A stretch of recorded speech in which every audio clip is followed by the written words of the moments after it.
Chapter 569. The martial adict's worries were not unfounded.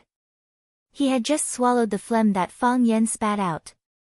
If Fang Yen had any infectious diseases like tuberculosis or AIDS, wouldn't he be in trouble as well? Besides, this kid was covered in flowers and leaves, no one would believe him if he said he didn't have AIDS. He felt disgusted to ask such a question, but he was worried if he didn't ask. After hesitating for a long time, he couldn't help but say what he was worried about. Are you sick?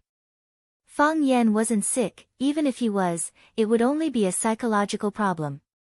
Fang Yen looked at the martial addict and clasped his hands together, then said, Senior, you asked me to fight with you at the top of the one-sword peak tonight. Now that I'm here and we've fought, is this the end of the matter? This kid has not learned martial arts for a long time and his kung fu isn't high.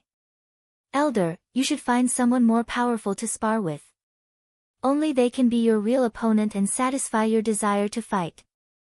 The martial addict was furious. He pointed at Fang Yen and scolded, Why are you cursing me in a roundabout way? You said you're not learned martial arts for a long time and your kung fu isn't high. How did you send me flying? How did you break my cracking saber array? If you're not learned martial arts, then we deserve to die. Young man, don't be too arrogant, or you'll kick a steel plank. Fang Yen thought about it seriously and said humbly, Thank you for your reminder, I'll keep your words in mind. If I have the chance to kick a steel plank next time, I'll try my best to kick a hole through it. Fang Yen waved his hand and was about to walk down the mountain. He said, Elder, it's getting late. My lungs haven't been well lately, so my family made me white fungus and pear porridge. I'm in a hurry to eat a bowl of porridge. Want to run? The martial addict sneered. It's just the beginning, and you want to go down the mountain already? Isn't it over? Fang Yen asked in confusion. He had been knocked down by the martial arts fanatic once, and then he had broken his lightning star and knocked him down even more fiercely. Although on the surface, it looked like both sides were injured and both sides had won and lost, there were still some subtle differences. When he fell to the ground, he quickly got up, and it was his head that was bleeding, not his mouth. After the martial addict fell to the ground, he didn't move for a long time. It looked as if he had been killed by Zhanghang. In the end, he even patted his chest and spat out a mouthful of blood. No matter how I looked at it, it seemed that I won, right? That was just a warm-up. If a man did not fight to his heart's content and fight to the death, what kind of decisive battle was that? Do you think this is child's play? Before he finished speaking, he had already started moving. The martial addict's words were loud and vigorous, but when he rushed over, he was silent. This time, the martial addict didn't use the cracking technique. When his feet landed on the ground, there were no more air currents or cracks on the ground. His footsteps were silent, and he left no trace on the snow. His toes touched the ground, and as soon as his toes touched the ground, his whole body jumped high. He was like a balloon filled with air, light and flexible, as if he was walking on the tips of grass and branches. He was a completely different person from the martial arts fanatic who had just punched with thunderclaps and attacked with lightning bolts from his feet. Anyone who saw him would admire this middle-aged man's godlike speed and various difficult movements like a ghost. Soft technique. This time, Fang Yen really respected and admired the martial addict Hou Zhendong. Just as ice and fire could not mix, soft and hard were also natural enemies. The cracking technique belonged to the strongest and most hard kung fu. When it was used, it was like thunder and lightning. He charged towards Fang Yen with the momentum of breaking dry weeds and smashing rotten wood, as if he wanted to crush and destroy all the obstacles in front of him. But the soft technique was the opposite. It looked light and gentle, but it was impossible to guard against and unavoidable. It could easily kill people. The soft technique was not Tai Chi, but it was similar to Tai Chi's Forliang moving 1,000 jin. For a weapon like a sword, a hard one was not as good as a soft one. 10 years for a hard sword, 30 years for a soft sword. Some people were good at using hard weapons and could use hard weapons to the extreme. For example, Azure Dragon's long spear. Some people were good at using soft weapons and could make soft swords and whips a part of their body. For example, Black Dragon's 100 beard and Yuwen's long whip. But very few people could practice these two weapons or their strength to the extreme at the same time. First, it was too time-consuming, and second, it was necessary to specialize in one to become a god in that field. If he was half-hearted, then he might face a result that would not be pleasing to either side. Others were not willing to do it, but the martial addict did it. Because of his obsession with martial arts, the martial addict was not willing to give up on any opponent, and he was not willing to give up on any kind of attempt. That was why he could be listed as one of Hua Xia's 7 addicts. He was serious because of respect, and cautious because of admiration.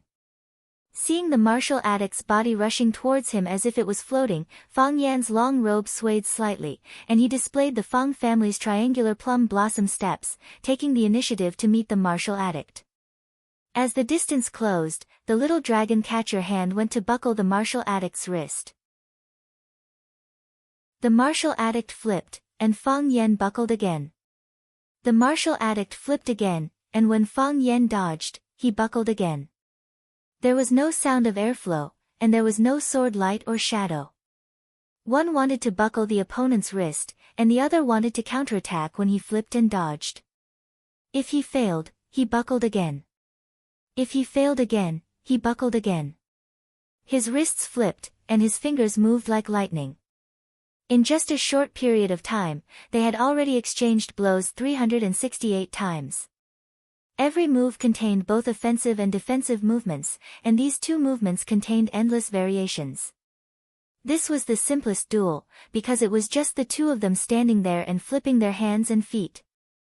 This was also the most dangerous duel, because if one was a step slower or accidentally got his hands and feet locked by the other, he would lose all his advantages, and face a storm of attacks. The possibility of a one-hit kill was also very high. The martial addict's advantage was that his moves were elegant, and his attacks could be said to be unpredictable. Fang Yan's advantage was the help of the Taiji heart. In the Taiji domain, the trajectory of the martial addict's every move was clearly visible. After more than 300 flips and attacks, the martial addict finally became a little impatient. He roared, and his body suddenly floated high up in the air like a balloon. His body spun wildly in the air, and the airflow caused by the rotation turned into a black whirlpool of wind. A strong gust of wind blew and enveloped Fang Yan, who was on the ground. Whoosh! Fang Yan was covered by the tornado, and in an instant, he was in the eye of the storm. His mouth couldn't speak, and his eyes couldn't see. All he could hear was the whooshing sound of the wind, and the indistinguishable wails of ghosts and wolves. Since you don't let me see, and don't let me hear, then I might as well not see and not listen. Fang Yan stood still, and closed his eyes. Whoosh! A fist suddenly came, aiming straight for Fang Yan's ear. The ear was one of the most vulnerable parts of the human body, and the ear was very close to the temple. With a single punch, his entire head would explode. The fist was hidden in the darkness, and came together with the sound of the wind.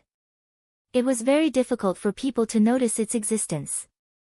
However, how could this deceive Fang Yan, who had the Taiji heart? Fang Yan tilted his head, and just happened to avoid the punch. Another kick came toward Fang Yan's groin with the sound of the wind. Fang Yan was furious, and his body moved 3 steps to the side, and just happened to avoid this ruthless attack. Then, an overwhelming barrage of attacks came from all directions. Fang Yan could clearly feel that the martial addict wasn't fighting alone, but there were countless people fighting with him. He wasn't facing a single person, but a group of unfathomable evil spirits. Whoosh! As Fang Yan punched out, other than the sound of the wind, there was no other sound. Pretty boy, don't make any useless struggles. This is the cotton art. My heart is cotton, my body is cotton, everything I have is cotton. The cotton is always floating in the wind. The martial addict attacked Fang Yan from all directions, while loudly showing off his unique skill. Save it, I advise you to save your strength. How can you hit the cotton? Before your fist could even reach me, the air current would have already washed the cotton away. Don't you think this move is very familiar? Yes, This is what I learned from Don't Underestimate the Enemy's Drunken Crane Riding the Wind. What kind of enlightenment is that? Fang Yan sneered in his mind. Isn't this obviously plagiarism? Don't you have any shame? Whether it's enlightenment or plagiarism, in any case, this is my cotton art. Drunken Crane Riding the Wind is only a set of footwork, but I've turned it into a set of martial arts. Isn't this my own creation? Don't Underestimate the Enemy is a genius, but he doesn't think about martial arts, and is greedy for the love and affection of the world. If he wholeheartedly pursued Tao, how could he have lost to the dragon god? What a pity! How hateful! Fang Yan didn't say anything, only closed his eyes and focused on feeling it. He felt the all-pervasive punches and kicks, and felt the cracking kung fu that appeared in the tornado from time to time. Yes, the martial addict is a genius in martial arts. Sometimes he's frivolous, sometimes he's tough. He's a cotton, but this cotton is able to use the strongest and toughest cracking art. Whoosh whoosh whoosh, the wind howled. Ao ao ao, ghostly cries and wolf howls. Crack crack crack, this is the cracking art's lightning-like shadow. The martial addict alone can bring about such a huge battle, using 3 different styles of martial arts to duel. Fang Yan felt very wronged. He felt like he was being completely suppressed. Pretty boy, make your move. Make your move. Make your move. Use your most powerful skill. Use the heart of Tai Chi. Let me see how strong you are. Let me see if you are the top expert of Tai Chi. Fang Yan, be angry, fight with all you have, otherwise you won't have another chance. Clang, Fang Yan's body shot up like an arrow, then threw a punch. It was like a humanoid anti-aircraft gun. The wind stopped, the clouds stopped. The lightning disappeared, the howling of the wolves also disappeared. The martial addict's body flew high into the sky, reaching a height that was hard to see with the naked eye. He's flying so high. Fang Yan looked up, muttering to himself.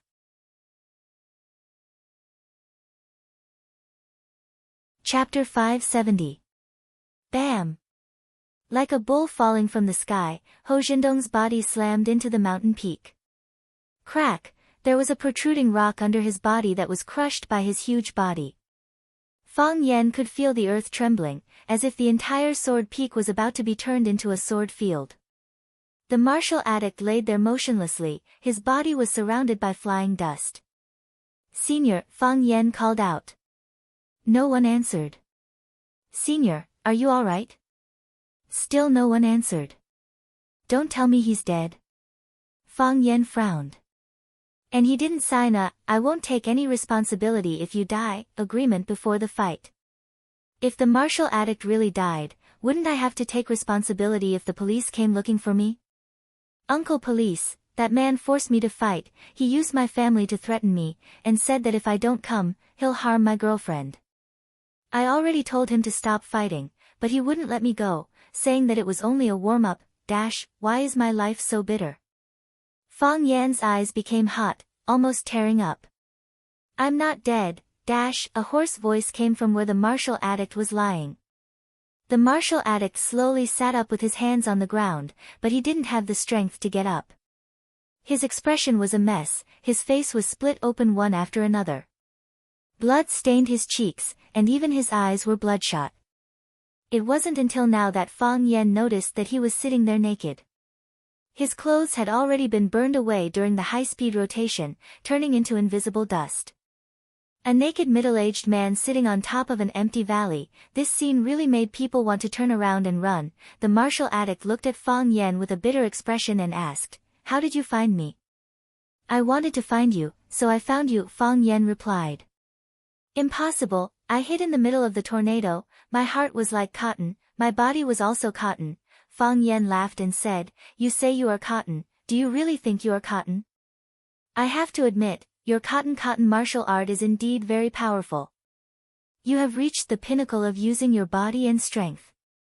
If it was someone who was not up to standard, they would definitely be blasted into smithereens by this move of yours. Cut the crap.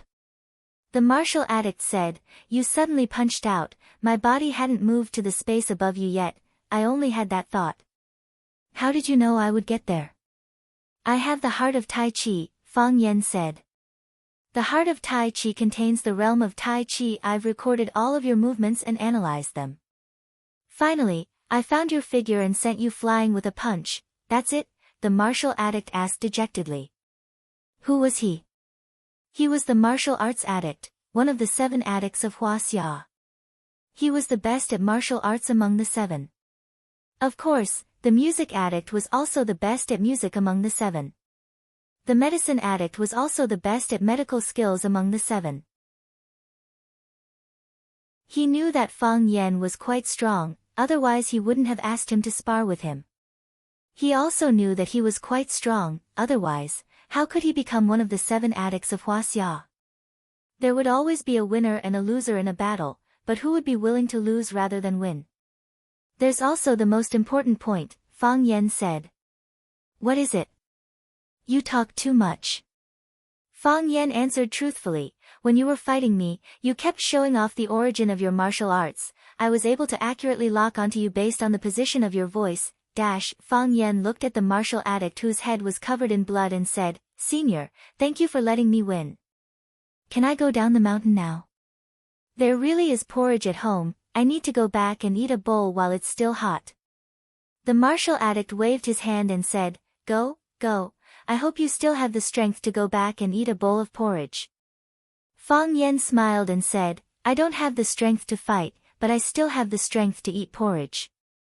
The martial addict coldly smiled as his body weakly laid down on the ground. Seeing the martial addict's weak expression, Fang Yan thought that he was unwilling to lose to him, so he tried to console him. Senior, winning and losing are common in battles. Although I've never lost before, I don't think you should place too much emphasis on winning and losing. If you fall from my hands, you'll have to find your way back from someone else. You're the martial addict. Who are you afraid of? Scram, the martial addict angrily roared. Scram as far as you can. Fang Yan laughed and said, Senior, the wind on the mountain is cold and there are many insects. Be careful. Although the martial addict was heavily injured, the wind and insects on the mountain couldn't do anything to him, so Fang Yan calmly walked down the mountain.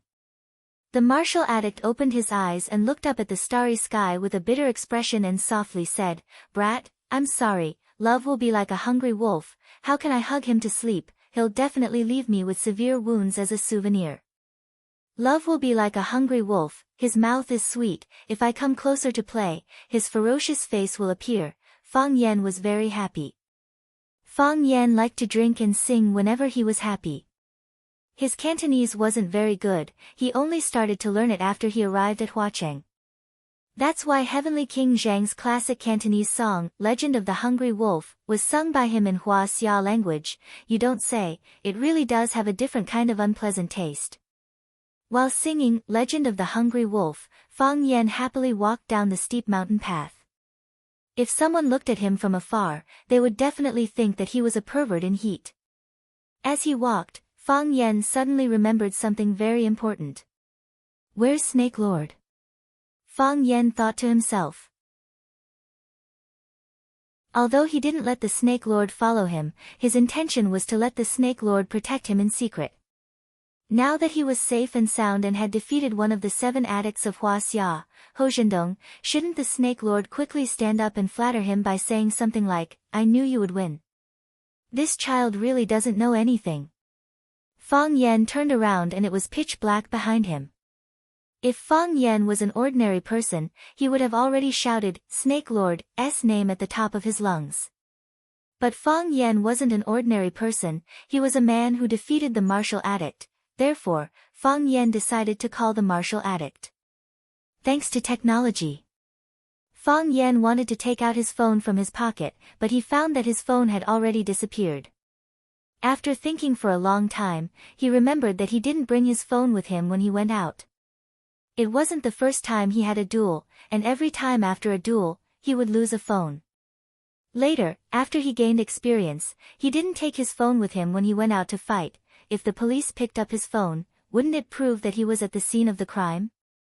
Besides, he had to spend money to buy a phone. Fang Yan couldn't contact the Snake Lord, so he planned to wait for him at the parking lot at the foot of the mountain.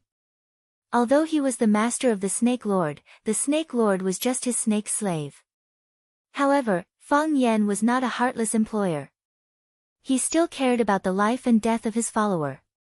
Although his follower's mind had never been on his side, he had to work for him because he was forced.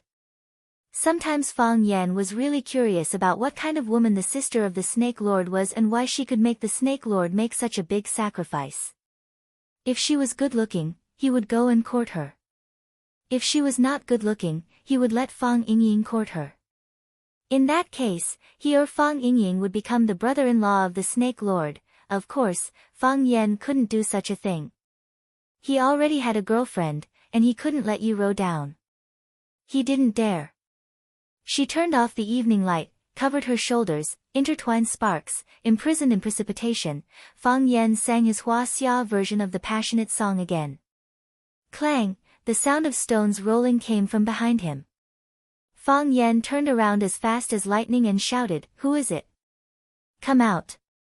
No one answered, and naturally, no one came out. Fang Yan stood there for a few seconds and said with a sneer, "Come out. Don't hide your head like a turtle, I've already seen you." Crash, the leaves swayed, and a pitch-black figure leaped up from a tree that was as thick as a person. Whoosh! The black shadow landed on the ground without a sound. It seemed that his qinggong was very good. Fang Yan didn't expect that someone would really jump from the tree. He was shocked and shouted, "Come out together, don't hide." Clang, a short old man appeared on top of a large rock. His gaze was as sharp as lightning as it swept across Fang Yan. "Ha ha ha, you're a smart one. Even my silkworm detection art couldn't fool you." Another old man jumped up from the tall grass on the side of the road and revealed his small head. Fang Yan opened his mouth wide as he looked at what was happening in front of him. Isn't this a bit too fucking cooperative? I just randomly shouted, how did you really come out? If I tell you to come out, then you come out. If I tell you to scram, then will you scram? So, Fang Yan sneered and shouted, since you don't want to come out, then don't blame me for not serving you. After saying that, Fang Yan turned around and ran down the one-sword peak. Didn't we come out? The small old man sitting in the grass asked with a confused expression. I've already spoken, how else can I prove that I've come out?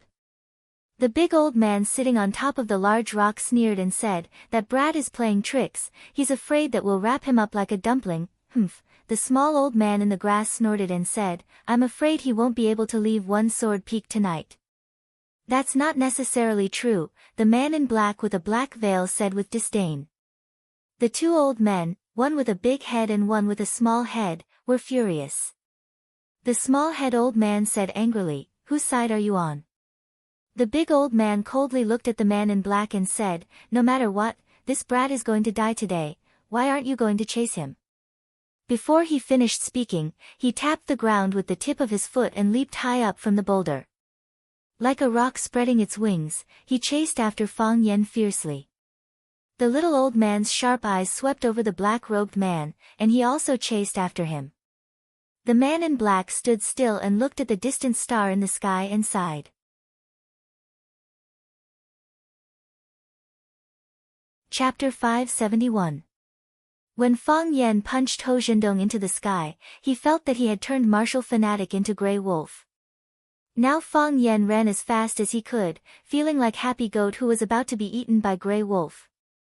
No matter how smart Happy Goat was, he still fell into Grey Wolf's trap. This was an ambush. They had already planned for this moment to come. From the encounter with martial fanatic on the Pearl River, to the fairy offering flowers, to the demonstration of the cracking turtle technique in school, to the provocation and threats at noon, and the crazy battle on the One Sword Peak just now, otherwise, how would they know that he was going to compete with martial fanatic Ho Zhendong tonight? How could they just happen to hide on the way back after his great victory? There were not so many coincidences in this world, and all coincidences could be manipulated by a mastermind behind the scenes. Fang Yan could even guess who the mastermind was, but it was too late to say anything now. Without a doubt, Martial Fanatic was also one of them. Martial Fanatic was one of Hua Xia's 7 fanatics, how could he also be one of them? Fang Yan did not understand, he did not understand at all. How could martial fanatic be bribed? What else could he be bribed with? For someone who loved martial arts so much, what else could he be greedy for? And, there was a more serious fact that Fang Yan did not dare to think about, because it was too hurtful and too cruel: escape. Use all the strength in his body to escape. Why should he escape? Why not fight with them? Fang Yan was not an idiot. Knowing that the enemy was strong and he was weak, why would he take the initiative to run to his death? Our ancestors told us many years ago that the first rule of fighting is, fight if you can win, run if you can't. Fang Yan had just fought with martial fanatic, and he had used up too much of his strength and stamina. Now was his weakest time, but he did not know how many people the other side had. How many people had come? One jumped down from the big tree, another jumped up from the bushes, and another pretentious fellow stood on top of a big rock.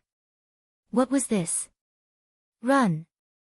Like a stray dog, in a sorry state. Fang Yan did not use the Fang family's plum blossom steps, nor did he use the old drunkard's drunken crane rides the wind. What he needed was to run in a straight line, from the top of the mountain to the bottom, dodging trees and jumping rocks. Fang Yan's body jumped up and down, moving up and down. His body was as agile as a monkey, and his movements were as nimble as a rabbit. He was the spirit of the forest, a flea in the darkness. *Pa*, *Kacha, the sound of stones being crushed and branches being broken could be heard incessantly, attracting the pursuit of the people behind them. Panicking without choosing a path, was Fang Yan's current state. There was a large rock in front of him. Fang Yan lightly tapped the tip of his foot and leaped high into the air. Swoosh! A streak of silver light flickered as it chopped towards Fang Yan's head in an incomparably biting cold manner. There was an ambush behind the rock, and it was an expert lying in ambush. He didn't show his head, and he didn't even see Fang Yan's body. Just from the way he leaped, he knew what he was going to do, a graceful slash, incomparably domineering. Fang Yan's body was still in midair, his body maintaining a diving posture. The sudden appearance of the slash had indeed caught people off guard. Fang Yan's body suddenly stopped in midair, as if he had suddenly lost gravity and Earth's gravitational pull. Yes, the current Fang Yan had indeed lost gravity and Earth's gravitational pull. He used the Tai Chi force to repel the air around him, putting himself in a state of vacuum. This way, he could instantly stop in midair, as if he had cast a body-freezing spell on himself. However, Fang Yan could only cast a body-freezing spell on himself, but he couldn't cast it on others. When his body froze in mid-air, the long saber still slashed towards his body as if it had eyes of its own. Horizontal slash. This kind of saber technique originated from the Japanese kendo, and every slash had only one variation. Horizontal slashes and vertical slashes all had the word one, so it was also called horizontal slash. It was also known as true energy slash. This was because every time the saber slashed out, before the saber could hurt anyone, the true energy carried by the long saber would already be able to hurt someone. Fang Yan felt the strong energy, which was like an invisible knife attacking him. It collided fiercely with the protective barrier formed by Fang Yan's Tai Chi force, producing a hissing sound. The true energy of the horizontal slash was ultimately unable to break through the barrier, so it could only roar outside the barrier to vent its grievance and unwillingness. At the same time, the long saber itself also slashed horizontally. Fang Yan wasn't confident that his protective barrier could block the long saber. After his body stopped, he immediately used the willow catkin follows the wind. When the saber slashed towards him, the saber's energy and killing intent actually blew him away. Because the released energy was too strong, a transparent ball appeared around his body. Under the protection of the round ball, his body flew backward. The saber missed, and a gray figure leaped from behind the rock into the air at lightning speed. Retracting the saber. Another slash. It was still the horizontal slash. The difference was that previously it was a horizontal slash, but this time it was a vertical slash. His body was also flying in the air as he chased after Fang Yan, who was flying backward. Fang Yan retreated very quickly. The black shadow chased even faster.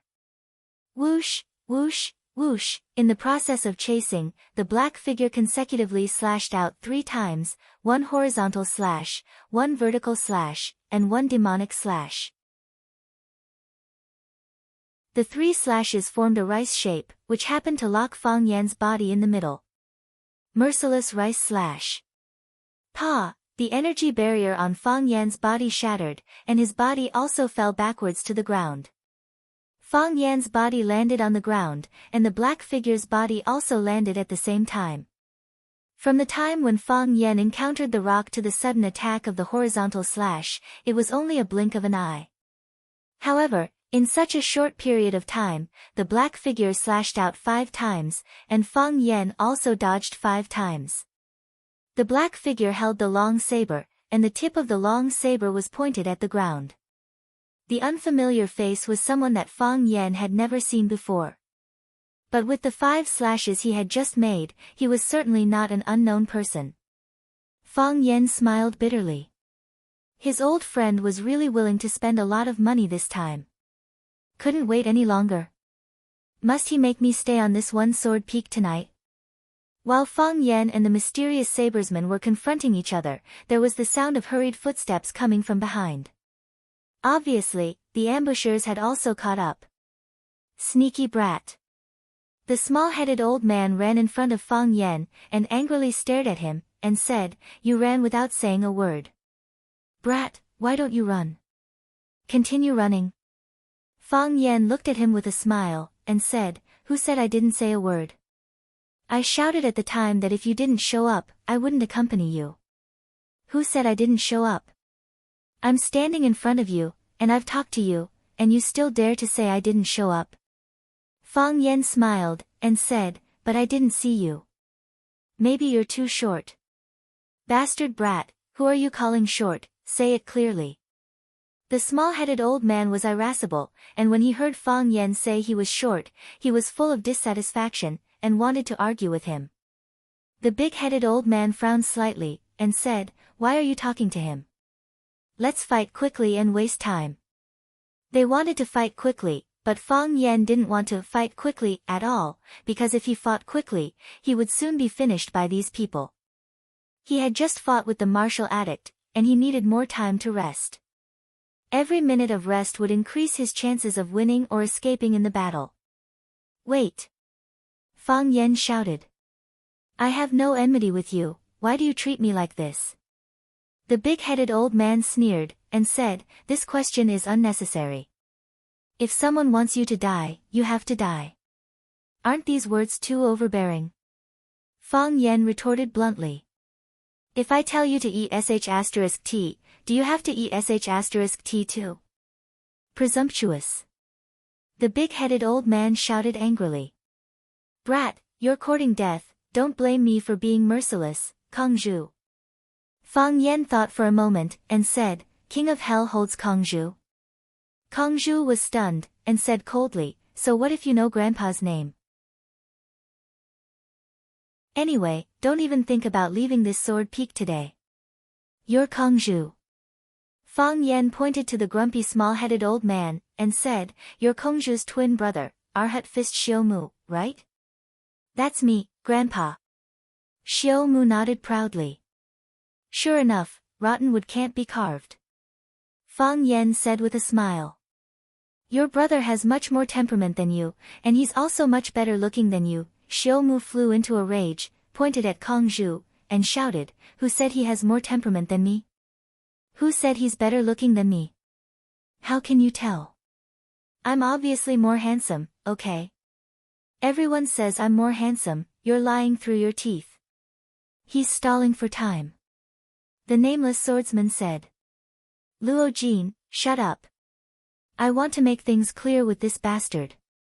What right does he have to say that Kongzhu is better looking than me? Kongzhu's head is so big, his body is so skinny, and he looks like a big-headed doll standing there. How can he have more temperament than me? Luo Jin." Fang Yan looked at the swordsman, his eyes slightly trembling. "Blade Lord Luo Jin." Blade Lord Luo Jin was a powerful figure who had been famous for decades, and was an expert of the same generation as old drunkard Mo Qingdi. Back then, these people were all powerful and invincible. They were all the brightest and most dazzling stars in the inner martial world. Old drunkard Mo Qingdi once said that Luo Jin dominated the world with one move. He only knew one move, and only knew one blade. His blade only had 3 transformations: horizontal slash, vertical slash, and evil slash. But, it was only these 3 transformations that had cut down countless experts.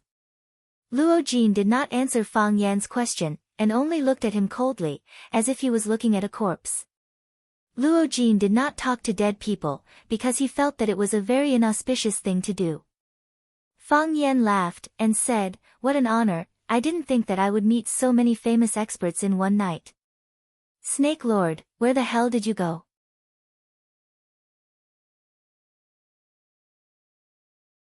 Chapter 572. The mountain breeze was blowing, and the night was dark. On a moonless night, the star in the distant sky was the only light overhead. The martial addict was still lying on the ground, with no intention of getting up. He felt very bored, and he was not interested in doing anything. He even felt that getting up was very boring. Where to go after getting up? To do what? Therefore, even though Fang Yan had left for a long time, he was still lying in the same place. There were no mosquito bites, and no venomous snake attacks. He had become one with the surrounding environment. He had become a stone or a tree. He had become a part of this world. The surrounding insects suddenly disappeared, and the grass that was blown by the breeze no longer swayed. Time stood still, and the whole world suddenly froze. It was a feeling that made one's whole body tense, as if the hair on one's body was even more ironed on one's skin. It was sticky and uncomfortable. The martial addict's eyes were slightly cold, but instantly became gentle again. He said, "Sit anywhere, I won't get up to entertain you." A man in a black robe stood on a large rock not far away. After hearing the martial addict's words, he moved to the place where the martial addict was lying and sat down cross-legged. He looked at the bored martial addict and asked in a low voice, "What? Do you want to cherish talent?" "I promised you, and I've done it," the martial addict said impatiently. He didn't like the feeling of being seen through, even though it was always easy for others to see through him. "You just did it," the man in the gray robe said. "I didn't do it. A young man who can solve my fairy's flower, a young man who can break my crack sword array, it would be a lie to say that he doesn't care. This is a good seedling." The martial addict sighed softly. "Why bother? I saw it all." The man in the gray robe said, "Otherwise, with your real strength, how could he escape so easily? You are a man who would not easily retreat even when facing Azure Dragon, and it is not easy for him to defeat you. How could he be beaten by this kid for a long time? Martial addict, you have no acting skills, you don't know how to act." "I have no acting skills, so I don't want to act," the martial addict said. "I told you, I won't kill him with my own hands. I'll just waste a portion of his strength. If you don't kill him, he will still die because of you. What difference does it make?" The gray-robed man said. "You know he won't be able to leave Solitary Sword Mountain tonight. We can't let him leave Solitary Sword Mountain either." "Not necessarily," the martial addict said. "Not necessarily." The gray-robed man looked at the martial addict in surprise and said, "You have so much confidence in him. He's a different kind of person. He's also a person who can always bring people surprises. I know some physiognomy. He's not a short-lived person. Even if you didn't consume too much of his physical strength, do you know who he's going to face today?" "I don't know. Yama Palm Diablo, Arhat Fist Withered Wood, those 2 lackeys with no integrity. We were born to be brothers." The gray-robed man was not angry, and said with a smile, "There is also an old friend of yours. Saber Monarch Luo Jin." "Luo Jin?" The martial addict's expression froze. He smiled bitterly and said, "I didn't think you would even invite him." Luo Jin disappeared for 20 years, right? No, 24 years. Do you know where he went? I do. Where did he go? Nameless Mountain. Nameless Temple in Nameless Mountain? Yes. He's in Nameless Temple in Nameless Mountain. Why is he there? Because he doesn't want to leave. The martial addict suddenly sat up straight and said, "You gave him the saber manual?" Yes. I gave him the saber manual. No wonder. The martial addict's eyes lit up and he said, "The saber manual of the Saber King Li Big Mouth can indeed make someone stay in a place and conceal their identity for 24 years.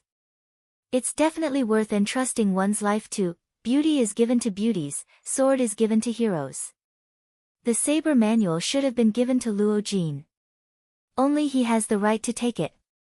The gray-robed man said. "He's the best saber user in the inner Jianghu."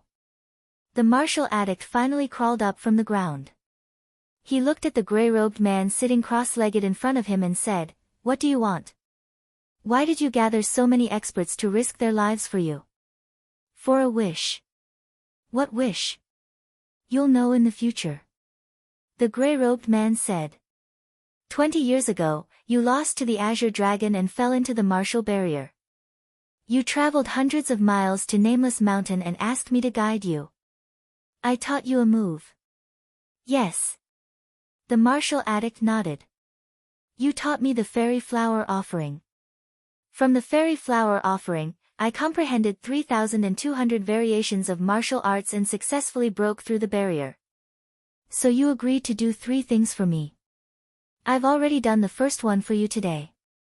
There are 2 more. The gray-robed man said, "I don't want to be like this again. Continue to lie down." The gray-robed man said. "It's cool and refreshing here. I can enjoy the good times at the foot of the mountain.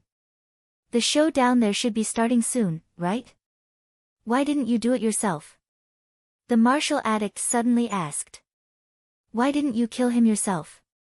"Because I promised someone to spare his life." "Then why did you ask someone else to kill him?" "I didn't promise to spare his life." The gray-robed man said something that was difficult to pronounce. The martial addict's IQ was low. It took him several times to understand the meaning of this sentence. After the gray-robed man finished speaking, he stretched out his body and disappeared. The show should be starting soon. The martial addict muttered to himself. What a pity, don't underestimate your enemy. Fang Yan was very angry at the Snake Lord. As a snake slave whose snake eye was controlled, you had to protect your master at all times. If your master wasn't safe, you wouldn't be able to keep your little life either. Fang Yan originally thought that the Snake Lord was silently protecting him in a dark corner. Wasn't it the nature of a snake to take advantage of an unprepared person to bite him? But now he was facing the Yama Palm Diabolo and the Arhat Fist Xiu Mu, and there was also the Sword Lord Luo Jin who was waiting for him and could strike at any time. At this time, Fang Yan needed help. He needed someone who could fight side by side with him, someone who he could trust his back with. In front of Fang Yan stood the Sword Lord Luo Jin and the Arhat Fist Xiu Mu, and behind him stood the Yama Palm Diabolo and the masked man in black. If the Snake Lord didn't appear, Fang Yan would be in a miserable situation of being attacked from both the front and the back. If Fang Yan was killed, no matter how powerful the Snake Lord's venomous snake was, what would be the point? Of course, Fang Yan had his own guesses. Could it be that the Snake Lord had already betrayed them and came to deal with him, waiting for his death to take back his snake eye? Fang Yan sneered in his heart. You want to take back what you gave away? I'll eat it in one bite and not give it back to you. It was just that it was a little disgusting to eat it, but he was going to die anyway, so he couldn't be too particular about it. Wouldn't it take too much time to let someone wash it and cook it before eating it? No one answered. The Snake Lord seemed to be dead. Dead? Fang Yan was shocked. This possibility did exist. It wasn't impossible for the ambushers to quietly kill the Snake Lord while he was fighting with the martial arts fanatic. However, the Snake Lord wasn't weak, and he was in the forest.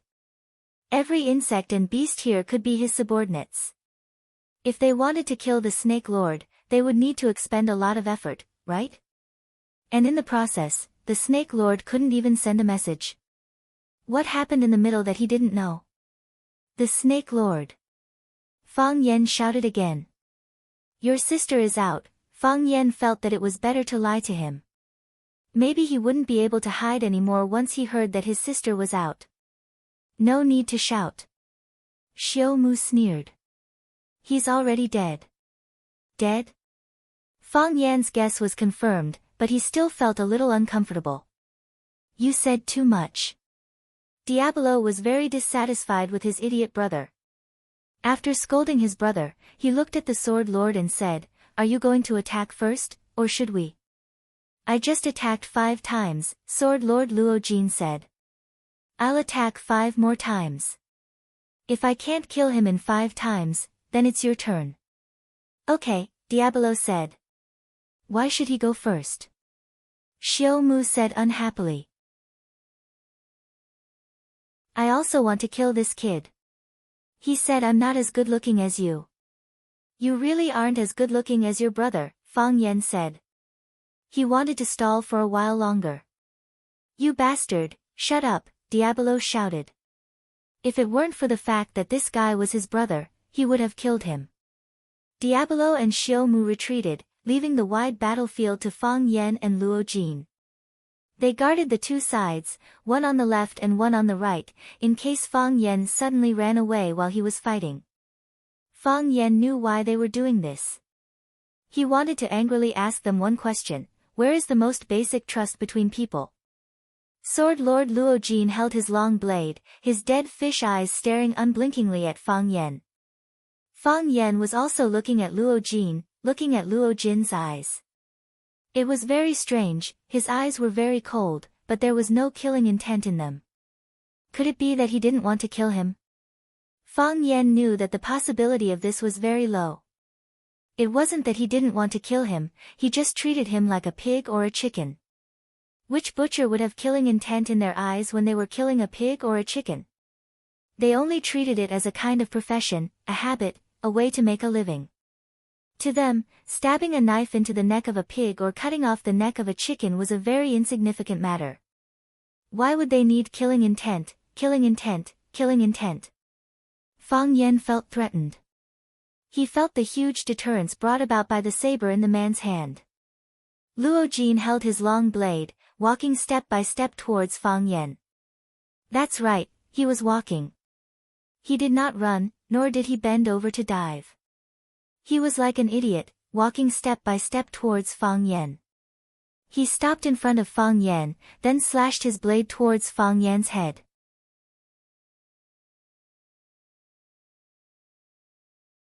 Chapter 573. It was just a normal slash. There was no lightning, no howling wind, no tearing of space, no burning of the air. There wasn't even any chi. The Blade Monarch's slash had no chi flow. Wasn't this the biggest joke in the world?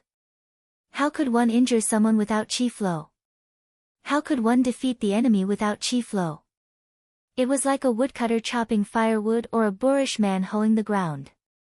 Their object was to cut the log in 2, and to soften the hard ground. That was all. Therefore, there was no need for strength. A simple slash. Slash, straight slash. No fancy movements, no complicated foreshadowing. If I want to slash you, I'll slash you. It was that direct, that willful. This slash is called chopping firewood, the Blade Monarch said in a low voice. His voice was as slow and deep as the speed at which he swung his saber. It was as heavy as a 1,000-pound boulder pressing on one's chest, making it difficult to breathe. He took a step forward and slashed. This was the Blade Monarch's entire attack method. Even the name of his slash technique was simple and ordinary. It wasn't as impressive as the 18 dragons subduing palms or the 9 manual's Heaven and Earth Great Shift, which sounded like an awesome move. Just say the name and all the bandits, bullies, and thieves within a 10-mile radius would immediately leave without a trace. It wasn't as elegant as the melancholic sorrow palm or the lover's will sword, which made one's imagination run wild. Chopping firewood. Who came up with this name? If you're so perfunctory, I promise I won't beat you to death. Fang Yan didn't know the origin of the blade manual, so he didn't know why the name, chopping firewood, was used to name a slash technique. He just felt that the person who came up with this name was uncultured. Fang Yan's guess was right, the person who created this slash technique and named it was uncultured. Chopping firewood, Xiao Mu laughed and said, "Fortunately, my Arhat fist is related to Arhat, so it sounds domineering and unconventional. Why isn't it called chopping vegetables?" There is indeed a chopping vegetable technique, Kang Zhu said in a low voice. Really? Xiao Mu was shocked. What kind of martial arts did this saber monarch learn? I heard that he used the Luo family's falling rain knife, which was passed down in his family. When he waved the knife, it was like falling rain splashing, airtight. How did he become a chef now? Saber monarch hasn't appeared for more than 20 years. Where do you think he went? Where did he go? He obtained the saber manual of the Saber King, Li Big Mouth. For the past 20 years, he has been practicing the saber in seclusion. Saber King Li Big Mouth? Xiao Mu was shocked. The chef from prison? Yes, it's exactly the Knife King Li Big Mouth who came out of prison. Kang Zhu nodded his head with a dignified expression. Li Big Mouth is a chef in the Hate Mountain prison. He has been cooking for the prisoners in the prison all his life. But because his father was a secular disciple of Shaolin Temple, he established the foundation of Shaolin Temple's hard martial arts since he was young, and he also came into contact with some strange masters and bandits. He chopped firewood and chopped vegetables every day for decades, and he actually created an invincible saber technique. After a pause, Kang Zhu said with a serious expression, "Do you still remember the best archery in the world? Archer god Tang Lai." Not bad. It was archer god Tang Lai. At that time, everyone thought that archer god Tang Lai was the #1 expert in the Hate Mountain. They didn't even know who Li Big Mouth was. Once, archer god went to the kitchen to inspect the work and saw Li Big Mouth's saber technique when he chopped vegetables. He was immediately deeply shocked. And then? The man in black behind him asked. The noise of the big saber is like a torrential downpour, the cutting of the small saber is like a whisper. The noise of the cutting is like a mess of bullets, the big and small pearls fall on a jade plate. The silver bottle is broken, the liquid is splashed, the iron horse is galloping, the saber and spear are howling. When the song ends, the sound of the saber is like silk being torn apart. This was archer god Tang Lai's evaluation of Li Big Mouth's saber technique. Tang Lai was delighted and asked Li Big Mouth to have a match with him. Did Li Big Mouth win? Li Big Mouth didn't win, Kang Zhu said. He still lost. Archer god is archer god, Xiao Mu said with a sigh. It's a pity that I didn't have the chance to meet archer god. Otherwise, I would definitely have a taste of his magical archery. Li Big Mouth didn't lose either, Kang Zhu said. Xiao Mu's bad temper flared up again as he grumbled, one moment you say Li Big Mouth didn't win, the next moment you say Li Big Mouth didn't lose. Did he win or lose? He didn't win or lose, Kang Zhu said. Li Big Mouth knew archer god Tang Lai's strength, so how would he dare to fight with him? So Tang Lai said to Li Big Mouth that they were just casually sparring and didn't know how to use arrows. In the end, archer god used arrows? The man in black asked. Yes, Li Big Mouth's saber technique forced archer god Tang Lai to use arrows. Kang Zhu nodded. Tang Lai used arrows to subdue Li Big Mouth. He forced him to retreat. How do you know these things? Xiao Mu asked. Why don't I know? Because someone saw Tang Lai, and Tang Lai said it himself, Kang Zhu said. Archer god Tang Lai knew of Li Big Mouth's strength, so he began to guide him to develop his saber technique, and made him organize his saber technique and name it. Li Big Mouth didn't study much, so how could he do such a thing? After spending a few months, he finally thought of a way. What way? His saber technique only had 3 moves. One was a straight chop, named chopping firewood. This move was comprehended from his many years of chopping firewood. The second move was a horizontal chop, named chopping vegetables. This move was comprehended from chopping cabbages for more than 30 years. The last move was an upward or downward slash, and he named it, eviscerate. It was trained from his daily practice of removing the bones of animals or the meat in the cracks of bones. He only had these 3 moves, but he was invincible with these 3 moves, and became the saber king of his generation. Xiao Mu pointed at the Lord of Saber Luo Jin and asked, then why did he slash out 5 times just now? Why could he slash out another 5 times? For the previous 5 slashes, he used his family's falling rain saber technique, or rather, the falling rain saber technique that was integrated with the unique technique of the saber manual. Obviously, those 5 slashes didn't cut this kid into 2. What he used now was the true unique technique of the saber manual. Even so, the black-clothed man behind him said, there are only 3 moves in the saber manual, how could he slash out 5 times? That is unknown. Kang Zhu was a little annoyed by these 2 people's questions, and said, it is possible that Li Big Mouth had other moves that were not recorded in the saber manual, or it could be a saber technique that the Lord of Saber Luo Jin created after living in seclusion for more than 20 years. Who would know such a secret? Xiao Mu laughed coldly, and said, I hope Luo Jin's saber isn't too sharp. If he cleanly chopped Fang Yan into pieces, I wouldn't have the chance to make a move. Kang Zhu coldly glanced at his little brother, and said, watch the battle carefully. From their point of view, this time, Fang Yan would die without a doubt. It was also because of this reason that they could still chat and talk about the secrets of the Jianghu in this kind of life and death battlefield. If it was anyone else who dared to so casually raise a long black saber and slash at him, Fang Yan would have already rushed forward and slapped that person in the face, and cursed, are you sick? If you're sick, go back and get treated. But, this person was the Lord of Sabers.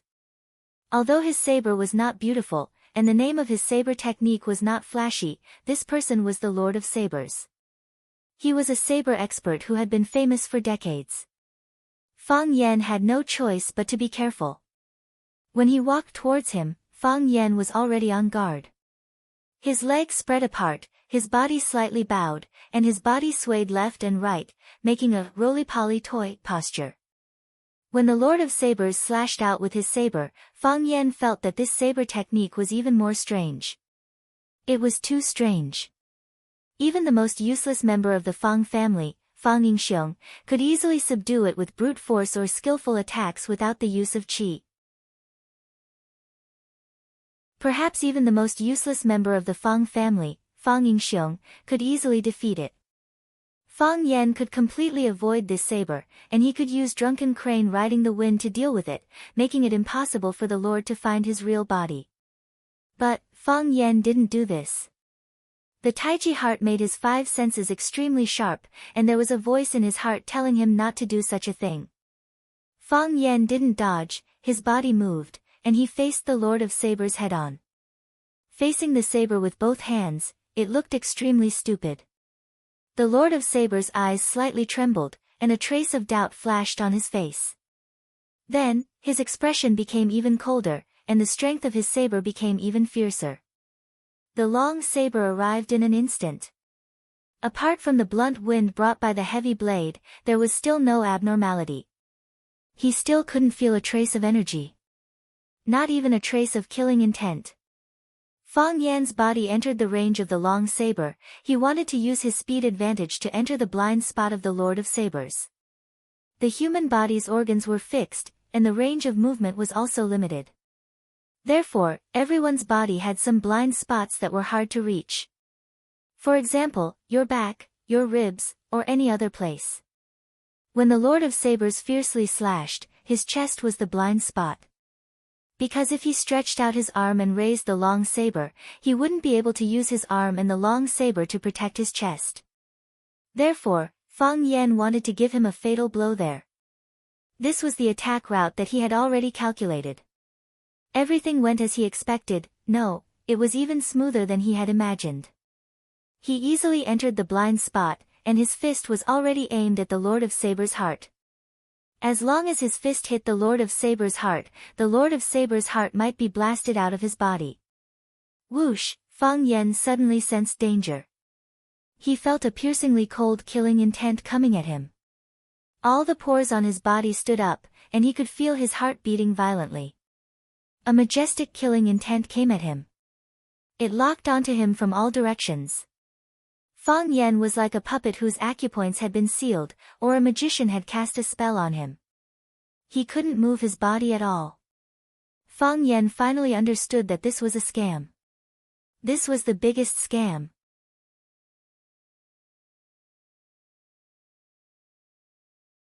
Chapter 574. What kind of kung fu was the best in the world? Everyone had a different answer in their heart. Countless people would have countless answers. But, there was a fact that everyone recognized: those who were good at qi were countless times stronger than those who practiced strength. Like a threshold, you knew how to use the qi in your body, you discovered more secrets of your body. Congratulations, you have the right to enter the Nejiang Lake. That's your ticket. If you practiced strength all your life, even if you had infinite strength, you would lose miserably when you met a qi master. No matter how good a person's mental calculation ability was, what chance did they have against a computer? And a computer could calculate endlessly without eating or drinking. As long as it had enough energy. Strong body and strong bones, this was the level that 99% of martial artists could achieve. 1 against 10, 1 against 100, this was already a master chosen from 10,000. Understanding the world, searching for the mysteries of the human body. Discovering air currents, guiding air currents, using air currents, smashing rocks and breaking wood, beating cows across mountains, cutting off rivers and rivers, destroying heaven and earth, falling stars, this was the power of God. Yes, from ancient times to the present, through the dynasties, countless people had searched for or wanted to borrow the power of God. Qin Shi Huang sent out countless virgin boys and girls to the celestial mountain to seek the immortality of the elders, didn't it also because he believed in the existence of God? Those people in the Nejiang Lake, they were climbing on the God's path. Going through hardships, spending time and life, just to one day be able to stand on the throne of God, to hold the sun and moon in their hands, to punch through the stars. Of course, that path was extremely painful, and infinitely far. Lonely and desolate, forgetting for a lifetime. But, there was still a group of people who clenched their teeth and refused to give up. Luo Jin belonged to this group of people.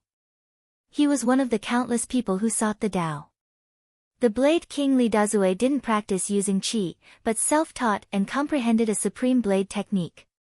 His blade technique could force the god of archery Tang Lai, who had qi, to retreat step by step, and in the end, he had no choice but to use a divine arrow to defend himself.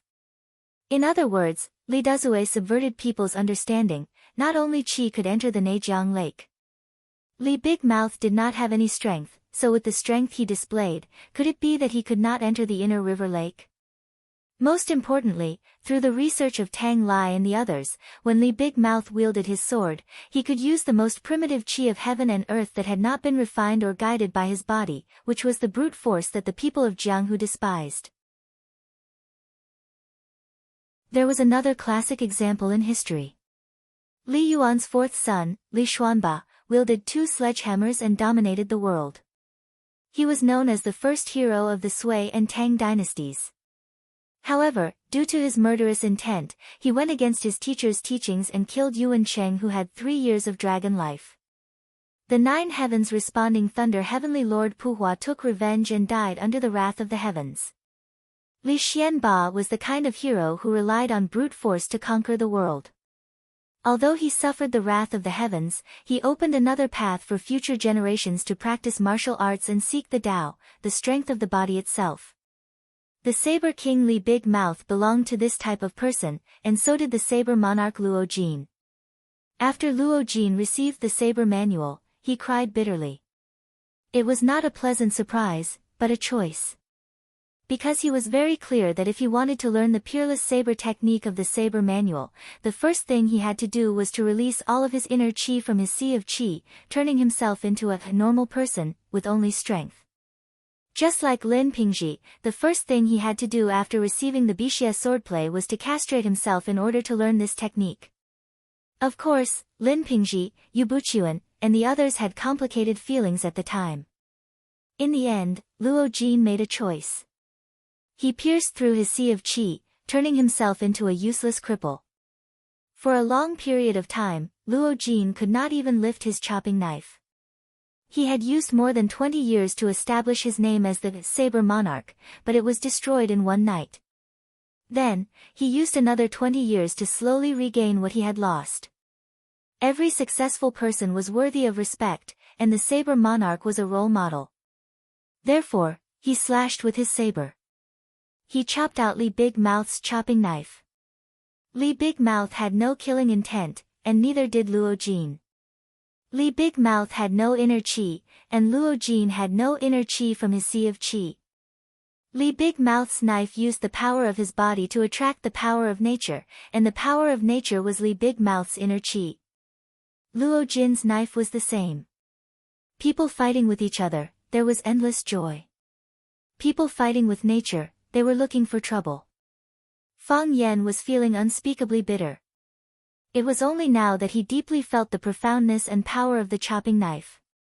It was only now that he understood the theory behind the chopping knife. What was the most brilliant scam? It was the unpredictability of the world. Because tomorrow had not arrived, no one knew what would happen next. Chopping wood was Fang Yan's the unpredictability of the world. It hid its killing intent, and it also hid its power of nature. It took advantage of the situation, and borrowed the force of nature to attack. The worst thing was, even Luo Jin himself did not know the changes of his knife. The changes of the knife completely depended on the changes of the opponent. Luo Jin was the knife, and the knife was the wielder. This was Li Big Mouth's knife manual, the ultimate skill of the Knife King. Fang Yan became a puppet that could not speak or move. Apart from thinking, he could not do anything else. It was like a blooming epiphyllum, like Cinderella wearing crystal shoes, or like a huge black curtain with a meteor shower. That ordinary saber strike, that simple saber strike, suddenly became so dazzling that it was hard for people to look at it directly. Xiao, the long knife cut through heaven and earth, cut through the night sky. It flashed with a silver light, heading straight for Fang Yan's head. The current Fang Yan could only be trampled on. Don't, the masked man in black stared with her eyes wide open, screaming. No one would have thought that the Knife King would be so powerful. Just as she was about to pounce on Fang Yan, who was in the middle of the battle, Kang Zhu suddenly made his move. With a stretch of his wrist, countless palm shadows overlapped, and the unprepared man in black was sent flying by his palm. Pa! The masked man's body landed heavily on the ground. Too powerful, Xiao Mu's eyes glowed, staring unblinkingly at the knife in the Knife King's hand. What a simple knife! The gray-robed old man on top of the mountain softly praised. What a dazzling knife! After the Knife King, another Knife King, this is a good sign. Don't, Fang Yan also roared in his mind. How could he die? He still had a lot of money to spend, a lot of things to do, a lot of women, without saying goodbye. He still had a lot of favors to repay, a lot of hatred to vent. How could he die? Even if he died, he could not be killed by a knife. That way of dying would be too miserable and unsightly. If Fang Yingying saw his body that was cut in half, he would mutter next to the coffin, how could I be cut in half? It doesn't fit the aesthetics of our appearance association. At that time, wouldn't Fang Yan jump out of his coffin and strangle him to death? The knife's edge was sharp, and the knife's intent was overwhelming. Fang Yan could only see one knife, but he could feel countless knives attacking him from all directions. The most unbearable torture was a mountain of knives or a sea of fire. To Fang Yan, he was currently drowning in a sea of knives. Ears were useless, so Fang Yan covered his ears. Eyes were useless, so Fang Yan closed his eyes. Even his limbs were useless, so Fang Yan allowed them to lock him up. Fang Yan's Taiji heart spun crazily. This time, it was spinning faster and fiercer than ever before. Huff, huff, His dantian was a fiery red, as if it was on fire. His sea of qi had turned into a wheel of fire that was hard to see with the naked eye, like a black hole in space that was constantly devouring everything around it. Fang Yan felt thirsty, as if his body was about to be cooked by the Taiji heart. So the Taiji heart can be used as a grill, Fang Yan thought. Strange, at such a dangerous moment, how could he have such a thought? Fang Yan really wanted to slap himself. And that was exactly what he did. Pa, his face burned with pain. But what made him surprised was that his hands and feet were still trapped by the knife intent that the Blade Lord Luo Jin had released, and he could not move at all. If that was the case, then who was it that slapped his face? Ghost slapping his face. It was said that when a person's martial arts reached a profound level, they could use a power that was not controlled by this world and was unknown to others. The people of Neijiang called this the ghost-slapping face. The knife came closer and closer, already reaching the top of Fang Yan's head. Kacha, kacha, thanks to the Taiji heart, Fang Yan could clearly feel the hair on his head being cut off by the knife's energy. 1 hair, 2, 3, 4, 5, Fang Yan was very worried that after this fight, he would become baldy. Yi Rou, Fang Yan yelled loudly. He did not know why he would yell out Yi Rou's name at such a moment of life and death, but at this moment, Fang Yan really missed Yi Rou. Let it be a farewell. As he yelled, he stretched out his hands to receive Luo Jin's knife. Yes, although his hands were trapped by the knife intent and the power of nature, but he still stretched out his hands. It was as if he wanted to slap himself in the face, and his face was burning with pain. Shua, a blazing sun soared into the sky, like a pillar of light shooting up to the sky. This silvery white light illuminated the one-sword peak, and then illuminated all things in the world. His appearance was too sudden, his light was too dazzling. It was a divine light, and it was also a holy light. In this pitch-black world, in this one-sword peak where there was no light, it was the only star. Therefore, the surrounding people found it hard to open their eyes. When everyone had adapted to his appearance, when everyone was able to open their eyes, they had all gotten used to him. They saw a miraculous scene.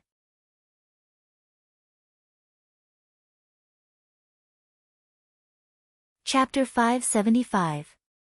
The human body is a treasure trove. You will never know how rich you are. Scientists have discovered that a normal person has about 14 to 15 billion brain cells, but less than 10% of them are developed and used. Most of them are in a dormant state. According to statistics, 98.5% of the brain cells are dormant, and some experts believe that only 1% of the brain functions. After the age of 30, a person's brain cells were dying at a rate of 100,000 per day. Although this was insignificant compared to the 15 billion brain cells in the human brain, if the ones dying were developed and functional brain cells, it would inevitably affect the brain's performance and cause the brain to become sluggish. About 95% of our brain's potential has yet to be developed and used. Even scientific elites like Einstein only developed about 13% of their brain's potential. 13% may seem like a very insignificant number, but it is considered one of the smartest people in the world. According to the statistics of scientists, developing the brain's potential and making oneself smarter is not a fantasy. Have you seen Luc Besson's Naked Body? No, have you seen Luc Besson's Superman? This movie has a vivid description of the development of the human body's potential. When the human body is stimulated by poison, it begins to stimulate the brain to develop itself. The female protagonist turned from a young girl who had no strong points other than her pretty face and big breasts into a superwoman who could turn freely in midair and fight drug dealers with her bare hands. She had telepathy, could instantly absorb knowledge, and could even move through space. She was a superwoman who had experienced the past and present lives. Finally, when the female protagonist's brain is 100% developed, she becomes an omnipotent and omnipresent god. This is a science fiction movie, but it is also the right direction for human development. In the era of Qin Shi Huang, a phone call can be transmitted to a foreign country thousands of miles away, and in a few hours by plane, you can see the vast territory of your empire. For the people of that era, this is a miracle. For modern people, the ability that Fang Yan is showing now is also a miracle. The Saber King slashes. It is the Saber King Li Big Mouth's chopping knife. Just the wind of the knife can cut hair and make people's scalp burn. If the knife hits the head, it will be like chopping firewood, it will split the person in half. The Saber King is indeed going to do this. This was his mission, his goal.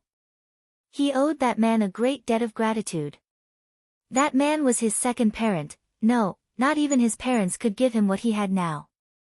For a man who had spent his entire life pursuing martial arts, there was nothing more important than a martial arts manual. Moreover, he had obtained the saber manual of the generation Saber King, Li Big Mouth. That was the saber technique that the King of Fire, Tang Zhong, had tried to cultivate but failed. How could he not treasure it? How could he not serve the person who gave him the saber manual? If he wanted Fang Yan dead, he would hack Fang Yan to death. This was the only thing he wanted to do on this trip. However, what was going on in front of him? Was he seeing a ghost, or a god? The saber monarch's eyes widened in disbelief. He didn't know how to explain what was happening in front of him. What was happening? Why is this happening? Dao Jun muttered to himself. It shouldn't be like this. This was completely different from what he had imagined. Although there was only one blade, it had countless variations.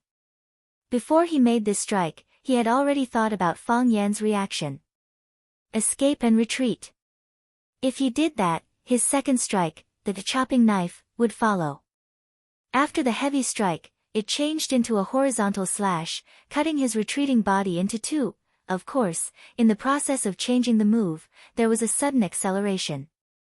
And Fang Yan's body was locked by the sneak attack of the saber intent and the force of nature. His hands and feet couldn't move to fight back, and he could only end up with his head separated from his body, if he retreated. It was a condensed beam of light, like a silver-white transparent crystal, that sprang out from his body and reached hundreds of meters high in the sky. Fang Yan's ears didn't hear, and his eyes didn't see. His limbs were still bound by the saber intent and the force of nature that the saber monarch released. It was possible that he had already broken free. However, at this time, Fang Yan had forgotten to move his limbs. Fang Yan's limbs didn't move, but he subconsciously used his hands to block the saber monarch's chopping knife. Thus, the silver-white beam of light split into two, or rather, two arms of the beam of light. One on the left and the other on the right, they gathered in the middle, tightly holding the saber monarch's chopping knife. Fang Yan had actually grabbed the chopping knife. Ignoring its sharp edge that could cut through iron like mud, ignoring its cold and domineering saber chi, ignoring the saber intent and the irresistible force of nature, it had easily blocked the saber monarch's chopping knife. What's going on? Xiao Mu finally recovered from this incredible scene. Staring at the beam of light that had suddenly appeared, he flew into a rage and shouted, "What the hell is going on? Is this kid a monster? He must be a monster." Kongzhu stared at the beam of light in the sky without blinking. His mouth was slightly open, but he couldn't say anything. He had witnessed a miracle with his own eyes. This feeling, why did it make him feel so unhappy? The black-clothed man who had been sent flying by Kongzhu's Yama palm lay on the ground. Looking at Fang Yan, who was currently enveloped by the light, his eyes were filled with surprise and disappointment. This man, he always brought people surprises. He had never let anyone down. Many people said that Bai Xiu was the true hero of Swallow Dock, the most orthodox hero. No, it wasn't like that. Fang Yan was the true hero of Swallow Dock, and he would become a legend of Swallow Dock. His name would be engraved on the old monolith at the entrance of Swallow Dock. How many years had it been since a new name was added to that monolith? Light of Taiji, the gray-clothed man on the mountain peak screamed. He was standing on a steep boulder, very far from where Fang Yan and the saber monarch were fighting. However, in his eyes, this kind of distance wasn't something worth worrying about or overcoming. He saw everything that was happening in the distance clearly in his eyes and heart. He could even see it more clearly than the people watching from the sidelines. Light of Taiji, this kid actually comprehended the light of Taiji. Only with benevolence and compassion can one have the heart of Taiji. Only with righteousness and selflessness can one have the state of Taiji. Only with righteousness for the country and the people can one have the light of Taiji. The martial fanatic had long been attracted by the battle between Fang Yan and the saber monarch. He stood behind the gray-clothed man and spoke with a clear voice, "This kid is benevolent, righteous, and righteous. He can be said to be the most outstanding genius in the last several hundred years. He is not inferior to the one from the Qin clan several hundred years ago. This is the fortune of our generation, the fortune of the Jianghu, and the fortune of our nation. Do you really have the heart to kill such a young man?" The gray-clothed man's eyes were deep, and he didn't speak for a long time. Killing a miracle and destroying a legend, how wasteful is that? To be able to live in the same era as a young man like him, isn't that a fortunate thing? Just like how we have sighed countless times, why didn't we live in the same era as Qin Zongma hundreds of years ago? This is the regret in the hearts of all the martial artists. Let him go, let us be the bystanders of history, let us be the witnesses of miracles. Let us see what he can do, let us see what kind of brilliance he can emit in this era, let him go. The gray-clothed man pondered for a long time, then spoke with a hoarse voice, "To be honest, the moment I saw the light of Taiji, I really wanted to kill him myself. To kill a miracle, I am a miracle. To destroy a legend, I will create a new one. Why must it be him? But it's hard to go against the will of the heavens. Even the heavens are helping him, how can I go against the will of the heavens? This will be the punishment of the heavens." "You mean, I won't do anything tonight," the gray-clothed man said. "Whether he lives or dies, leave it to the will of the heavens." The martial addict bowed deeply to the gray-clothed man and said, "Thank you." The gray-clothed man's eyes turned cold and said, "What? Do you cherish talent to such an extent? You, the martial addict, are also a prideful person, and yet you are willing to bow to me in his place? When I gave you the fairy flower offering, did you say the word, 'thank' to me? For the sake of that irrelevant brat, you said the word, 'thank,' twice." "I'm not saying thank you in his place," the martial addict said, "I'm saying thank you in my place. I can't become a miracle, but I can witness the rise of a miracle. Isn't this a kind of fortune? I'm not talented enough to walk a new path, but I can follow the path that others have already walked. This is also something that is infinitely beneficial to me. Saying, 'thank you,' is a matter of course." The gray-clothed man sneered and said, "Aren't you celebrating too early? I only said that I won't do anything, I didn't say that others won't do anything. I have a tolerant heart, I can give him one more chance. Others might not be willing to watch him rise so quickly. If someone else tries to kill him, he might not be able to escape from this mountain. If the Blade Monarch's saber can't stop him, who else can?" The martial addict was shocked and asked.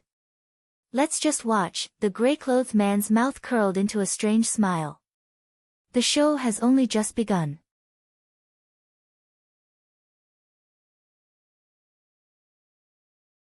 Chapter 576. Martial fanatic Ho Jindong had a very reasonable saying, "I can't be a pioneer, but I'm honored to be a pioneer." He couldn't establish his own sect and become a legend. However, being able to be in the same generation as a legend was also a fortunate thing. Many years later, if someone wrote a history book, the battle between him and Fang Yan would be written down. Fang Yan turned into Ultraman, and the others became little monsters that surrounded and attacked Ultraman. The Blade Monarch felt it the most. According to the Blade Monarch's plan, once the momentum of the chopping blade was used up, he would immediately change it into a horizontal slash and use the second move, the kitchen knife. If the kitchen knife still couldn't hurt the enemy, then he would use the third move, the boning knife. Chopping firewood, chopping vegetables, and boning. The three moves were independent, but sometimes they could be combined into a single move. This was also the most powerful move in the saber manual. Unfortunately, the Blade Monarch couldn't use these three moves in one go. His rhythm and pace of attack were already disrupted by the Tai Chi light that Fang Yan suddenly comprehended. The Blade Monarch gathered his chi in his dantian and wanted to chop the chopping blade in his hand. However, no matter how much strength he used, the chopping blade remained motionless in the middle of the two silvery white lights. It was as if it was embedded inside, fusing with the two crystal arms. Since he couldn't chop down and couldn't chop Fang Yan in half, he wanted to pull out the chopping blade in his hand. After pulling it out, he would chop again. The chopping blade was still motionless, all his strength had already sunk into the sea. Fang Yan sensed the Blade Monarch's strange movement and knew what he was thinking. What is this? Fang Yan had been asking himself this question. Ever since that pillar of light appeared, ever since that seemingly solid pillar of light had been used by him to hold back the chopper that could have taken his life, he had been thinking about this question. Was there someone helping him? Who? That old monk or that old Taoist? If they could use the spring of withered wood, they could naturally use other more brilliant moves, for example, releasing the qi in their bodies and then condensing it into a substance to save themselves. Since they said that he was the guardian of the Taiji diagram, wasn't it natural for him to put in some effort? Or did the heart of Taiji mutate again? Last time, the image only turned into lines. Why was the mutation this time so strange and scary? Of course, it still looked quite cool. In the future, he could use this beam of light to fight with others, block people's kitchen knives, and touch little girls' buttocks. No one would know it was him who did it. Is it my turn now? Fang Yan looked at Dao Jun and asked with a smile. The Saber Monarch's pupils shrank as he asked in a cold voice, "What is this?" Everyone had the desire to win, and everyone also had curiosity. Saber Monarch knew that he was going to win, but he really wanted to know how he had lost. What the hell was that beam of light? Is it really a good idea to hide a flashlight on your head? This is the light of justice, Fang Yan said. A just cause enjoys abundant support, while an unjust one finds little support. You set up a trap to kill me, even the heavens can't bear to watch. As he spoke, Fang Yan suddenly stretched out his palm. It was a light palm strike. Light clouds. Light wind. Like spring flowers and autumn fruits, like a drizzle of snow. Like the chirping of insects and birds, like an earthworm loosening the soil. However, when the palm landed on Dao Jun's chest, Dao Jun's clothes were immediately torn to shreds by a majestic and overbearing force. Then, the shreds flew in all directions. Not a single piece of cloth fell to the ground, as it was already burnt to ashes in the air. Bang! Saber Monarch's abdomen caved in, then popped up again. At the same time, Saber Monarch's body was sent flying. Before he landed, he spat out a mouthful of blood. Pfft! Snowflakes splashed in the air as if it was raining blood. When Fang Yan struck out with his palm, the beam of light above his head disappeared. It came so suddenly, and left so mysteriously. It was as if it had never appeared in the first place. Pow! Kongzhu kicked the ground with the tip of his foot and flew into the air. He grabbed Saber Monarch, who was still in mid-air, and leaped toward his brother, Xiao Mu. After they landed, Xiao Mu and the man in black were already standing in front of them, one on the left and one on the right, to prevent Fang Yan from chasing after them. They were originally spread out, each guarding a corner. However, after Fang Yan displayed extraordinary martial arts skills that shocked them, they had no choice but to change their attacking stance. In other words, they had now gathered into a defensive formation. In the arena, strength was everything, and whoever was stronger would be more arrogant. After Saber Monarch was defeated, Fang Yan took control of the situation. Ugh! After Saber Monarch landed, his internal organs were almost displaced, and his blood was still boiling. He tried his best to stand up, but he still vomited large mouthfuls of blood. The power of Fang Yan's palm strike was enough for him to recuperate for 3 to 5 years. Kongzhu channeled his energy into Saber Monarch's body to help him suppress the boiling blood.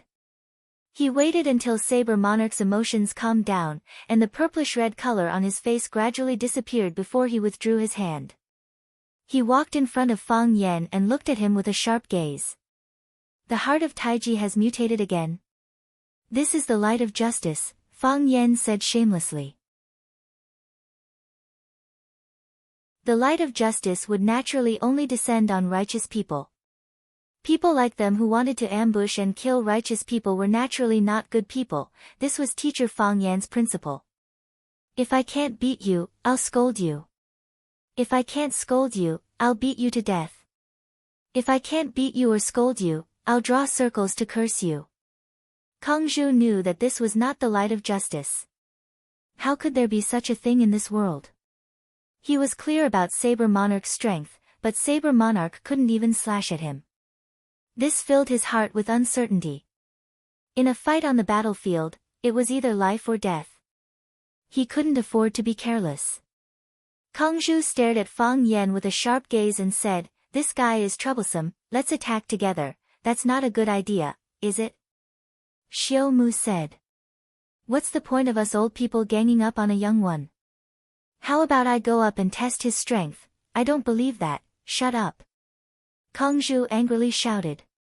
He knew that his little brother liked to do things that would attract the attention of others.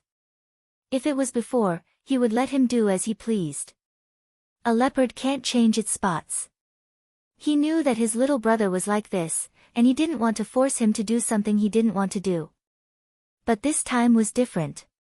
He sensed danger from Fang Yan's body. He had a smile on his face as if nothing had happened. But from the palm he used to attack Saber Monarch earlier, he knew that this brat wanted to kill him. He hated them so much that he wanted to take Saber Monarch's life with that palm. If it were not for the fact that Saber Lord was very powerful and had been accumulating power before Fang Yan struck, Fang Yan's palm strike would have ended his life. "Let's attack together," Kang Zhu said resolutely, his tone unquestionable. "Also, little girl, if you don't want to die, you'd better use all of your strength. You should know what your choice represents. You don't have a position, but your family does." "I understand," the black-clothed man said in a low voice. "Attack!" Kang Zhu shouted. As he shouted, his body was already dashing towards Fang Yan like a rabbit. He took the lead, waving his hands non-stop. Countless palm shadows appeared in front of him, and the countless palm shadows turned into countless phantoms that were hard to discern with the naked eye. Yama's palm, ghost palm. Roar, as he swung his palm, ghosts wailed and wolves howled.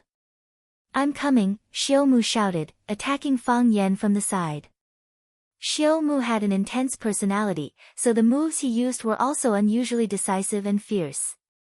Bodhisattvas lowered their eyebrows, while arhats glared angrily. He punched out, his fist was biting cold and filled with fist intent. Arhat fist. The two brothers surrounded Fang Yan, one in front and one on the left, one soft and one hard. The black-clothed man stood where she was, her beautiful eyes looking at the battle in front of her, hesitating. After thinking for a moment, he finally gritted his teeth and charged toward Fang Yan, who was in the middle of the battle. Her arrival quickly filled up the position on the right, and the three of them formed a simple U-shaped encirclement around Fang Yan. Saber Monarch Luo Jin didn't give up. After taking a few deep breaths, he charged towards Fang Yan from behind with his chopping knife. His body was like a mountain, the tip of his knife rising. The third move of the saber manual, the boning knife. With one swing of the knife, the sky changed color. Surrounded by four experts, Fang Yan's body spun wildly like a top. The heart of Tai Chi had already been activated, and the Tai Chi domain had a panoramic view of their attacks. His body was already moving to the extreme. When the attacks from all four sides reached him at the same time, Fang Yan's body soared into the air with a whoosh. Whoosh, whoosh, whoosh, a strong gust of wind was stirred up by him, like the long tail of a tornado. Fang Yan's body had just leaped up, dodging their first round of attacks, and then he pressed down with lightning speed. He flew above their heads, his legs like spears as he ruthlessly kicked at the top of the heads of the two brothers. He wanted to kick a hole through their skulls. Sensing danger, Xiao Mu and Kang Zhu quickly retreated. Pa, pa, the force from their toes flew to the ground, smashing two deep holes in the hard stone ground. The two retreated, and the encirclement was immediately disbanded. Fang Yen flew up, and the saber monarch's boning knife followed suit. As Fang Yen descended, the boning knife immediately slashed at his genitals. The butcher dismembering ox technique. Fang Yen avoided the sharp edge of the boning knife. When his body reached a certain height, he kicked at the saber monarch's injured chest. Luo Jin had just been seriously injured, and his body was not as lively as before. Fang Yan's attack was as fast as lightning, and he had no way to dodge. His body was once again swept away by Fang Yan. When Fang Yan landed, only the black-clothed man was left in the battle. Fang Yan had originally wanted to chop at the black-clothed man's neck, but halfway through, he withdrew his hand. When he withdrew his attack, the force from his hand tore off the black-clothed man's black veil. The black veil fluttered, and Fang Yan grabbed it. With his back to the black-clothed man, Fang Yan handed over the black veil in his hand, and said in a hoarse voice, "Cover your face again, I don't want to see your face."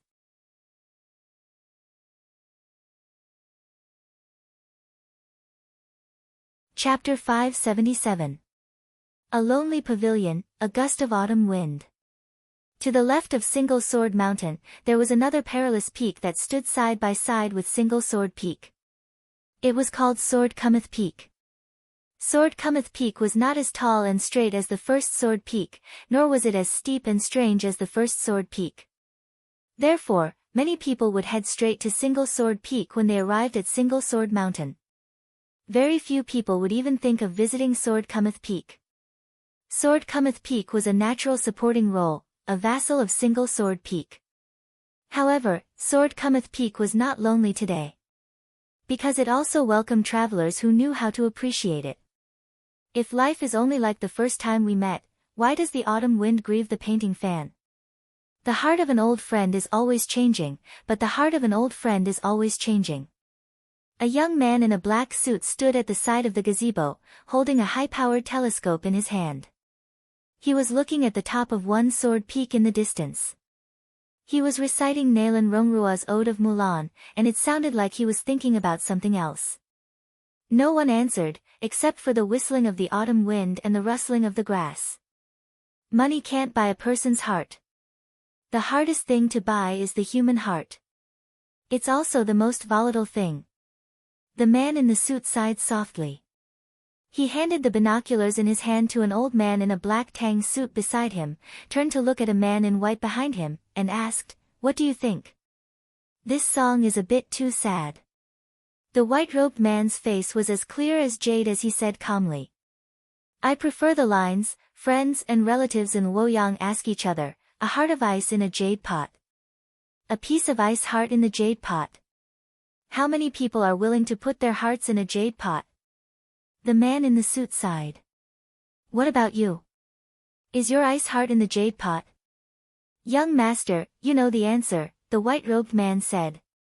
"I don't know the answer." The man in the suit shook his head. He glanced at everyone present and said, "The human heart is unpredictable. No matter how good I am at calculating, I can't calculate the human heart. What I want is nothing more than for everyone to work together to do something that will make us stand out from the crowd. Isn't it true that benefits are eternal?" The white-robed man smiled and said, "That is true, but it doesn't sound elegant, does it?"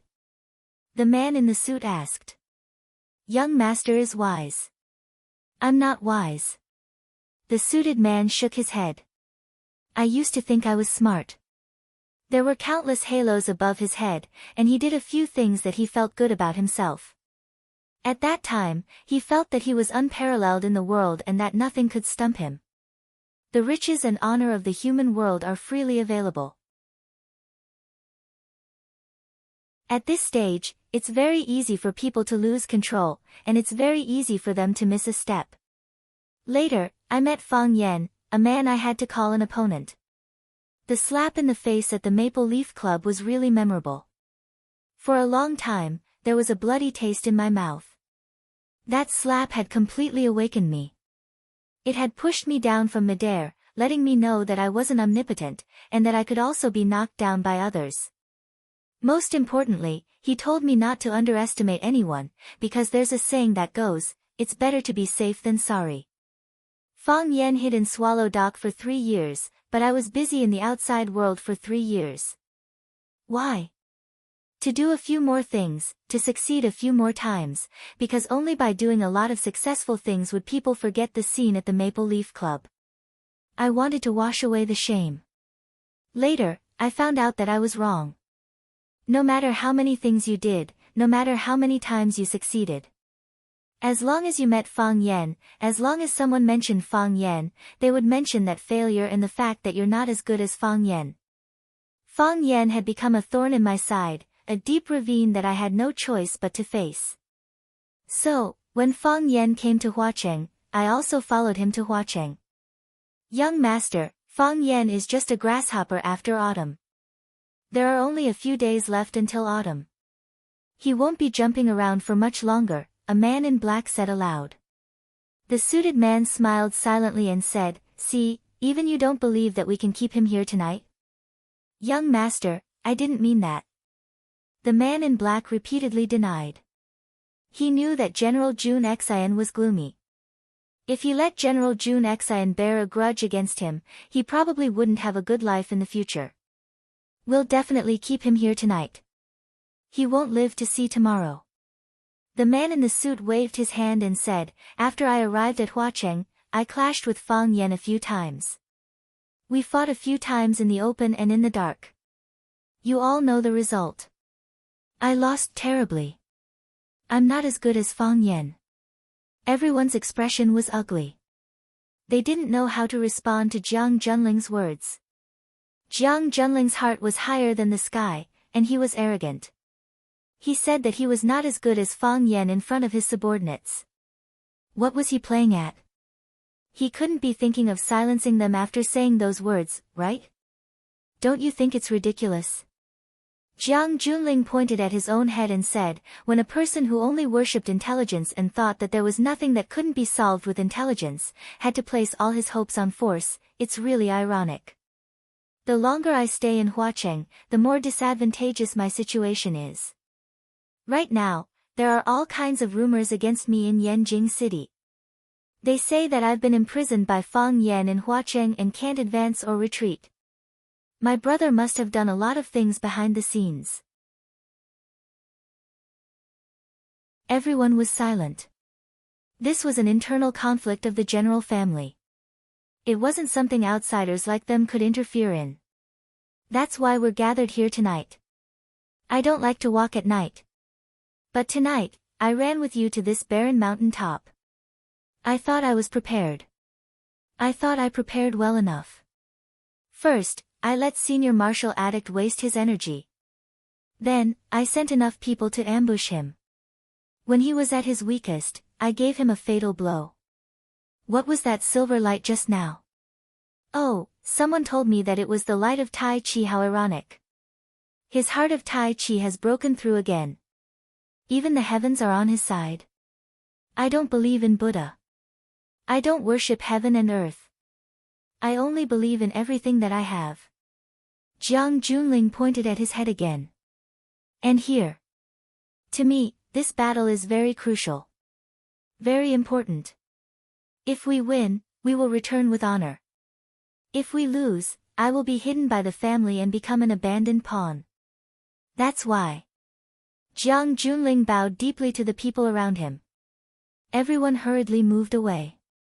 Who would dare to accept a 90-degree bow from this young master? Wouldn't that be shortening their lifespan? If they accept it now, then he might think about it and feel uncomfortable. Who knows, he might give you a hard time. Jiang Junling raised his head. His eyes shined as he looked at everyone.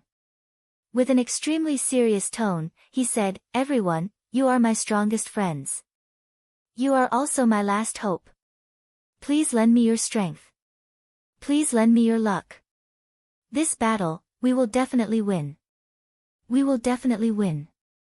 2 young men in black said excitedly. A kind of excited feeling of a warrior dying for a bosom friend spread through their bodies. We are willing to die for young master. The two silent old men who had been following by the General Ling's side all this while and had cultivated the silent Zen, said. Because they had not spoken for far too long, their voices were dry and shriveled. However, their sincerity was enough to move one's heart. The white-robed man wore a wide-sleeved robe and held a long sword in his hand as he said with a faint smile, "We await young master's orders." Jiang Junling nodded at everyone, before angrily shouting, "Today, at this time, we will kill Fang Yan." Crash! Two men in black charged towards the foot of the mountain. Whoosh! The two men in black who had been following closely by Jiang Junling's side continuously flashed, before disappearing into the mountain forest. The long-robed man nodded at Jiang Junling with a faint smile. "Take care, young master."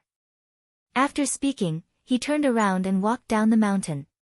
He used the word walk, but his footsteps were as swift as the wind. In the blink of an eye, he had already arrived in front of the two men in black. Sword Cometh Peak regained its tranquility once again. Only Jiang Junling was left guarding the old pavilion alone. Jiang Junling used a pair of binoculars to observe the world on the other side as he softly said, "The saying of Mount Li ends in the middle of the clear night, and the ringing bells of the night rain do not complain. How is it better to be a man in embroidered robes, to be together like a pair of wings and branches? It's really a sad thing for old friends to meet each other in arms. Cover your face again. I don't want to see your face." To think that Fang Yan would make such a request in the middle of an intense battlefield. Just how ugly and terrifying must his face be to make Fang Yan feel fear? Fang Yan handed the black veil over, but the black-clothed man did not reach out to take it. "You already knew who I was, right?" the man in black asked. His voice was light, and contained a little gentleness and coquettishness, like the whispers of a lover being blown over by the wind from afar. "There's no need for anyone I don't know to cover their face. What's the point of covering their face with a veil for someone I know?" Fang Yan's expression twitched as he did his best to suppress the churning anger and sadness in his heart, as well as the tears that threatened to spill out of his eyes. He was a man with a strong will, but when it came to emotions, he was as weak as a child. He did not know how to deal with such a situation. He hoped that these people were all strangers. They were all enemies who wanted to kill him. Only then would he feel at ease, and feel that it was only natural. "Yes, how could you not recognize me?" The man in black smiled soundlessly. Her eyes were red as large beads of tears rolled down her cheeks. "You're such a smart person, how could you not guess who I am? Only someone who wants to cover up would do such a stupid thing. I'm not stupid either, but I don't know why, but I still want to cover my face with a black cloth. Because I really don't know how to face you, not to mention you." Fang Yan gritted his teeth, his fingers deeply digging into the flesh of his palm. His eyes turned blood red, and the hostility in his heart accumulated to the highest point before exploding with a bang. His eyes coldly stared at the man in black, and his words pierced the heart. "Why you?"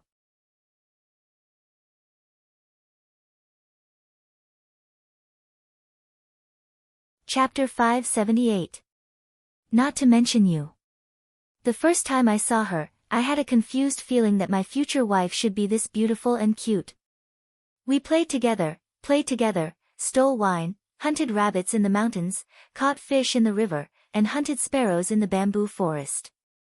I made flower garlands for you, taught you how to roll iron rings, made a chain gun for you, made a whip, and sharpened a top for you. I wrote love letters to you in vernacular and classical Chinese. I deliberately lost the fight with Yi Gentle for you. I stood in front of you with my head bleeding again and again. I just wanted to hear your reproach and comfort. I just wanted to see you hurriedly and deftly bandage my wounds. I took you to the top of the mountain to watch the red sun rise and all living things wake up. I took you to sit by the stone river and watch the sunset. I took you to see the spring breeze and spring rain. I took you to see the heavy snow and the cold winter stretching for thousands of miles. I asked you to take a walk by the river. I hid in the window of your room and told you jokes, sang, and danced. I told you my great but naive dream. I told you all my worries. I said that I didn't like kung fu.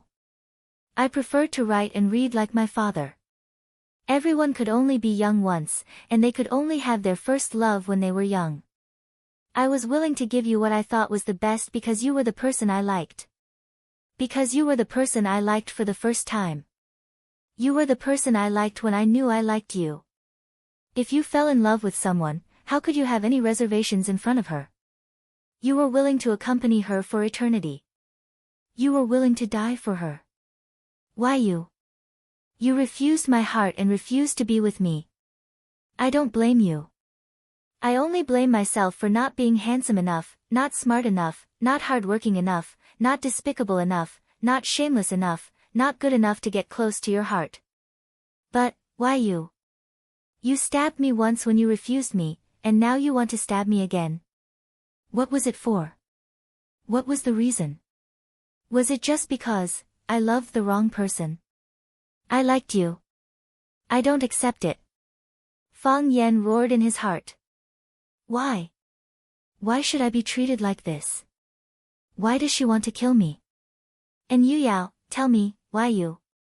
Fang Yan suddenly turned around, staring at the pretty face full of tears and roared. Why you? Why you?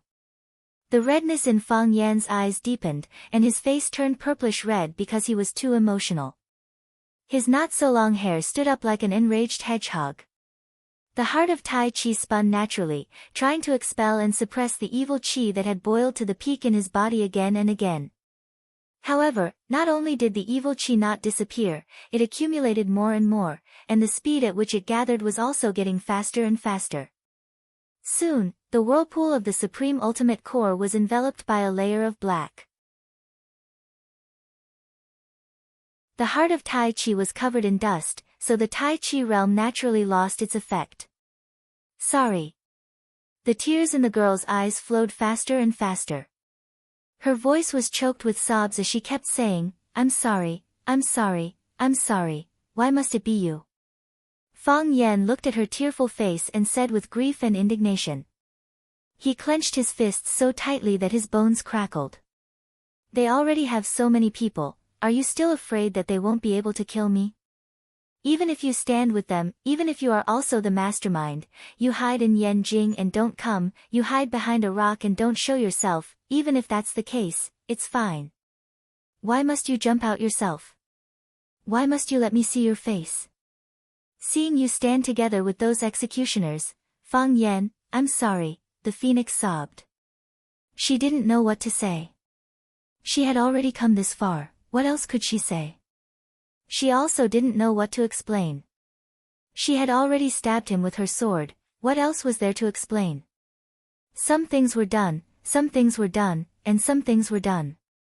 She made her choice, so she and Fang Yan also passed. She had hesitated before, because she knew what the consequences of doing so were. She had considered for too long, she had calculated too much. But, why did her heart feel so uncomfortable when she faced him? It was like using a knife to cut the heart into pieces, then pouring it into a measuring cup, adding water and ice and stirring it into juice, pain.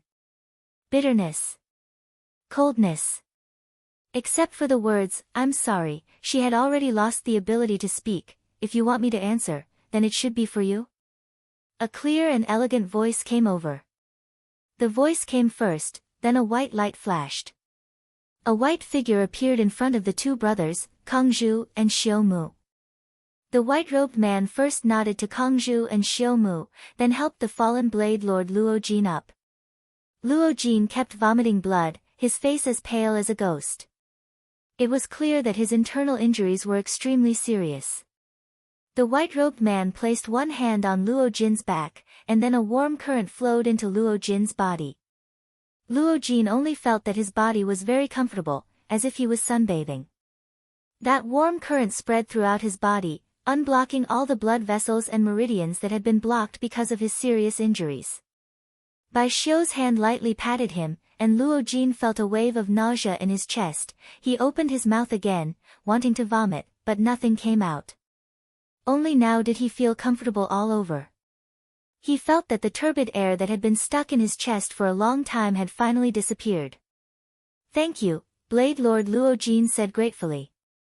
On the battlefield of life and death, if someone was willing to lend a helping hand, then the favor was far too great. Perhaps in the future, he would have to take out something even more important to repay the favor.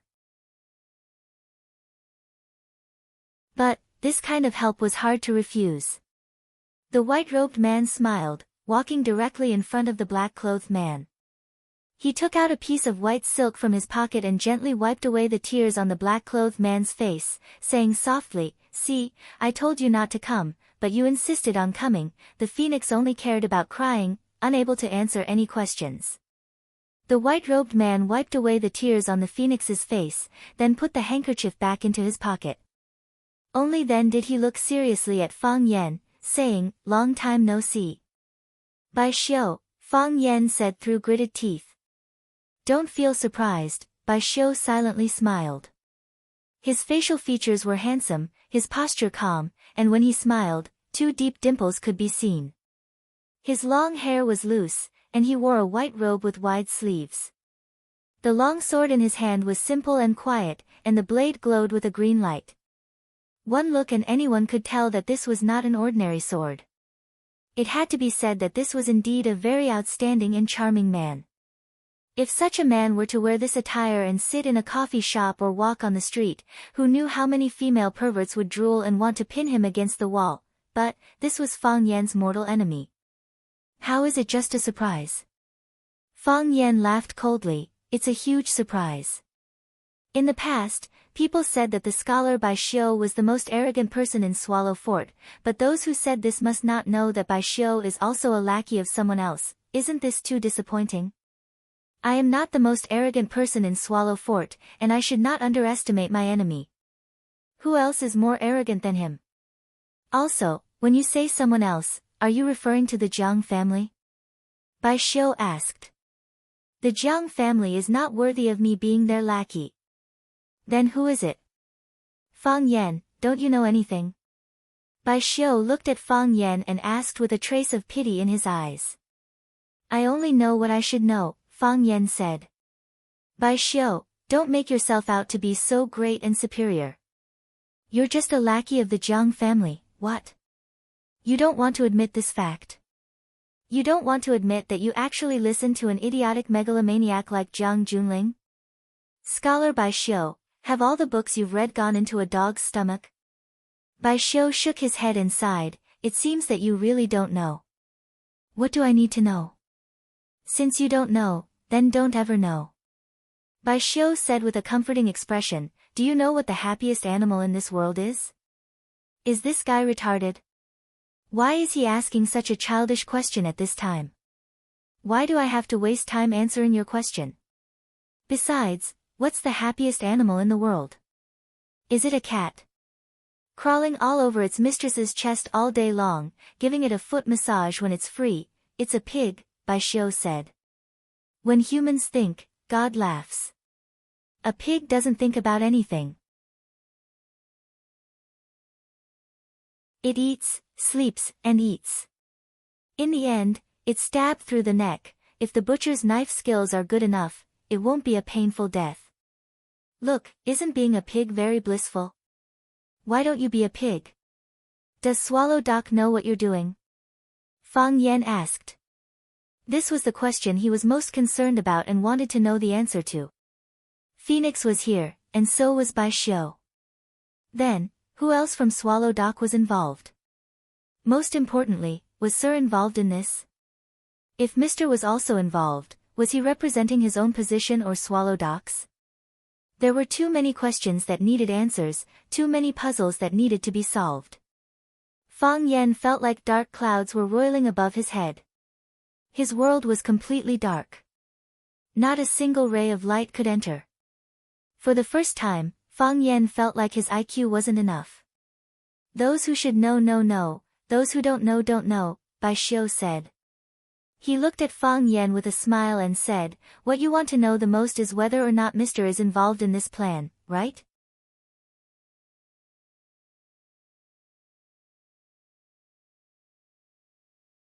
Chapter 579. If it was just by Xiao, things wouldn't have reached the point of no return. If even the teacher stood on the other side and became the real mastermind behind this sure-kill situation, then things would become confusing and incomparably dangerous. The teacher wasn't just the teacher, he was also Swallow Dock. Swallow Dock was Fang Yan's home. Would even his own family want to kill him? Phoenix could only be counted as half a member of Swallow Dock. Her appearance couldn't represent Swallow Dock's position, but it could represent the Yin family's position. Fang Yan didn't have much contact with the Yin family, and had only greeted his parents a few times. They looked cold and unapproachable, so how could they want to kill him? Bai Xiu was a member of Swallow Dock, and was even a very important person there. He was a capable candidate to be the next teacher of Swallow Dock.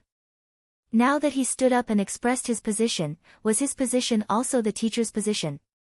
Bai Xiu understood Fang Yan. Just as he said, this was what Fang Yan was most concerned about. What was the teacher's position? Did the teacher want Fang Yan to die, or did he want Fang Yan to live a life worse than death? Bai Xiu could represent the teacher to a certain extent, but Bai Xiu couldn't represent the teacher. Hearing Bai Xiu's words, Fang Yan said in a low voice, "Yes, this is the question I want to ask. It is also the thing I am most concerned about. With such a big scene tonight, everyone who should have come is here, and those who shouldn't have come are here to join in the fun." Phoenix's expression was extremely sorrowful, and her tears flowed even more happily. She really shouldn't have come. Coming here was asking for abuse. Fang Yan could mock her, scold her, and even kill her, but she could only keep saying, "Sorry," to him. Why bother? Fang Yan's eyes were like knives as he stared at Bai Xiu's face. Just like the most famous, if eyes could really kill, Fang Yan would have already chopped Bai Xiu into meat paste and made dumplings. Fang Yan hated Phoenix, but he didn't want to hate Phoenix. Because when he hated the woman he deeply loved, not only did the pain not lessen, but it also made him feel 10 times, 100 times worse than not hating her. Therefore, Fang Yan placed his hatred on Bai Xiu. "Bai Xiu, you almost never step out of Swallow Dock, but this time you came all the way to Solitary Sword Mountain to ambush me and take my head. Why? Bai Xiu, if you weren't a dog of the Jiang family, who ordered you to run out and bite people? Bai Xiu, if you weren't a dog of the Jiang family, then who ordered you to run out and bite people? Many years ago, I knew that I wasn't good with words, so I didn't like to talk most of the time, especially to you. Language is also a kind of ability, and I'm not as good as you in this aspect. We're from the same hometown, yet you're not even willing to give me an answer." Fang Yan pointed at the encirclement around him, pointed at Bai Xiu, pointed at Diablo and Xiu Mu, and even pointed at the Blade Lord Luo Jin, who was still holding his saber and maintaining his battle stance. The situation is very clear. Even if the gods come to save me, it will be useless. The current situation is a dead end for me. Bai Xiu, can't you let me die knowing? Fang Yan didn't point at the phoenix. He couldn't bear to look at it, and he didn't dare to. He treated the phoenix as an invisible person, although at this moment, his heart was in so much pain that he couldn't breathe. So what? No matter how painful it was, he had to endure it. No matter how cold it was, he had to endure it. His life was more important. I'm not obliged to explain to the dead. That's the king of hell's business. Bai Xiu raised the sword in his hand and said, "My duty is to send you to hell." Fang Yan sneered. Such a line was really uncultured. Who knew where it was plagiarized from? "Bai Xiu, you've been waiting for this day for a long time, haven't you?" Fang Yan said with a face full of ridicule. "You used to be the most popular young hero of Swallow Fort, the focus of everyone's praise. Although Yi Rou has the reputation of being the #1 in the younger generation of the Jianghu, many people always thought that it was because you didn't want to fight with women. Unexpectedly, I, Fang Yan, was a genius, comprehending the heart of Tai Chi at such a young age. I immediately stole your limelight and glory, becoming the most popular man in Swallow Fort. Your state of mind is out of balance." Jealousy turned to hatred. You've wanted to kill me for a long time, right? Come, Bai Xiu. Use your full strength and come at me with your companions, keep me here so that I won't be able to walk out of Solitary Sword Mountain. From now on, you will be the number one in the younger generation of Swallow Fort, and no one will compete with you. Bai Xiu slowly put down the sword in his hand. He looked at Fang Yan with a serious face and said, originally, I didn't want them to accompany me in the attack, because I think it's a bit undignified. No matter what, we're all from Swallow Fort. Even if there's any conflict, it should be solved by us using Swallow Fort's method, that's right. Fang Yan shouted sternly, let's go down the mountain, find a tavern, order a few boxes of white wine, and fight to the death. Swallow Fort's way of solving problems was to compete in drinking. For example, Fang Yan and Li Xiaotian had some kind of quarrel, or Fang Yan stole Zhu Zaidan's crocodile bow to hunt for game to ambush the phoenix. Fang Yan's heart ached again. Why was it the phoenix again? Whenever the companions of Swallow Fort encountered any problems that needed to be solved, they would find a place with no one around to compete in drinking. They would bring a few bottles of Shadaozi, one for each, and drink to their heart's content. The loser would listen to the winner, and the winner could apologize or continue to curse. Because their alcohol tolerance was not as good as Fang Yan's, Fang Yan would always be the winner. This way of solving problems was surprisingly effective. They were still as close as brothers, and never had any conflicts. Bai Xiu knew that Swallow Fort had this tradition, but he was not one of Fang Yan's companions. He didn't expect Fang Yan to propose such a despicable and shameless plan. If everyone went down the mountain to a tavern, Fang Yan would probably be so far gone that he wouldn't even be able to see his shadow. At that time, forget about killing him, even if they wanted to scold him, he wouldn't listen. Bai Xiu's expression stiffened slightly, then he smiled bitterly and said, I'm afraid I can't agree. If there's alcohol, I don't mind having a drink with you, I'm afraid there won't be a chance in the future. Bai Xiu, your life is so boring, Fang Yan said viciously, you used to be so pretentious, and now you're so timid, are you tired? Tired. So tired, Bai Xiu said with a smile. So I might as well kill someone to relieve my tiredness. As soon as Bai Xiu finished speaking, he raised his sword and prepared to charge at Fang Yan again. Bai Xiu, the phoenix grabbed the corner of Bai Xiu's clothes. Bai Xiu tugged hard, but he couldn't pull it away. Bai Xiu could only turn around and look at the phoenix's tear-stained face. He said softly, I know what you're thinking, so I didn't want you to know about these dirty things. I don't know where you heard this news, but you actually secretly came to Flower City by yourself. Fang Yan is a smart guy.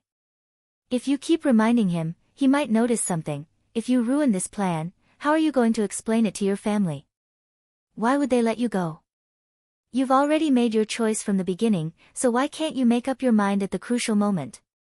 We are very powerful, and we can change many things, but we can't change fate. The current situation is the fate of you and Fang Yan. Bai Xiu, what's the point of you standing here? You came for him, you want to say goodbye to him, you're afraid that he'll be killed. You always feel that you should see it happen with your own eyes. Even if he dies, he should die in front of your own eyes, but do you know that because you're standing here, the person most likely to kill him is actually you? Bai Xiu, one of the phoenix's hands tightly gripped Bai Xiu's sleeve, afraid that if she let go, he would attack with his sword. She was very, very sad. She was very, very sad. She was sobbing uncontrollably. She was crying so hard that her entire body was trembling, as if she was about to stop breathing. Bai Xiu once again took out a handkerchief from his pocket and carefully wiped the tears off Phoenix's face. He advised, go back. This place isn't suitable for you, Bai Xiu. I'm sorry, Phoenix said in a trembling voice as she threw herself into Bai Xiu's arms. As she spoke, the long sword in her left hand suddenly pierced toward Bai Xiu's abdomen. Chi, the long sword didn't pierce through Bai Xiu's abdomen. Instead, Bai Xiu caught it in his hand. A long gash appeared on Bai Xiu's palm by the sharp blade of the sword, and red blood sprayed out like a fountain. No one had expected such a scene to occur. This stinking whore, Xiao Mu flew into a rage and cursed angrily. She's actually a spy on Fang Yan's side. They had just fought with Fang Yan, and had already figured out Fang Yan's strength. Especially that silver arm of light that appeared at the end, it was even more confusing. Bai Xiu was a new force on their side, and also the main force that intercepted Fang Yan. If Bai Xiu was stabbed or killed by Phoenix's sword, how could they complete the task of keeping Fang Yan at Solitary Sword Mountain? Damn, Kung Zhu flew into a rage and slapped toward Phoenix's back. Bai Xiu waved his sleeves and dispersed the overlapping palm shadows that Kung Zhu had sent over. Saber Monarch's eyes were cold, and he looked thoughtfully at Bai Xiu, who was holding Phoenix in his arms. Bai Xiu held the long sword in one hand and the blade of Phoenix's long sword in the other. He looked at Phoenix tenderly and said, "You don't understand me, but I understand you very well. When you say sorry, it means that you will really do something that will let others down."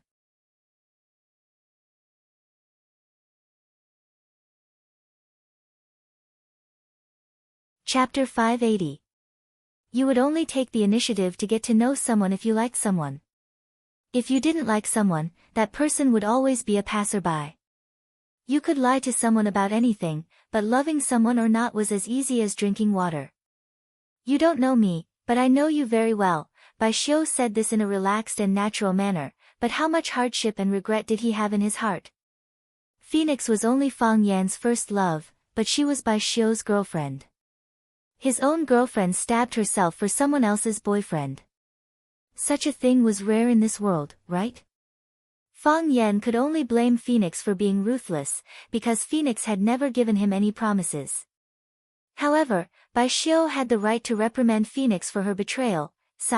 Bai Xiu sighed deeply and said, "Don't ever say sorry to anyone in the future, at least not to me, Bai Xiu."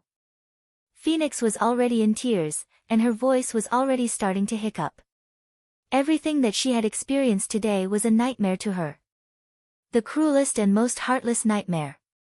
However, even so, she still didn't want to wake up, because no matter how terrifying a dream was, it was ultimately a dream. Everything that happened in the dream was fake and illusory. If it was reality, there would be blood and deaths. She couldn't accept such an outcome. Although she had thought about it 100 times, made up her mind 100 times, and decided to take on everything 100 times, wasn't the reason why there were 100 times because she hadn't thought it through, hadn't made up her mind, and couldn't take on everything? You rushed over for him. No matter how much your heart ached, he already understood your feelings. Bai Xiu hugged Shangxin's body tightly with one arm and said in a calm and gentle voice, "When you stabbed me, the best place to stab me was actually my heart. However, you only stabbed my stomach. This proved that you didn't want to kill me, but only wanted to injure me." A hint of bitterness appeared on Bai Xiu's face as he said, "For so many years, everyone thought that I had won. They thought that I was the winner on the battlefield of love. However, I knew that I had lost, and Fang Yan was the real winner. Even though everyone knew that you were my girlfriend, you had never held my hand when we were alone. It's only when we meet Fang Yan that you take the initiative to hold my hand. What do you want to prove? You want to tell Fang Yan to give up on me, that the person I like is Bai Xiu. You're also telling yourself to stop letting your imagination run wild. The person you're going to choose is Bai Xiu.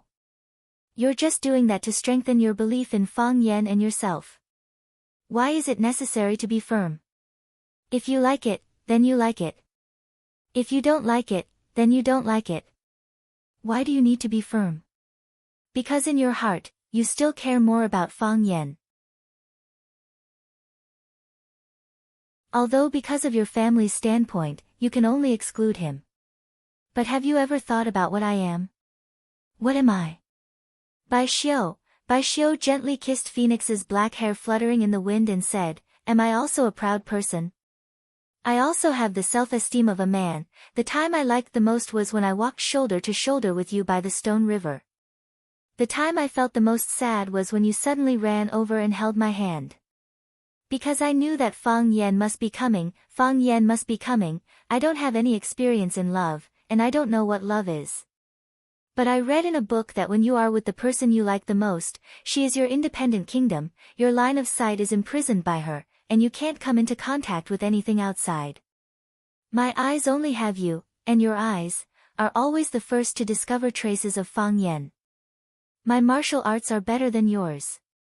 If someone else comes close, shouldn't I be the first to discover it? What I'm grateful for is that your sword didn't stab my heart in the end. This is the best reward for my efforts, right? Bai Xiu, Phoenix's legs were weak, and her body softly leaned against Bai Xiu's chest. The sword in her hand couldn't stab down, nor could it fall. Her hand holding the sword was shaking, but because Bai Xiu's hand was holding the sword, one end of the sword was still fixed in Phoenix's palm. Is it loyalty to your family or loyalty to your own feelings? Everyone will be in a dilemma when they encounter this kind of problem. Is it disloyal, unfilial, or heartless? It's hard for me to decide when I encounter this kind of thing. No matter what choice you make, it's wrong. You coming here is a mistake. Bai Xiu lightly patted Phoenix's shoulder and took the sword from her trembling hand. His eyes were gentle, and his voice was filled with infinite affection as he said, "You're too tired. Go back and rest well, when you wake up, everything will be over." Bai Xiu, don't. Phoenix hugged Bai Xiu tightly, her voice sorrowful and pleading. Bai Xiu smiled bitterly and said, "You see, you're making things difficult for me again. I've never refused any of your requests, but this time, I can only disappoint you."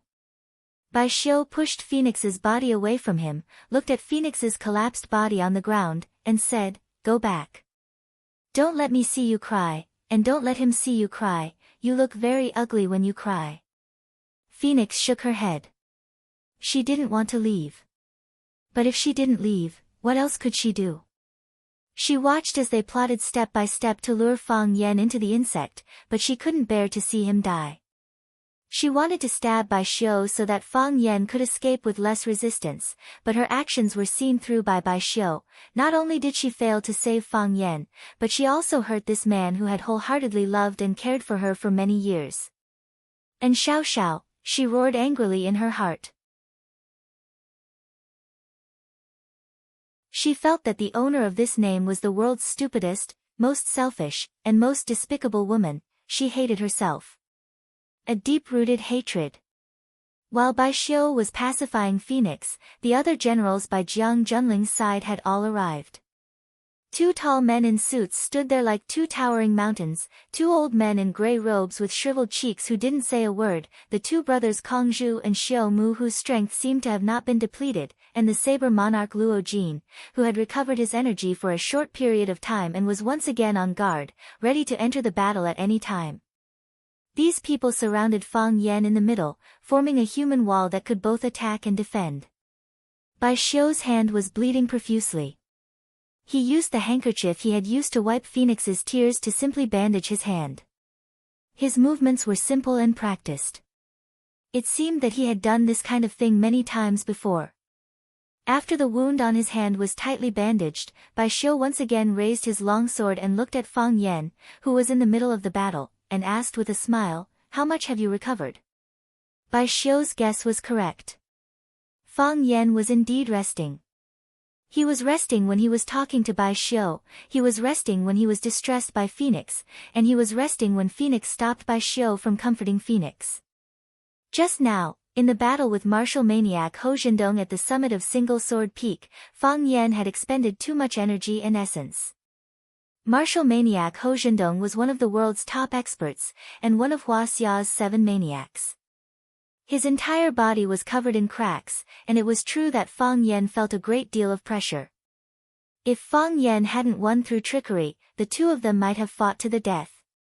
But even though Fang Yan had won in the end, his energy was almost completely depleted. Thus, he needed energy. If he wanted to break out of the encirclement, he needed an intense battle. At the very least, these people in front of him wouldn't let him go so easily. 70%. Fang Yan said. His essence, qi, and spirit had only recovered to 40%. Just now, when he received Saber Lord's firewood cleaver, the silvery white crystals that appeared out of nowhere had almost drained all the energy in his body. Even if Fang Yan had the aid of the Taiji heart, which could speed up his body's recovery, he had only recovered 40% of his energy. Up until now, he had only recovered 40% of his previous strength and will. His body was empty, and his will was exhausted. How could he win this battle? Of course, he wouldn't tell Bai Xiu the truth. Bai Xiu was a narcissist. Why would he ask such an idiotic question? Bai Xiu smiled and nodded. 70% is just right. You can kill me without letting others think that you're bullying me. 70% is indeed just right. Fang Yan sneered. That's right. Bai Xiu nodded. My opponent is too weak. He's not worth my attack. Fang Yan was furious. He glared at Bai Xiu fiercely and said, "What right do you have to say that I'm not worth your attack? Come, let's fight one-on-one." He pointed at Kongzhu, Xiu Mu, and the others and said, "None of you attack. I want to see how strong this idiot is. In my opinion, he's the weakest among you all." No one answered. No one left the encirclement. Fang Yan sighed in his heart. The times had changed. The people's intelligence had increased. There were fewer idiots. Even the performance of swindlers wasn't as good as before. Bai Xiu calmly looked at everyone and loudly said, "Everyone, time is of the essence. Let us join hands and kill this brat, that's how it should be." Kongzhu agreed. This brat has picked up a great bargain. Being surrounded by so many of us is a great blessing in life. Let's begin, no more chatter, the bulky black-clothed man roared. Shameless. Fang Yan cursed. Thank you. Before Bai Xiu finished speaking, he and his sword had already disappeared from their original positions. Before he could even reappear, a silvery white sword ray descended from the sky. Like a bolt of lightning, it enveloped the space above Fang Yan's head. Rumble, lightning. Thunder. A single strike of the sword could cause lightning. This was the supreme secret of swordsmanship.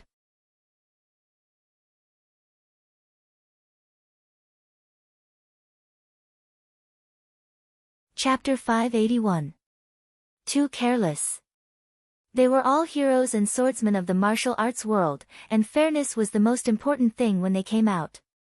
When a Western knight encountered a major event like his wife being stolen, he would just throw a pair of white gloves at the other party and yell, "I want to fight you one-on-one," and then be killed by the other party. When Fang Yan was young, his favorite thing to do was to take Li Xiaotian, Zhu Zaidan, and a group of friends to fight one-on-one with others. Whoever they didn't like would be picked on by a group of people, neat and tidy, and extremely refreshing. Every dog has its day. He didn't expect that there would be a day when he would be picked by a group of people. Bai Xiu took the lead and was the first to rush at Fang Yan with his sword. He used a killing move right from the start. The teacher was good with the sword, and his thunder roar was impenetrable. Bai Xiu was the teacher's disciple, so he was also good with the sword. The teacher once said, "Bai Xiu is good with the sword, better than me." At that time, everyone thought that the teacher was being modest, or trying to force his disciple to take the position. Because of this sentence, Fang Yan cursed the teacher for being shameless many times in his heart. Even if you want your disciple to take over, you don't have to say such shameless words of praise, right? However, Bai Xiu's strength had always been a big secret in Swallow Fort.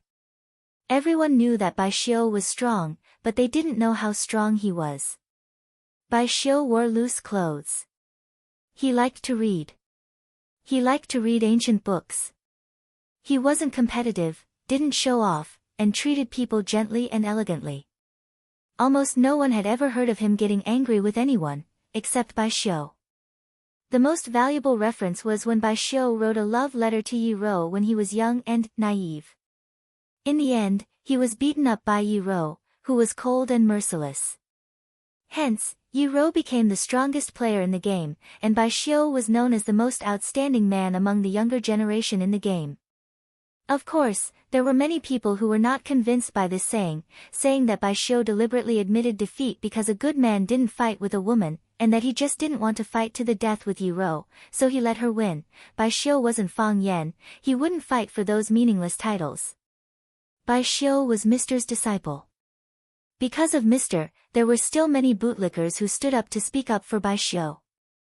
Why does Fang Yan hate Bai Xiu so much? Not only was it because Bai Xiu had snatched away his first love, Phoenix, but also because his brainless fans were deliberately belittling themselves while praising Bai Xiu. What did I do to provoke you? Why do you have to step on me like this to show off your noble character and unquestionable integrity? Therefore, Fang Yan asked Zhu Ziden and Li Xiaotian to keep spreading rumors in Swallow Dock, saying that Bai Xiu had used shameless means to snatch the phoenix from him, and that he had tried to attack Yi Rou's breasts when he was fighting with her. As a result, Yi Rou had beaten him badly and made him beg for mercy. Bai Xiu looked like a gentleman on the surface, but in fact, he was a despicable, shameless, and obscene hooligan. Although the fabricated words were a little exaggerated, it still attracted a lot of hatred for Bai Xiu. Yi Rou was the goddess of Swallow Dock at that time. The goddess was there for everyone to look up to. It was wrong of you to reach out and touch her. Bai Xiu's sword did not rise or fall. He was elegant and unrestrained, and his movements were unpredictable. You couldn't see him make a move, and suddenly a sword flew over. You also couldn't see the blade of his sword, and you didn't know whether the long sword in his hand was stabbing your skull, eyes, nose, mouth, throat, or chest, or any other important body part. There was a flash of lightning like a long snake, and there was a roar like thunder. Rumble, the long snake seemed to have grown eyes, and it circled above Fang Yan's head. Countless cyclones pressed down on Fang Yan's head. Fang Yan felt the air around him being sucked out, and even breathing became difficult. Hiss, the long snake in the cyclone sprang out, opened its bloody mouth, and tore at Fang Yan's head. It looked like it was going to bite off Fang Yan's head. Whoosh, Fang Yan used the heart of Tai Chi, and forcibly broke out of the cyclone's lock. He took a step to the left, and then rushed to the right. Pa! The cyclone smashed into the stones on the ground, and the stones were smashed into pieces, and a deep pit appeared in the ground. Bai Xiu's attack missed, and he didn't give Fang Yan the slightest chance to breathe. His figure finally appeared, right in front of Fang Yan. The sword in his hand swung upwards, and he directly struck Fang Yan's crotch. Sword chi overflowed, and thunder rumbled. This strike wasn't as dazzling as the first strike, but it was even more majestic. There was no lightning, but there was a hissing flame. There was no thunder, but there was a muffled roar, as if it came from the 9 heavens above. Thunderclap sword covers the moon. Damn, Fang Yan roared in his heart. The thunderclap sword brought along countless cyclones, and they were so fast that they obscured his vision, making it difficult for him to distinguish the sword's style and angle with his naked eye. If this strike landed, Fang Yan would be cut in half from his crotch. Fang Yan didn't want to die, and he didn't want to be dismembered. The injury of his first girlfriend, the killing of his rival from the same village, this meticulously designed sure-kill situation, and the hidden hands behind the scenes, Fang Yan was filled with hatred for everything that had happened to him. The Taiji core still maintained its frenzied spinning, and it hadn't stopped even now. As Fang Yan's hatred soared, the hostility around the Taiji core began to gather again. They were repelled and kicked out by the Taiji core, but they didn't want to show weakness and continued to invade the Taiji core. Ice and fire couldn't fuse, and good and evil couldn't coexist. As soon as the hostility neared the Taiji core, it was immediately kicked away by the pure Taiji core. When it neared again, it was kicked away again. Again and again, like a moth flying into a flame. Whoosh, when he tried again, a trace of hostility was actually sucked in by the Taiji core's cyclone. That hostility was very small, but it was extremely conspicuous in the Taiji core that was filled with pure energy. It was like a sesame seed on a white bread, or a mole on a beauty's face. It was easy to overlook, and easy to remember. The Taiji core, which had been humiliated, spun even faster, like an enraged wild dog. Like a madman, it roared and bared its fangs, wanting to attack the enemy. It wouldn't stop until the enemy was dead. Fang Yan's eyes couldn't see, but he could use the Taiji realm to find the trajectory of Bai Xiu's thunderclap sword. Fang Yan found the thunderclap sword, found the lightning snake that was baring its fangs and brandishing its claws but didn't make any sound, like it was trapped in a glass bottle and couldn't escape. Fang Yan used the most magical and ingenious drunken crane riding the wind. As his body leaned forward, he reached out to grab the sword. He wanted to neutralize the power of the thunderclap sword, then break into Bai Xiu's inner courtyard and hit his heart. SSSS, got it. Fang Yan was overjoyed. He felt the hot sword blade. The blade was boiling hot because it had been infused with too much energy, as if it had just been taken out of a furnace. Fang Yan first used the Taiji dispel word formula to neutralize the power of the thunderclap sword. Then, he used the Taiji absorb word formula and entangle word formula at the same time. After flipping his wrist dozens of times, he successfully snatched the thunderclap sword from Bai Xiu's hand, a perfect empty-handed snatch of a white blade. Although he felt that something wasn't right, his brain was still driven and overshadowed by the strong desire to win. Fang Yan's body still maintained a charging posture, the sword in his hand turned around, preparing to stab Bai Xiu's chest and give him a fatal blow. Blood! Blood! Only blood could extinguish the hatred in his heart, only blood could cover up the violent energy that was about to burst out of his body. Fang Yan wanted to kill. Fang Yan stepped on drunken crane riding the wind, one hand holding the unfettered palm, the other holding the limitless sword, and charged at Bai Xiu like a mad dog. He wanted to kill Bai Xiu. Just like how Bai Xiu wanted to kill him. At the same time, Kongzhu's Yama palm slapped toward Fang Yan's left side with a force that could topple mountains and overturn the seas. The palm shadows were vague, like a dream or illusion. It was difficult to distinguish between real and fake, and it was difficult to dodge. Xiu Mu had a bad temper.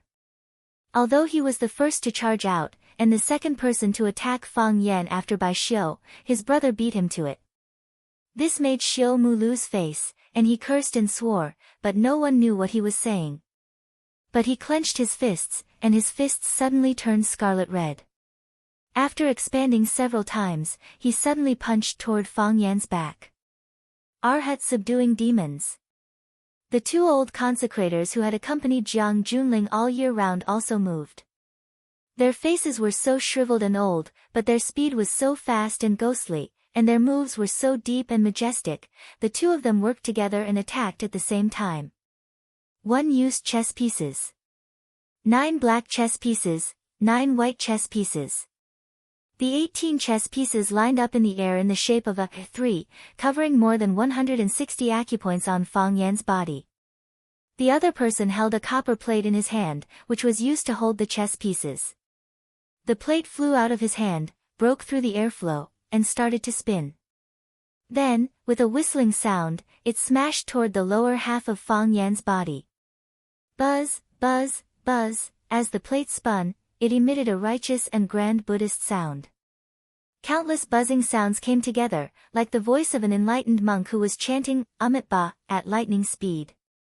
Every time the copper plate spun, it was exactly a complete Amitabha chant, shattering one's fighting spirit and breaking one's state of mind. The two men in suits, who were as tall as hills, also attacked. Their speed could not keep up with the others, so they could only take out weapons from their pockets. Yes, they had brought weapons. Guns. 2 black pistols. This was a collision between ancient martial arts experts, a fight between energies. There were also firearms. This was a song of ice and fire.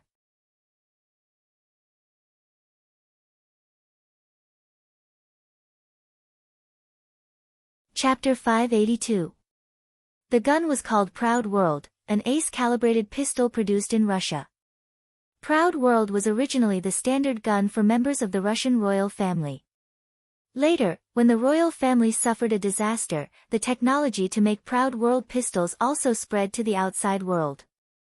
It became the pistol of choice for black market assassins. Every gun was handmade, precisely calibrated, and could be modified according to the customer's requirements. Of course, the price was not cheap. Each gun was worth tens of thousands of gold. They pulled off the safety of the gun and began to search for Fang Yan's body that had already become a blur. At any time, a destructive bullet could be shot out. Fang Yan was surrounded by several experts and attacked by a group of people. However, Fang Yan did not care about his surroundings. He wanted to stab Bai Xiu. He must stab Bai Xiu this time. Infinitely close. Fang Yan held the thunderclap sword and stabbed toward Bai Xiu's heart. As long as he stabbed down, Bai Xiu's heart would be pierced. Moreover, the true qi on the blade would blast his heart into a pile of unmanageable meat paste. Goodbye, Bai Xiu's lips squirmed. Although he did not make a sound, Fang Yan knew that he wanted to say this word. Goodbye. Why goodbye? Yes, goodbye indeed. After Fang Yan's sword slashed down, he and Bai Xiu would never meet again. But shouldn't he be the one saying this? Fang Yan was very angry and expressed his strong dissatisfaction with Bai Xiu's act of stealing his lines. When they said goodbye, their bodies were about to collide with each other. Bai Xiu's face had a smile of relief and a smile of success. I've been tricked. Fang Yan was shocked. He finally knew what was wrong. It should not be so easy. Bai Xiu's strength was not so easy to neutralize. Bai Xiu's thunderclap sword was not so easy to take away. He relied on the heart of Tai Chi and thought that he could see all the trajectories of his sword. But how could Bai Xiu be so easy to defeat? He resisted with all his might but secretly left a backup plan. It was to give Fang Yan a fatal blow at this moment. Fang Yan understood. However, it was already too late. Lightning flashed in Bai Xiu's hand. It turned out that Bai Xiu had purposely let Fang Yan snatch the thunderclap sword, and used his palm to receive the sword qi contained within the thunderclap sword. Fang Yan manipulated the white lightning and fiercely stabbed towards Fang Yan's chest. Qi. The sound of the sword qi cutting through flesh could be heard. There was also the smell of burning clothes and the smell of oil after the flesh was cooked. When Bai Xiu stabbed the entire lightsaber into Fang Yan's chest, their bodies quickly overlapped and collided heavily. Bang! Just as Fang Yan's body was about to be sent flying, Bai Xiu pulled him back. Fang Yan endured the pain in his chest and wanted to stab the thunderclap sword into Bai Xiu's body according to his original plan. Whoosh! Bai Xiu flicked his wrist and the thunderclap sword leaped into his hand as if it had a life of its own. Fang Yan's strength had been greatly reduced in the battle with martial fanatic, and he had also repeatedly fought with sword monarch, Kongzhu, and the others. His spirit had been greatly reduced and he had not recovered until now. In terms of strength, he was no match for Bai Xiu at his peak. Whoosh! Bai Xiu flicked his wrist and drew out 7 fiery red sword flowers. The 7 sword flowers flickered with dazzling light, illuminating the faces of the people around them of all shapes and sizes. 7 flowers with 1 sword, a sword Dao Grandmaster. Bai Xiu is so young, yet he already has the cultivation of a sword Dao Grandmaster. The grey-robed man in the distance was full of amazement. With an appreciative smile, he said, "From this, it can be seen that he is indeed extremely talented in sword Dao. A great teacher produces a great disciple. A disciple taught by a teacher naturally won't be too bad." For some reason, seeing Bai Xiu trick Fang Yan and stab the thunderclap sword into Fang Yan's body, martial fanatic felt very uncomfortable. It was as if the sword had been stabbed into his body. Although at the very beginning, he was the primer in this sure-kill situation, the most crucial figure. Just now, in order to complete the mission, he had battled with Fang Yan at the top of one sword peak, exhausting a lot of Fang Yan's energy. However, this did not hinder his appreciation and love for Fang Yan. If the two of them fought fairly, I don't think Fang Yan would lose. I had already used up 60 to 70% of Fang Yan's strength. After that, he was besieged by several experts and betrayed by his former lover. His body and morale were at their lowest. Otherwise, just the Taiji light he displayed earlier would be enough to beat Bai Xiu into a pile of dog shit.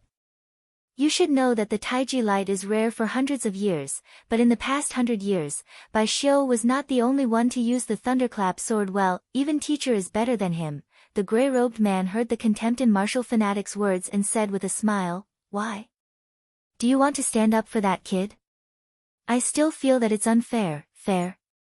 Is there such a thing as fairness in this world? I taught you the fairy scattering flowers, but I didn't teach it to anyone else. Isn't this unfair to others? Also, you guys underestimate Bai Xiu's ability to hide and endure. The focus of the thunderclap sword is not the sword, but the thunder. The lightning after the thunder. In the fight just now, Fang Yan was not prepared for this move. It can be seen that Bai Xiu had never used it when fighting others. Or rather, all the opponents who saw him using the sword were killed by him. Is a young man who is brave, cunning, and able to keep a low profile not worthy of our nurturing and love? The grey-robed man glanced at martial fanatic and said, "I understand how you feel. It is indeed a little sad to witness the fall of a heaven's favorite, but we have long let go of matters of life and death. Advancing in the path of martial arts, stepping into another world, this is what we seek. Knowing the truth in the morning, one can die without regrets. Furthermore, the winner is the king, the loser is the bandit. Today's outcome has already been decided, there is nothing to be regretful about." Fang Yan was a genius. However, in this battle against Bai Xiu, he was ultimately killed by the other party. He is not as good as Bai Xiu. Why? Martial fanatic was unwilling to accept this. What happened back then? Why did you have to go this far? Not only what happened back then, but also what's happening now. The grey-robed man coldly laughed. Who told him to be a member of the Fang clan? Who told him to be Mo Qingdi's disciple? Who told him to be Fang Yan? I'm just afraid it's too much, martial fanatic sighed. Fang Yan was stabbed in the chest, spitting out blood. That sword had pierced through his body, and it had also drained the strength from his body. His body softly leaned against Bai Xiu's chest, the two of them were like a couple snuggling up to each other. Bai Xiu raised his wrist, the thunderclap sword in his hand was about to stab into Fang Yan's back. Sha! The clear sound of flesh being cut was heard. Blood splattered everywhere. It splashed onto Fang Yan's face, as well as Bai Xiu's face. Bai Xiu was a bit unruly, but this time he didn't dodge. Bai Xiu's sword stabbed halfway, only leaving a small tip. Bai Xiu wanted to exert more force, but couldn't stab any further. Why are you doing this? Bai Xiu asked with a sorrowful expression. You know what you're doing, you're making things very difficult for me. Don't kill him, Phoenix's voice was firm. If you want to kill me. Phoenix used her arm to block the tip of the sword. Her right arm was pierced through by the thunderclap sword. Bai Xiu held the thunderclap sword's hilt in his hand, the tip of the sword pierced through Phoenix's arm. The sharp silver tip glinted coldly, blood dripped along the lines of the blade, 1 drop, 2 drops, 3 drops, finally, the blood dripped faster and faster, forming a thin red spring. The spring of blood flowed from Fang Yan's back. All of the blood from Phoenix's body dripped onto Fang Yan's body, soaking his clothes, and finally merging with Fang Yan's body. And Xiao, Bai Xiu's handsome face twitched slightly, his voice sorrowful, this is a war. I know, this is a war, Phoenix's face had a sorrowful smile, you won. You are the victor of this war, so I can only ask you, please don't kill him. That's impossible, Bai Xiu wanted to press the sword in his hand down. Phoenix took a step forward, pressing her back against Fang Yan's. Then, she pressed her chest against the tip of the sword that had pierced through her arm. If Bai Xiu wanted to stab Fang Yan to death, he could only continue to push the sword down, continue to pierce through Phoenix's arm, pierce through Phoenix's body, and only then could the sword pierce through Fang Yan's heart from the back.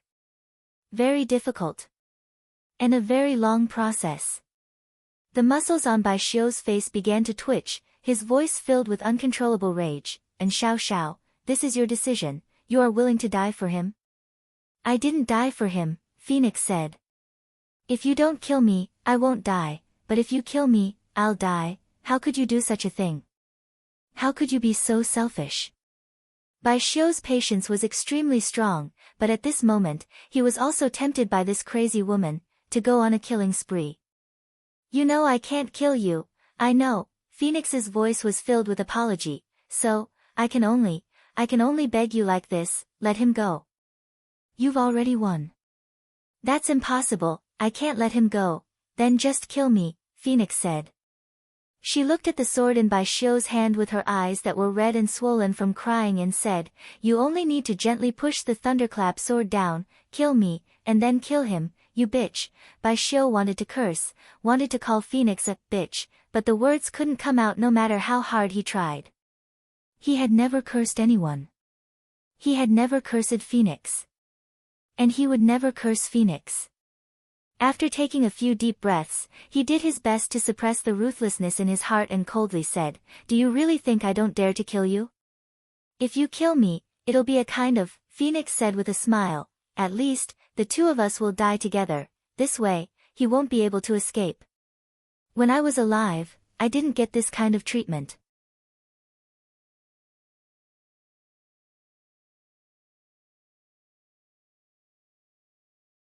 Chapter 583.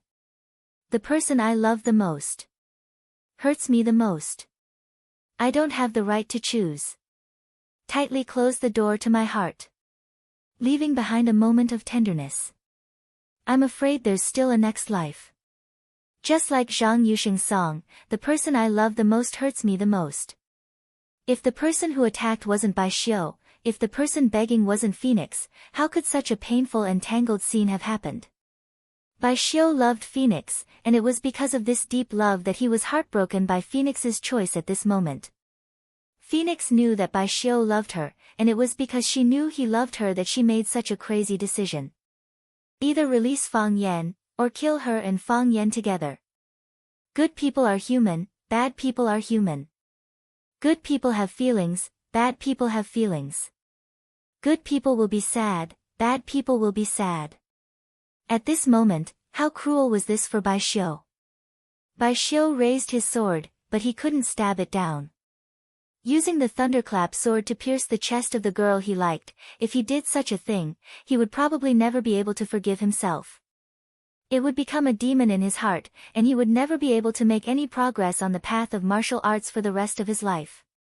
Letting Fang Yan go and helping Phoenix was equivalent to failing the mission. However, to kill Fang Yan, he had to kill Phoenix first, and Bai Xiu wasn't willing to bear such a result. With no choice, Bai Xiu was faced with a dilemma. The situation changed in an instant, blinding the old eyes of Kang Zhu, Xiu Mu, and the others. While Fang Yan and Bai Xiu were fighting fiercely, Kang Zhu used his King of Hell palm. The shadows of the palms flickered, and a cold wind blew.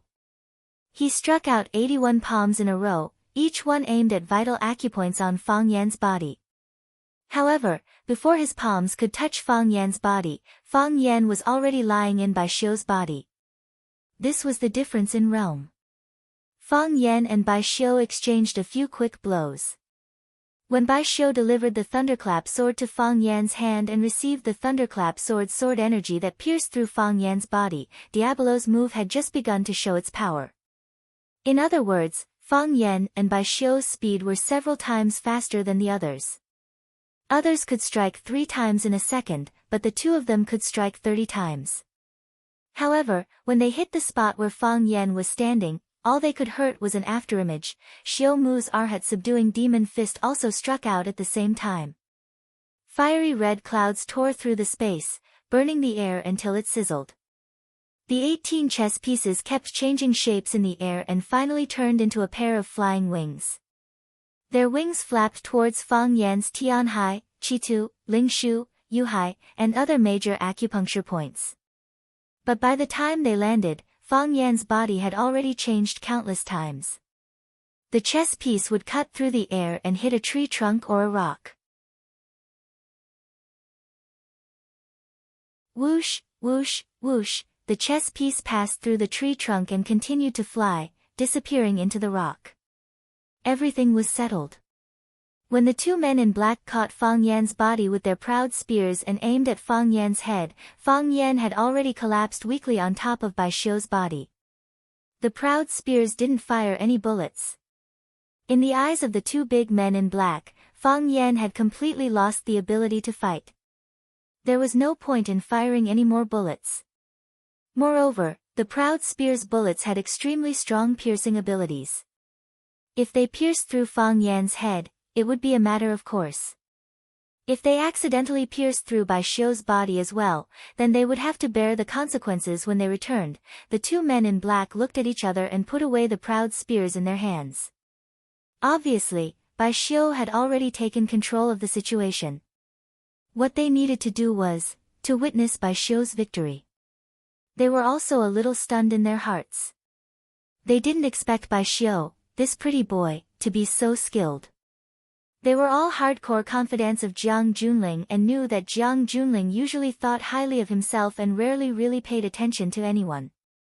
When they saw Jiang Junling treat Bai Xiu with great courtesy, they were still a little unconvinced. They felt that the young master was being unfair to them. From the looks of it, the general's order was still very meaningful. Kang Zhu stopped moving and didn't attack Fang Yan for no reason. Although Xiu Mu was full of unwillingness, he could only vent his anger on the rocks and trees under his feet.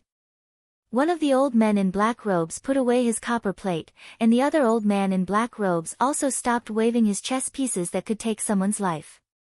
Everyone stopped and waited for Bai Xiu to end this battle. Everything would be over with just a light strike of the sword. Bai Xiu was the final victor, and this glory belonged to him alone. For Bai Xiu, this test had only just begun. He couldn't stab that sword. He could kill Fang Yan, but he couldn't kill Phoenix, the woman he deeply loved. This is the last time, Bai Xiu said in a low voice. Are you going to let him go? Phoenix asked with a face full of surprise. This is the last time I'll allow you to use this method to force me, Bai Xiu said. If a man wants to do something, a woman shouldn't interfere, that will make things difficult for the man. Although I like you very much, you can't use my love for you to threaten me. This makes me feel like a pitiful person. I'm sorry, Phoenix said with teary eyes. She knew that she had let down Fang Yan, and even more so, Bai Xiu. Her choice had hurt two people at the same time, one to the point of death, and the other to a life worse than death. See, you're saying sorry again, Bai Xiu smiled bitterly. Looks like you want to do something that will let me down again. As Bai Xiu spoke, he suddenly pulled out the long sword in his hand. Whoosh, the long sword brought out a flower of blood. The hole in Phoenix's arm was no longer blocked, and blood gushed out even more wildly. The blood splattered, staining Bai Xiu's clothes and Fang Yan's pale cheeks. Because of the excessive blood loss, Phoenix's body was getting weaker and weaker. When the long sword was pulled out of her arm, it also drained the remaining strength in her body. Her knees gave way, and she almost fell to the ground. But she held on. Fang Yan was not out of danger, and Fang Yan's life was still uncertain, so she couldn't faint, and definitely couldn't die. Bai Xiu, Phoenix panicked. Don't, Bai Xiu pulled out the long sword and had the chance to stab Fang Yan again. She couldn't let Bai Xiu hurt Fang Yan, she couldn't let Bai Xiu stab Fang Yan to death. Phoenix's arm was in so much pain that she couldn't lift it, so she could only use her body, her full chest, to take the initiative to receive Bai Xiu's thunderclap sword. If thunderclap was stained with her blood, Bai Xiu wouldn't be able to let it drink Fang Yan's blood, right? At least, she created a chance for Fang Yan. Fang Yan's body leaned weakly against Bai Xiu's chest, and it was precisely because of this that he could still stand after enduring Bai Xiu's murderous sword aura. Fang Yan's eyes were tightly shut, and the strength in his body had been drained. Consecutive battles, one conspiracy after another, had exhausted him both physically and mentally. What Bai Xiu stabbed into Fang Yan's body wasn't a long sword, but a sword aura that carried the power of thunder and lightning. The sword aura exploded inside his body, and his 5 viscera and 6 bowels and other vital organs were seriously damaged. His eyes were drowsy. He opened them again and again, and then closed them again and again. If he could die like this, it would be a kind of release. However, Fang Yan couldn't die, although his body had no strength, although he couldn't open his eyes, his mind was still clear. He knew what was happening outside, and he could clearly hear the conversation between Bai Xiu and Phoenix, because he was so close to them, lying in Bai Xiu's arms, and then back to back with Phoenix. Their bodies were so close, but their hearts were so far apart. That idiot woman, that stupid woman, that selfish and unafraid of death, that cunning woman who was brave enough to sacrifice herself, that woman whom he hated to the bone, that unforgettable first love. This was a war, but she chose him at the end of it. She put her back to him, used his arm to block Bai Xiu's thunderclap sword, and said, "If you kill me, it will be a kind of help." She wanted to die with him, and she was willing to die with him. But, why? Because of love? If it was because of love, why wasn't she willing to accept his feelings in the beginning? If it was because of love, why didn't she warn him in advance? If it was because of love, why did she participate in this sure-kill situation? Did she know that her appearance had already killed him once? It should be because of love. If not, why would she do such a thing to protect him? It should be love, right? If it wasn't love, why would she accompany an insignificant person to die? She loved me. Until now, Fang Yan couldn't believe this fact. Bai Xiu, let Fang Yan go, let Fang Yan go, Phoenix cried bitterly. This time, I'm sorry, I'm willing to use everything I have to make it up to you. Don't you want to marry me? Let's go back and get married, find a place with no one and live in seclusion. If you like Swallow Fort, we'll live in Swallow Fort for the rest of our lives and never come out again. Bai Xiu, let's not get involved in these things, let's go together. You stupid woman, what kind of phoenix are you? You're just a stupid bird. What right do you have to use my things to make a deal with me? Don't you know, the more you act like this, the more I want to kill him. Bai Xiu's expression became even more ferocious as he fiercely said, I just said, that was the last time I'll allow you to use such a method to force me. As Bai Xiu spoke, he suddenly thrust his sword towards Fang Yan's back. Phoenix didn't hesitate and forcefully thrust her chest forward. Bai Xiu's eyes turned cold. The sword in his hand didn't show any signs of stopping, but instead sped up again, stabbing towards Phoenix's chest. He wanted to pierce Phoenix with one strike. Then he would stab Fang Yan behind Phoenix to death. One sword, 2 birds. 2 stupid birds.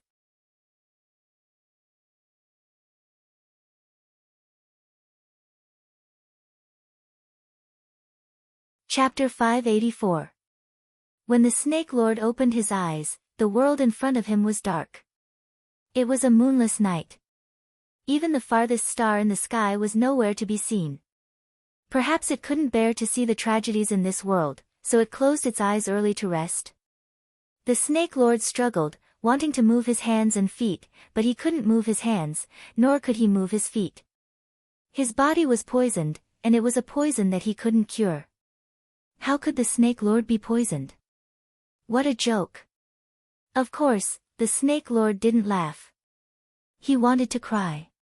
He couldn't understand why his sister would treat him like this. Also, was that girl really his sister?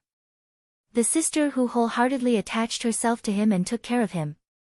The sister who blinked her big eyes and said, "Big brother, it's time to eat." Just as he was thinking about this, a pair of bright eyes appeared in front of him. The pair of eyes rolled around, pure and bright, seemingly without any impurities.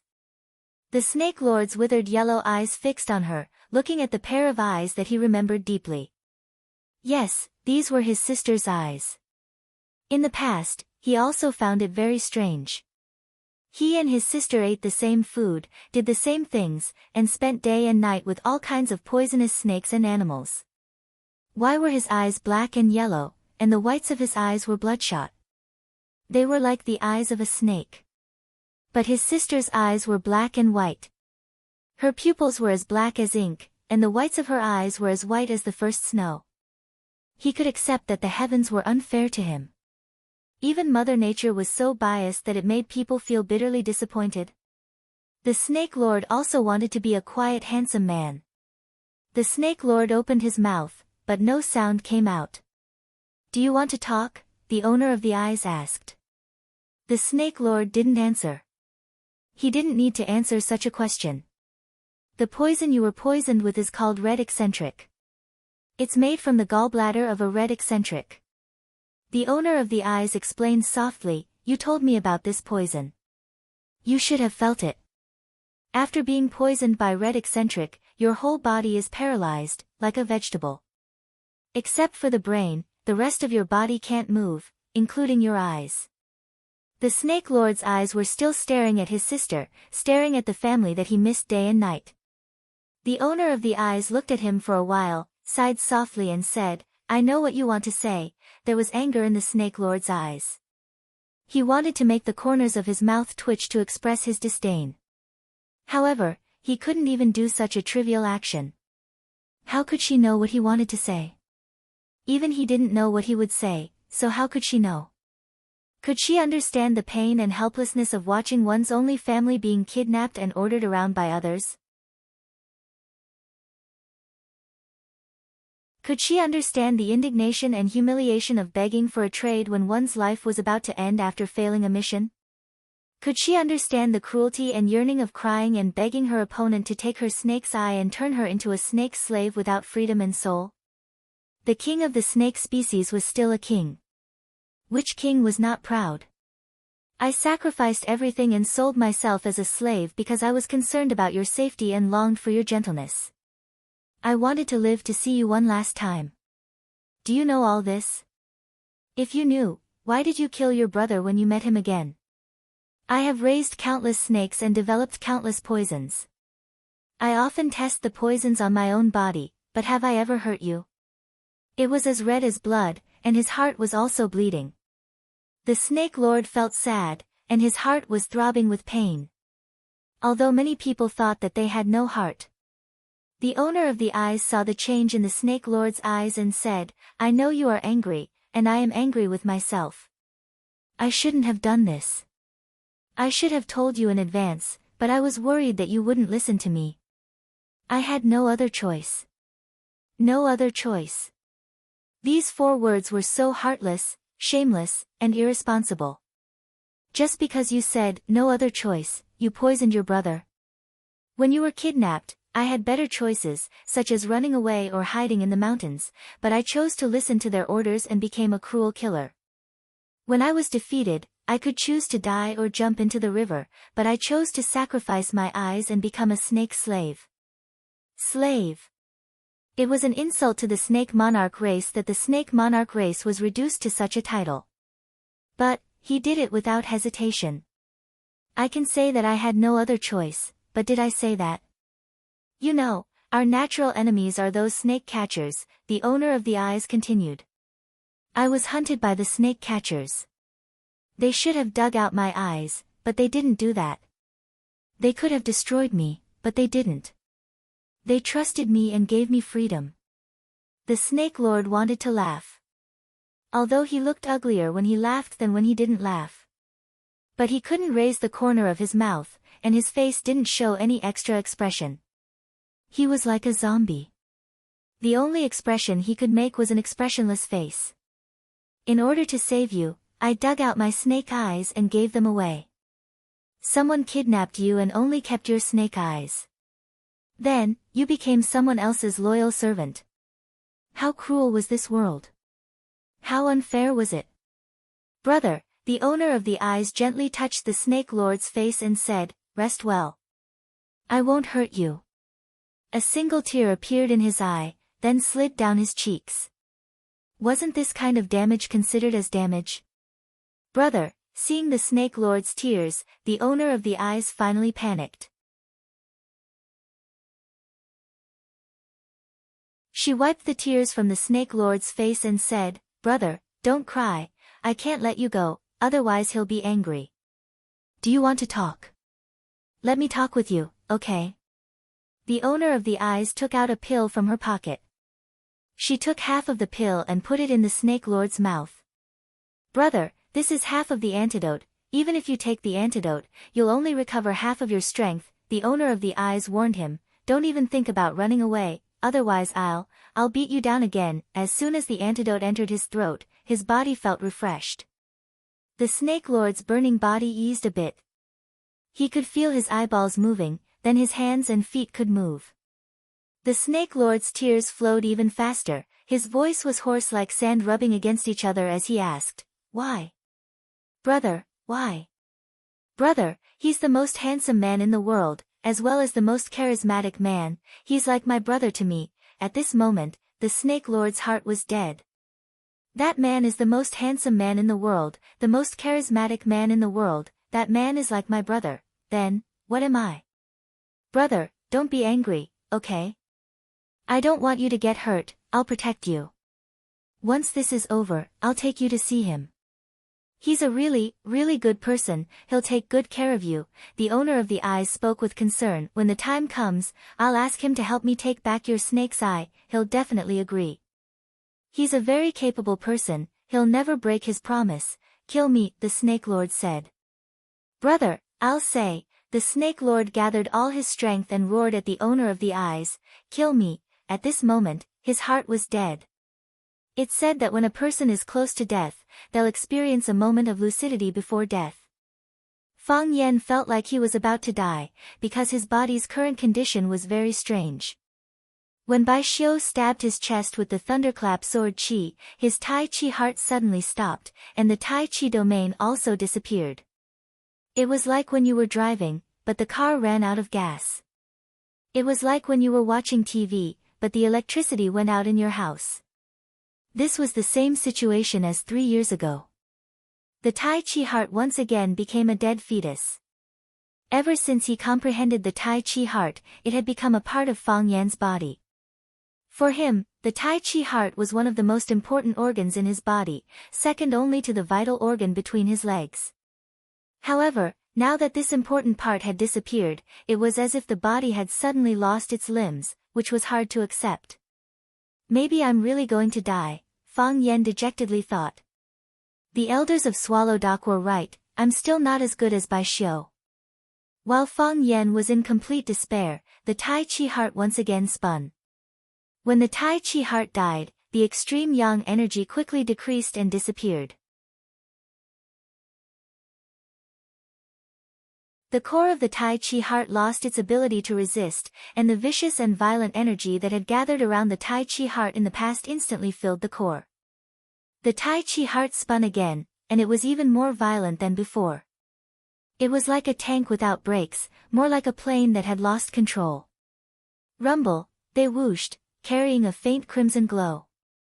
Fang Yan could clearly see that his Tai Chi heart had turned black. A black Tai Chi heart. This was the first time Fang Yan saw it. And the first time he knew of its existence. Black Tai Chi. Whoosh, the sword in Bai Xiu's hand stabbed straight at Phoenix's chest. Stabbed at her heart. Help her, let her die together with the person she loved. Fang Yan, Phoenix closed her eyes in despair, subconsciously calling out Fang Yan's name. She knew that she was really going to die. There was a smile of relief on her face. The feeling of death was really good. Whoosh, Bai Xiu's sword pierced through Phoenix's chest.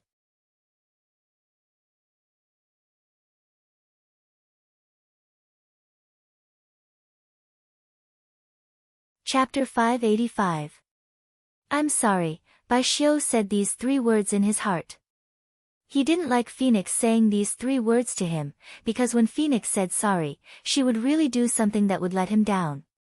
He also had to say sorry, and he also had to do something that would let Phoenix down, so he said, I'm sorry.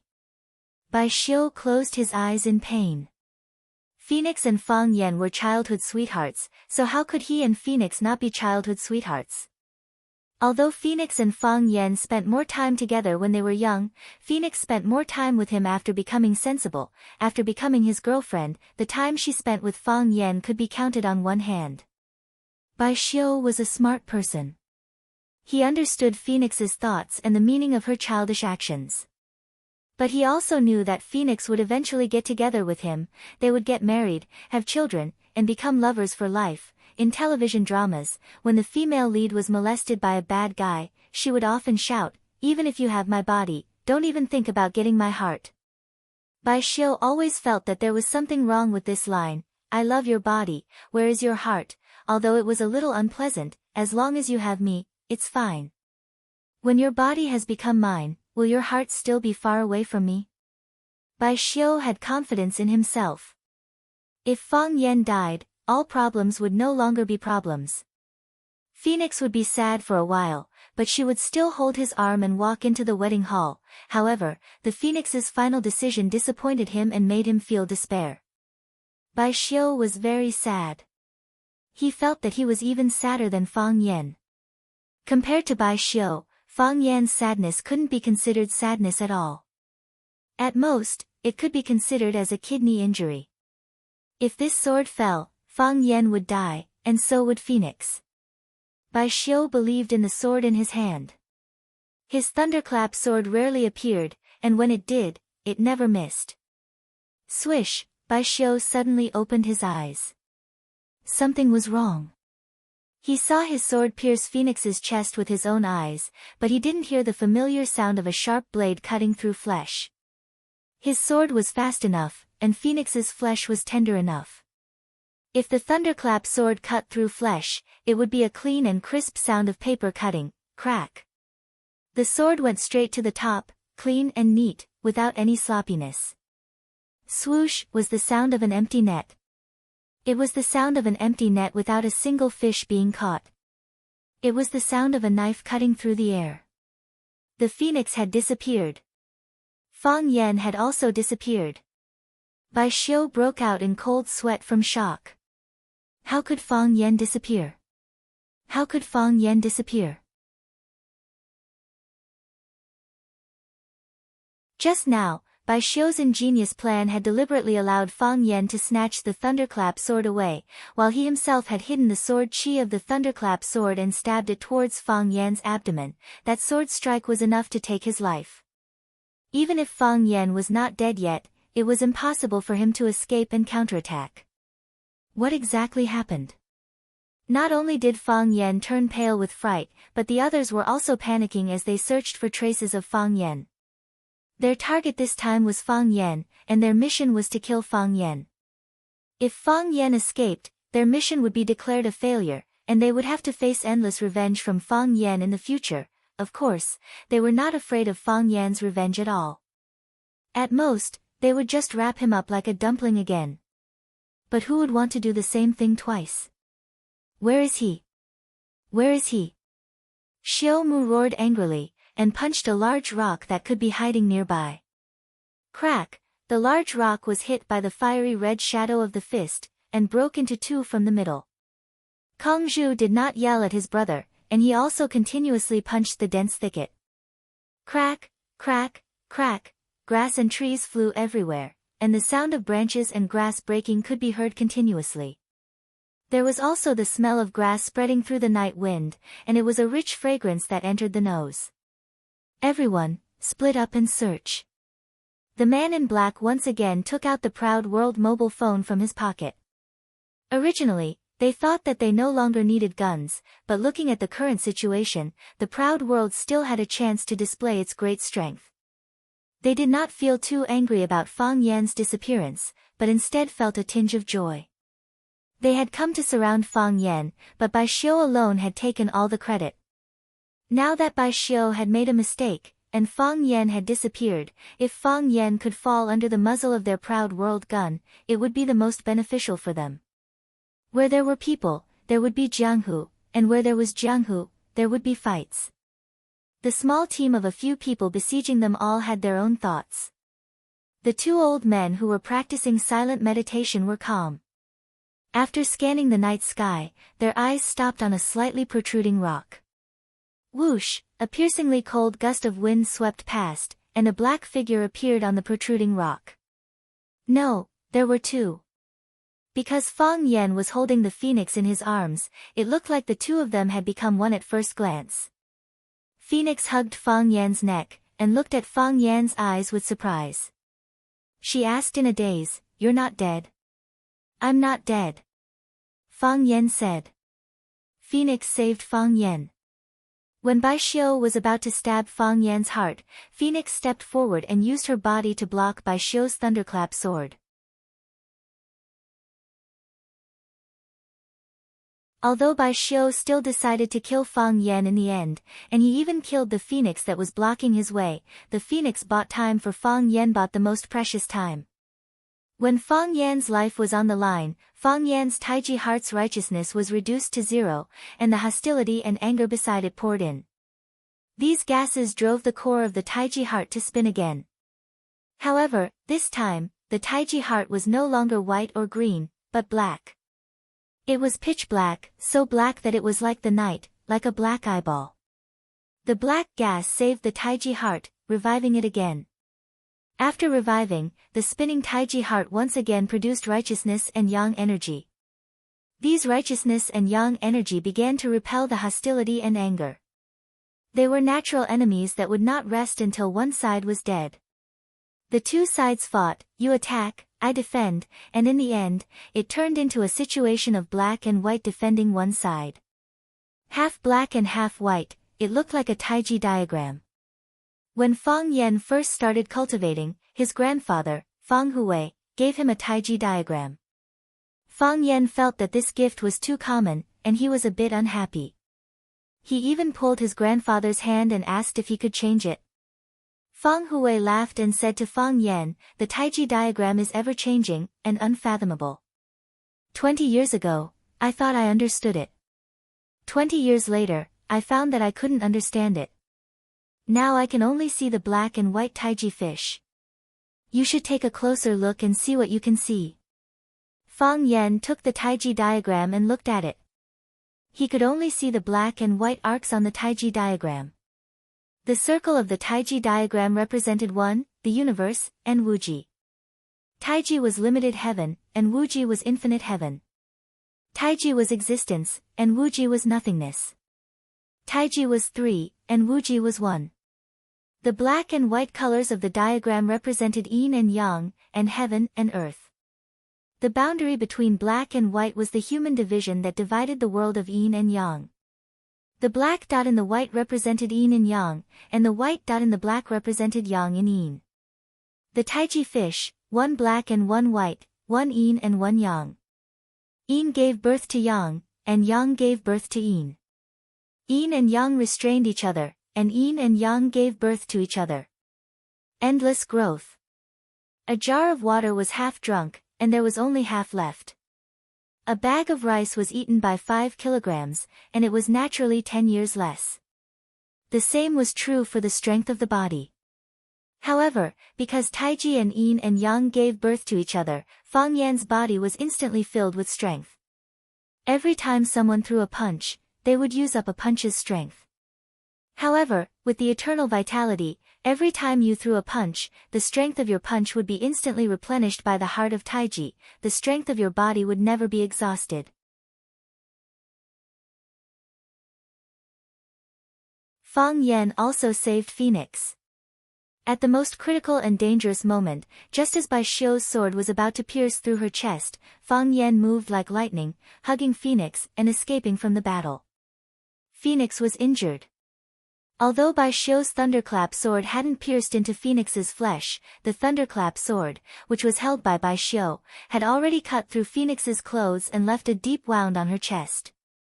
A long and thin hole had appeared on Phoenix's chest, and fresh blood was spurting out of the hole. Phoenix's black night clothes had turned brownish red, wet and sticking to her flesh. Because the hole was too big, even the bra strap connecting the 2 pieces of her underwear had been cut. A large piece of snow-white skin was exposed to the air, and 2 lumps of pink flesh were faintly discernible in front of Fang Yan's eyes. Phoenix's body was exhausted, and her life was in danger. However, when she landed, no, she hadn't landed, her body was still in Fang Yan's embrace. The moment she escaped danger, she asked Fang Yan with a face full of surprise, "You didn't die?" At that time, she didn't even know if she was dead or alive. Fang Yan looked at the wound on Phoenix's chest and frowned, saying, I didn't die. Not only will I not die, I will also live well, very well. As Fang Yan spoke, the hand supporting Phoenix's back was transferring Taiji energy into her body, which could extend her life force and help her quickly recover her strength. His other hand fumbled in his robe, and he took out a small black bottle from his pocket. With a flick of his finger, the cap of the small bottle flew out. Then, he poured all the medicinal foam in the small black bottle onto Phoenix's wound, layer after layer. His voice was calm, but with a hint of killing intent, and he said with a smile, those who want me dead, I will make them die a horrible death.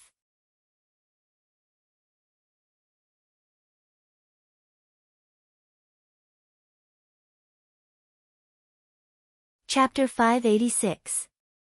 Fang Yan glanced at Bai Xiu, Kang Zhu, and the others, and said, What you owe me, I will take it all back with interest. Who wouldn't be stabbed in the Jianghu? You can't always be stabbed in the Jianghu. Fang Yan had just been stabbed, and now he wanted to stab others a few times. Of course, Fang Yan was not a reckless idiot who sought death. Every word he said was carefully thought out. For example, when he said, those who want me dead, I will make them die a horrible death, he had already secretly checked his body and secretly tried to circulate his qi several times. He felt the abnormality of his body and knew that he was full of vitality and strength. The heart of Tai Chi rotated more smoothly than before, but it was also more majestic. Yin and Yang coexisted, which was Tai Chi if there was only Yin without Yang, or if there was only Yang without Yin, it could not be considered as comprehending the true meaning of Tai Chi. However, there were some things that could not be achieved with hard work. For example, the heart of Tai Chi naturally liked things that were clean, pure, and righteous. It was a serious case of cleanliness. Therefore, the murderous aura, hostility, anger, and other negative emotions could not even think of approaching it, let alone integrating with it. By chance, Fang Yan was stabbed by Bai Xiu, and his life was hanging by a thread. The heart of Tai Chi also stopped rotating. Fang Yan's body was extremely weak. There was no clear and righteous energy to fill the heart of Tai Chi, and there was not enough Yang energy to drive the core to rotate. At this time, the hostility and murderous aura that had accumulated for many years took advantage of the weakness and instantly occupied the heart of Tai Chi, and led it to revive and rotate again. No one would have thought that what could not be achieved with hard work could be achieved by being beaten. If the previous Fang Yan was Iron Man who could only fight with batteries, the current Fang Yan was Ultraman who had been armed with eternal energy. Therefore, Fang Yan wanted to take revenge. Revenge on Bai Xiu, revenge on Kang Zhu, revenge on Blade King, revenge on Xiu Mu, and revenge on all the people behind the scenes who had set up this fatal trap. He wanted to take revenge on all those who wanted to kill him. This was something he had to do, and this was something a man absolutely had to pursue. Fang Yan, hurry up and leave, Phoenix hurriedly said. There are too many of them, and they're too powerful. The real mastermind hasn't even appeared yet. You can't defeat them. Are there more powerful people hiding inside? Fang Yan asked. Yes. Phoenix nodded firmly. Fang Yan, you're no match for them. Your power alone is too weak, Fang Yan sneered and said, if you fight, you can win. If you don't try, how do you know you can't? These people tried to kill me, I won't let them go so easily. If I don't do anything, can they still be considered men? As Fang Yan spoke, he carried the phoenix and flew towards the foot of the mountain. His legs ran so fast that he looked like a rabbit being chased by a shotgun. Oh, God, his body was flying, everyone was dumbfounded. This kid had been yelling and screaming for half a day. He was so passionate and fearless, yet he just ran away with his butt in the air. That kid ran away, Xiu Mu opened his mouth wide and shouted. That kid ran away, Kang Zhu roared and yelled, chase. We can't let him get away like this. With that, he took the lead and chased after Fang Yan's butt. Two black-clothed men held proud world pistols and fired at Fang Yan's receding figure. Each of them fired twice, but Fang Yan didn't run in a straight line. He darted left and right, up and down, looking like a mischievous ghost, chase, the black-clothed men held their spears and chased after Fang Yan. The two old men who practiced silent meditation were silent, but they kept watching Fang Yan's movements.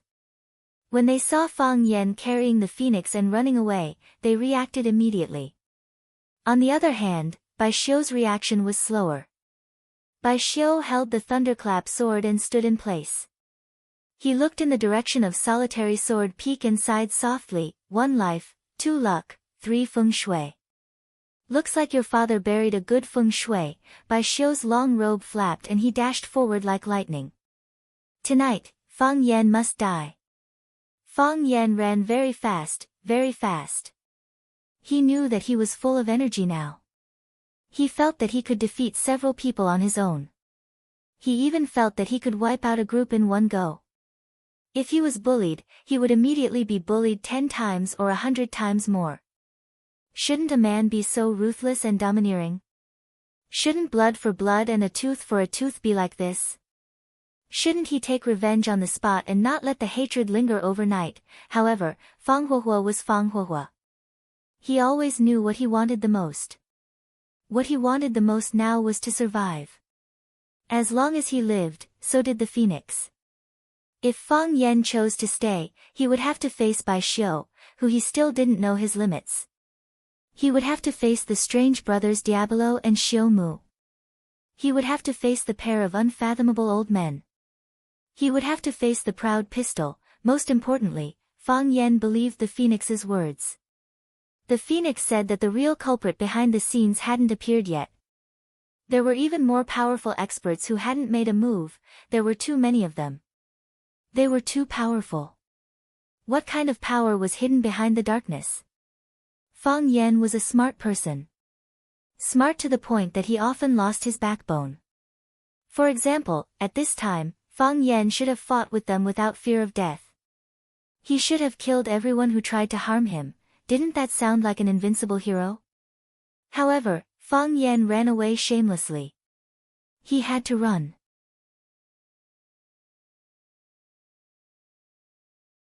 Because he didn't know how many people were hiding in the darkness. He didn't know what kind of people were hiding in the darkness. If he could defeat those people, it would naturally be a good thing. If he couldn't defeat those people and was surrounded by them again, his backbone would turn into foolishness. Fang Yan didn't do things that he wasn't sure of. He also wouldn't risk his life. Because he knew better than anyone what the meaning of his life was and how many people had placed their hopes on it. Living, only living was everything. It was never too late for a vile person to take revenge. A gentleman wouldn't retreat or give way. He would test his blood on the spot. Fang Yan admitted that he was a vile person. Fang Yan, the phoenix lay in Fang Yan's arms, feeling his steady and powerful heartbeat. She let the wind howl in her ears and said, Fang Yan, throw me away, put me down. That's impossible, Fang Yan said with a smile. You lied to me. I still haven't gotten my revenge. How could I let you go so easily? Fang Yan, you've already gotten your revenge, the phoenix said. Even if you don't say anything or do anything, I'll still blame myself to death. They're all chasing after us. Quickly let me go, otherwise you won't be able to run away. Who said I ran away? Fang Yan's body jumped over a large rock that was as tall as a person and said, I'm in a hurry to take you to the hospital, otherwise I would have already beaten them down. When did I, Fang Yan, ever run away from someone? Pfft, the phoenix laughed. The laughter quickly turned into a violent moan. Because the wound on her chest was pulled, the pain made her hover between life and death. Her expression twisted. Shameless, the phoenix coquettishly scolded, you're still shameless. In the past, whenever Fang Yan said something witty, the phoenix would also act like this, pointing at Fang Yan's head and scolding him, shameless, you're still shameless. Unfortunately, that was a long time ago. Things remain the same, but people have changed. Don't talk anymore, Fang Yan said. Your talking will affect my speed. If that happens, we really won't be able to run. Fang Yan didn't turn around, but he could sense that someone was chasing after him. He even knew that there were a few people chasing after him. The one running at the very front was Bai Xiu. It was still Bai Xiu. Fang Yan was very familiar with Bai Xiu's presence and his running style. Just like how Bai Xiu was also very familiar with his escape route and running style. Fang Yan had already reached the foot of the mountain, still a few kilometers away from where he parked his car. Ho, Fang Yan stopped.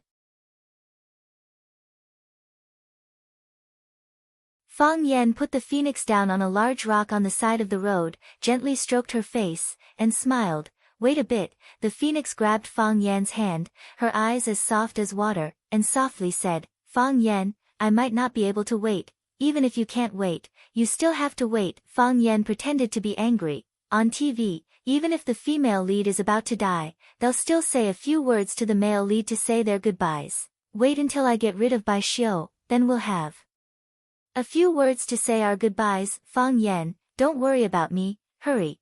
Fang Yan naturally wouldn't leave, and he couldn't leave either. Bai Xiu was in hot pursuit. He had already caught up again.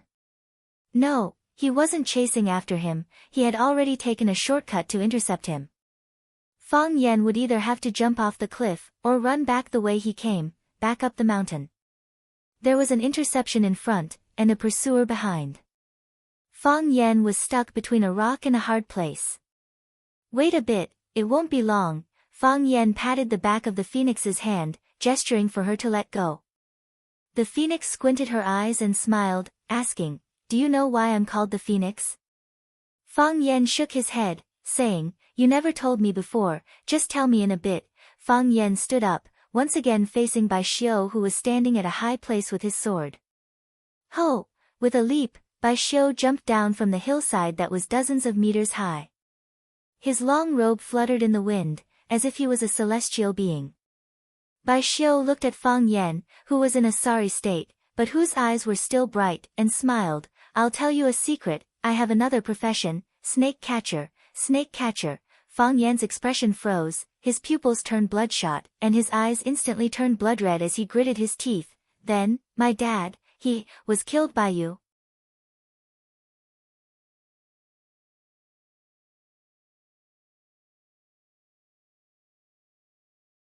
Chapter 587.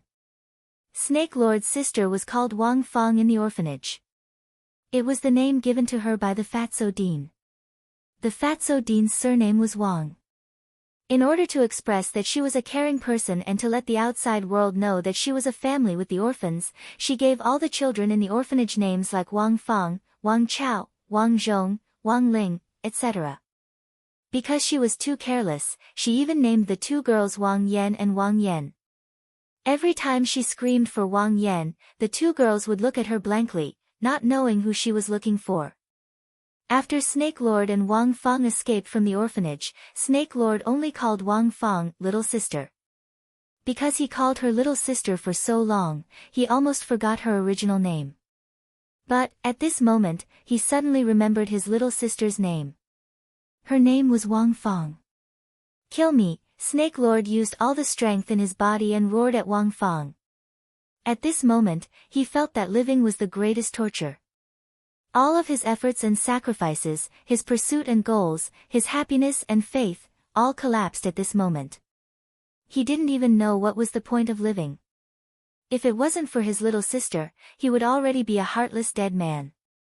Of course, Wang Fang wouldn't kill her brother because, in her heart, her brother was the second best man in the world, aside from that man. Wang Fang loved her brother a lot and was very grateful to him. If her brother didn't want to protect her, he wouldn't have offended the dean and escaped from the orphanage. If they didn't escape from the orphanage, they wouldn't have met their master and become monsters with poisonous snakes. Before they were kidnapped, her brother was her only family. Brother, don't be angry. Seeing her brother like this, Wang Fang was a bit worried and hurriedly explained, I don't want to kill you, it's because I don't want to hurt you, that's why I drugged you with Qi Hong and brought you here. Don't worry, when things are over there, I'll get the signal and let you go. I'll detoxify all the poison in your body. At that time, you can go wherever you want. What are you doing? Snake Lord's voice still carried a thick Xiangxi accent. He didn't usually speak, so he hadn't learned other languages. You want to kill Fang Yan? I didn't kill him, they wanted to kill Fang Yan, the Snake Lord sneered. Fang Yan is my master, he holds my snake's eye. If Fang Yan dies, I will also die. Is this what you mean by not harming me? No, brother, no. Wang Fang quickly shook her head and said, he promised me that he would help me take back your snake's eye. He will help me retrieve your snake's eye before he kills Fang Yan. Besides, even if they kill Fang Yan, if Fang Yan doesn't have enough time to crush your snake's eye, you will still be fine. What if Fang Yan thinks that I have betrayed him? What if he squeezes my snake eye until it explodes before they kill him?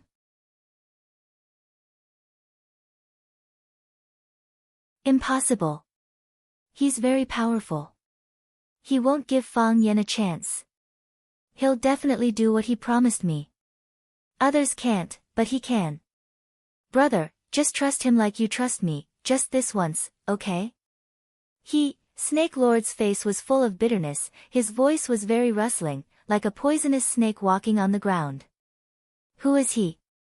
Wang Fang didn't answer. You, like him? I like him. You want to marry him? Wang Fang waved her hand and said, brother, I won't, he's very excellent, so he won't like you?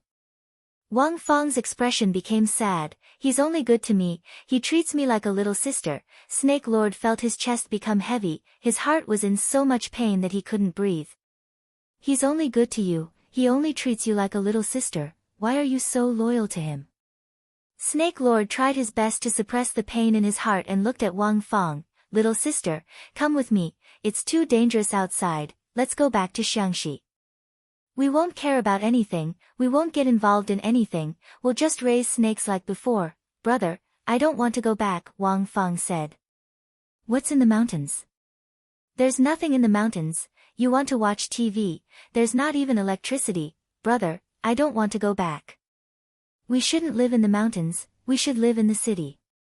We can live a better life. Brother, trust me, I'll give you a better life, I'll buy you a house, I'll buy you a car, I'll take you to eat whatever you want, we should be like everyone else. Snake Lord looked down at himself and said with a bitter voice, how can we be like everyone else? I'm Snake Lord, you're Snake Lord's little sister, we only know how to raise snakes, we can, Wang Fang said. He'll help us.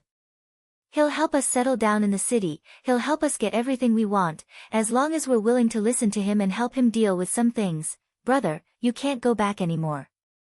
If you have a child in the future, what about your child? Will you let him raise snakes with you as well? Child? Snake Lord was confused. Child? That kind of creature was too far away for him. In fact, he had only just understood what love was and what it felt like. Brother, we can't go back for the sake of our child, Wang Fang said with a firm voice. Let's go back. Let's go back to Xiangxi, Snake Lord begged with a trembling voice. Brother, don't force me. The Snake Lord's body suddenly bounced up, like a poisonous snake lurking in the bushes and suddenly launching an attack. He reached out his hand and grabbed Wang Fang's neck. Snake Lord stared at his sister's face with a ferocious expression and said, did you forget? Not only can the golden-eye python's gallbladder cure the strange red, but also the flower-skinned snake's saliva. I have a flower-skinned snake in my pocket. Brother, Wang Fang's face turned purple, she looked at her brother in horror. Snake Lord's hand squeezed with all his might, and said with a vicious voice, if you don't go back with me, I'll kill you. Fang Yan's father, Fang Yixing, died on the way home. This was a huge wound in Fang Yan's heart. It seemed that he had fully recovered, but when the dead skin was accidentally peeled off, the abscesses inside could be seen. It was because of the guilt and self-blame in his heart that Fang Yan lived in Swallow Dock for 3 years to mourn for his father. The hatred of his father's killer was as deep as the sea, and it was absolutely irreconcilable. However, what made people feel hopeless and powerless was that Fang Yan had no way to find out who the murderer was. The person who killed his father was the previous Snake Lord, who was also the master of the current Snake Lord, but the previous Snake Lord was killed by Bai Xiao who happened to pass by. In other words, his father killed the previous Snake Lord, and the previous Snake Lord also killed his father. In the words of the snake slave of the current snake lord, both of them died together. Fang Yan also suspected Bai Xiu because when his father was attacked, Bai Xiu happened to pass by. How could there be such a coincidence? However, he could only suspect because he had no evidence to prove that Bai Xiu was involved in this matter. Moreover, even if Bai Xiu didn't get along with him, he was also from Swallow Dock. How could the people of Swallow Dock attack their own people? Also, if Bai Xiu was involved in this matter, he didn't need to show up at all. He only needed to let the previous Snake Lord or other experts do it. Did he need to show up in public and fight with the previous Snake Lord? Did he need to let everyone know of his existence? To know that he was closely related to Fang Yixing's death, Fang Yan waited in Swallow Dock for 3 years, but the killer didn't attack again. Now, Bai Xiu stood up and said that he had another profession, which was a snake catcher. If the previous Snake Lord was a snake slave kept by Bai Xiu, then the death of his father, Fang Yixing, was orchestrated by Bai Xiu, including the fact that they forced his uncle to poison the Fang family's soup pot and almost poisoned the entire Fang family to death. Bai Xiu didn't directly answer Fang Yan's question. He smiled and said, "The only people that Xiangxi can show off are those snake keepers, but they're quite interesting." They gave themselves an awe-inspiring name, called Snake Lord. The most outstanding snake keeper in every world will become the Snake Lord. They will die of old age and rise again. You should be very familiar with this. Don't you have a snake slave with you? That little snake should have told you everything, right? I only want to know one answer. Did you kill my father? Fang Yan asked calmly. The angrier he was, the more he had to maintain a calm state of mind. This was what the old drunkard, Mo Qingdi, warned him. However, what Fang Yan didn't know was that his eyes had already turned blood red, like a Shura demon whose eyes were bloodshot. They weren't very powerful, but fortunately, they kept all kinds of poisonous snakes. They were strange and vicious, and they could be of great use in many situations. It's a pity that the snake I raised died. You only need to tell me, did you kill my father? Fang Yan asked for the 3rd time. He already knew the answer in his heart, but he needed to be sure of it. He needed to be firm and unquestionable. Bai Xiu also looked at Fang Yan calmly and said, "Since you want to know so much, then I'll tell you, yes. I arranged for the Snake Lord to kill him, but he was too stupid. Before he died, he hugged my leg and begged me to help him pass a few words back. At that time, he must have regarded me as his savior, right?" Dad, thinking of his father's tragic death, Fang Yan cried out in grief and indignation, tears falling like rain.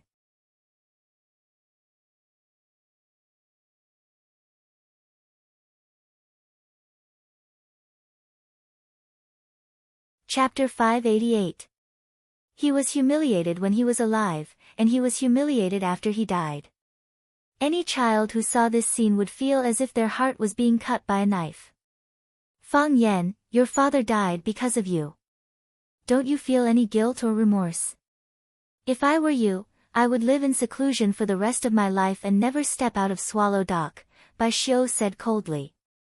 Bai Xiu, Fang Yan roared hoarsely.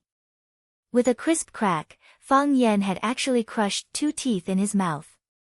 Bai Xiu held a long sword in his hand, and his robe fluttered in the wind. He held his head high and puffed out his chest, exuding an air of arrogance. He said with a face full of disdain, "What can I do even if I crush my teeth?" "I want you dead," Fang Yan said word by word. His heart was bleeding, and his blood was already boiling. However, at this moment, his body was bone-chilling. Because of Bai Xiu's words, "Your father died because of you." Fang Yan's father, Fang Yixing, was only a painter, and was considered trash in the eyes of many people in Swallow Dock. However, such trash was ambushed by so many experts, and was hunted down in such a big way. What value did he have that the enemy needed to mobilize so many experts? Fang Yan thought back and guessed countless times. He knew that his father died because of him, but before the truth was revealed, he was unwilling to believe it. That was fear, and also escape. Now, Bai Xiu stood out and directly told Fang Yan, Fang Yan, your father died because of you. How could Fang Ji escape? How could he not believe it? Bai Xiu killed his father, and his father died because of him. Fang Yan felt like his body was about to explode. If it wasn't for you, I wouldn't be interested in killing a painter, Bai Xiu said calmly. Fang Yan, if you were a little stronger back then, if you could run a little faster, we would have met for Real long ago. The reason why I appeared at the scene of Fang Yixing's death was not to kill Fang Yixing, but to wait for you. The world is boundless, the sky is filled with wind and snow. At that time, we should have made a decision. Unfortunately, you're too slow. You've wasted the beautiful scenery that I've specially arranged for you. It's not too late. Fang Yan's mouth was bleeding. It was the blood of the teeth and the blood of the tongue. His expression was ferocious and his eyes were filled with boundless killing intent. Fang Yan's body stood there quietly, but his clothes began to flutter unconsciously. That was the result of true qi surging. According to past practice, when the true qi lifted up the clothes, it was round and curved. It was the vitra barrier and iron skin shirt, a defensive stance. But this time was different. The edge of his shirt was raised like a spear, spreading outwards arrogantly. Every strand of hair stood up, like a hedgehog about to attack.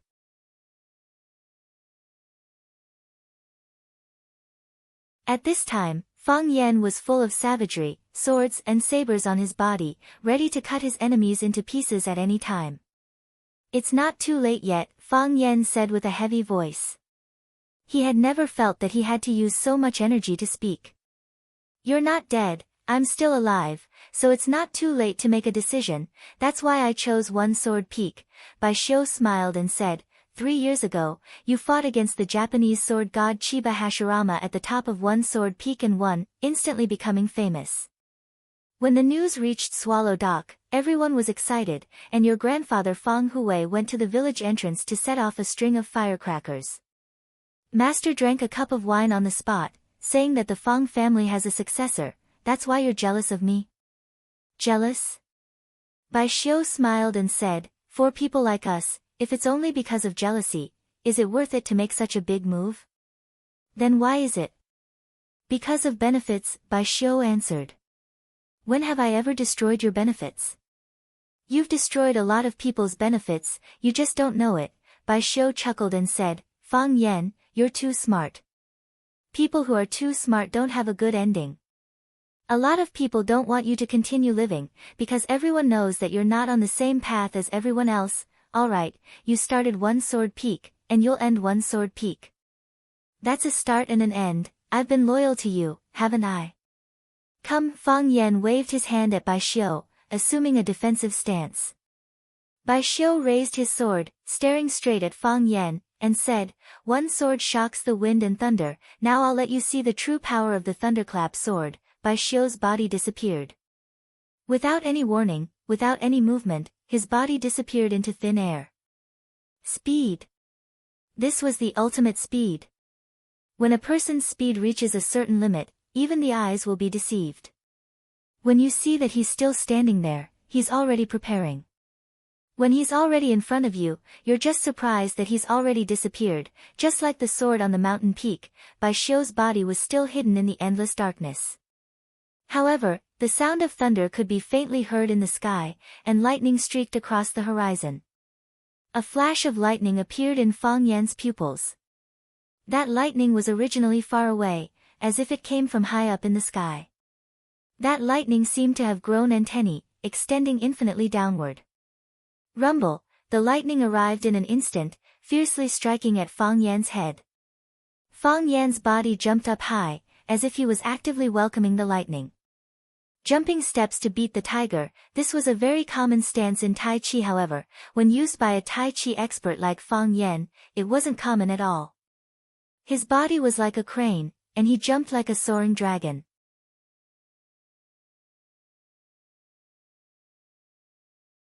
His left and right hands drew circles, then when the lightning was about to arrive, he punched, crack crack crack. The peerless power of Tai Chi intertwined with the lightning, producing a deafening explosion. Bai Xiu's thunderclap sword drew out lightning, while Fang Yan's Tai Chi was like a dynamite. using dynamite to collide with lightning. When two extremely strong and hard objects came into contact, it would naturally end in mutual destruction. Whoosh! Bai Xiu's body reappeared, returning to the position before he attacked. He left without a trace, and came without a shadow. As fast as lightning, in the blink of an eye. In the eyes of ordinary people, it was as if he had never left. Bai Xiu looked at Fang Yan with a solemn expression, saying, "It seems that you've gained a lot from this trip to Solitary Sword Peak." Bai Xiu felt very strange. Fang Yan was clearly about to be stabbed to death by his sword, so why did he suddenly regain his vitality and run faster than a rabbit as if nothing had happened? He knew that Fang Yan's heart of Tai Chi was one of the most amazing martial arts in the world, and also the most unfathomable one. This was because, apart from a few geniuses, very few people of the Tai Chi lineage could comprehend the heart of Tai Chi, and the Tai Chi realm would appear in their minds. However, even those few geniuses would soon come to a halt and would not be able to take huge strides forward in this field. Even the person himself did not understand the heart of Tai Chi, so how would an outsider like Bai Xiu understand? "If I can disappoint and confuse those idiots, it would be my greatest honor," Fang Yan said with a cold smile. He knew what Bai Xiu was confused about. With his previous strength, he would never jump up and directly use his chi to receive the lightning from the thunderclap sword, because he felt that it was not safe. Bai Xiu knew Fang Yan's strength, so he would not take the risk. He had even thought of his counterattack, and had prepared several moves after that one. Unfortunately, his wish was not fulfilled. Fang Yan's counterattack was simple and clean. It seemed to be effortless. This was the suppression of realms, and it was something that made him feel worried. This was the result of the breakthrough of the heart of Tai Chi, the counterattack and choice he made after he had enough confidence in his chi and strength. However, was there a need for him to tell all of this to the enemy who killed his father? "Fang Yan, take one more strike from me," Bai Xiu said. Fang Yan laughed heartily. It was a heart-wrenching laugh, to the point where tears were coming out.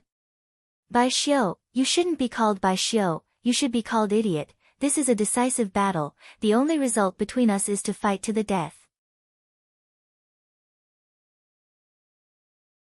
Not to mention one strike, even if it's 100 strikes or 1,000 strikes, I'll take them all, as long as I'm not dead, I'll take every strike from you." Fang Yan's voice was filled with grief and indignation, but it was also extremely carefree.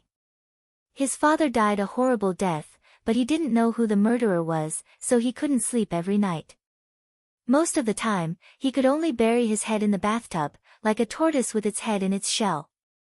Now, he finally knew that the enemy who killed his father, even if he had to use all of his strength, even if he had to use every drop of blood in his body, he would make his opponent stay, or he might be killed by his opponent. But, who cared? To avenge my father, I'm willing to die 100 times. Bai Xiu, I know you're a person of the great Yin, and you always like to hide things. People like you can only bury their grievances in their stomach, and hold it in when they're bullied. After so many years, your body must be sick from holding it in, right? Use all of your strength, use your most powerful strike, then let me kill you, let my father." Fang Yan's voice was choked, and after a few seconds, he said, "Let my father be truly proud of me, proud that he has a good son." Bai Xiu's expression was solemn, and he nodded at Fang Yan seriously. "After so many years of grudges, today will be the final end. Fang Yan, I really want to kill you." Bai Xiu became 2 Bai Xiu, then 4 Bai Xiu. His body dashed toward Fang Yan, and every time he dashed forward, he left behind an afterimage. Wrong shadow clone technique.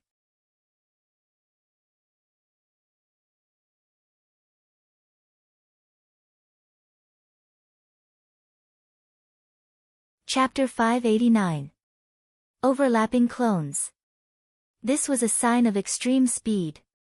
Whoosh, a sword came flying. This was a very ordinary sword. This could only be called a fast sword. A very fast sword. However, Fang Yan felt a strong sense of danger.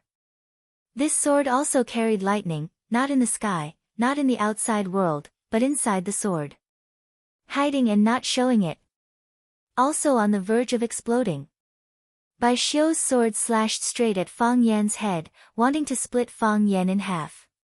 His ghostly speed coupled with this godlike sword strike was indeed impossible to defend against and difficult to parry. Lightning sword, the gray-robed man on top of the mountainside. Lightning is not as good as hidden, the sword is not as good as the person. Lightning is heaven-defying will be struck by lightning. The most exquisite part is that it is hidden, yet on the verge of exploding. Once this sword is unleashed, no matter how ugly it is, who will wield the sword?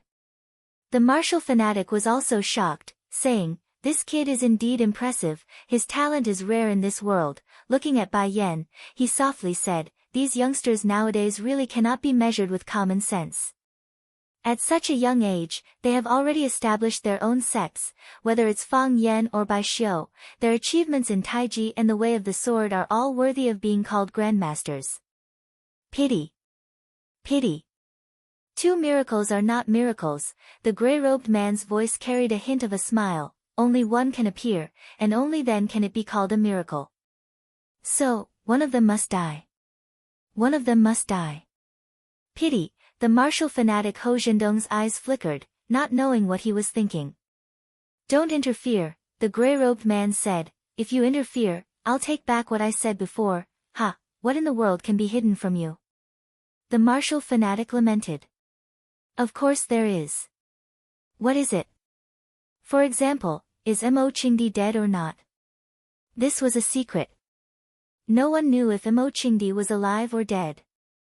However, ever since he entered the land of extreme frost, there was no news of him. Fang Yan understood Bai Xiu. Even though this guy liked to show off, he was not an idiot. He swung his sword so seriously, and his running movements were so flashy. That proved that he had great intentions behind this sword. Fang Yan did not want to touch the thunderclap sword. He knew that once he touched it, the thunderclap inside the sword would explode with his body as a conductor, turning him into charcoal. But he had no choice but to touch it, because this sword of Bai Xiu's was ever-changing, the sword moves myriad. No matter how he dodged, he would still have to face this sword head-on. The Tai Chi heart in his body spun to the extreme, and the black and white fish had already turned into a blurry illusion. Bai Xiu's body turned into a circle, embracing the two extremes of yin and yang.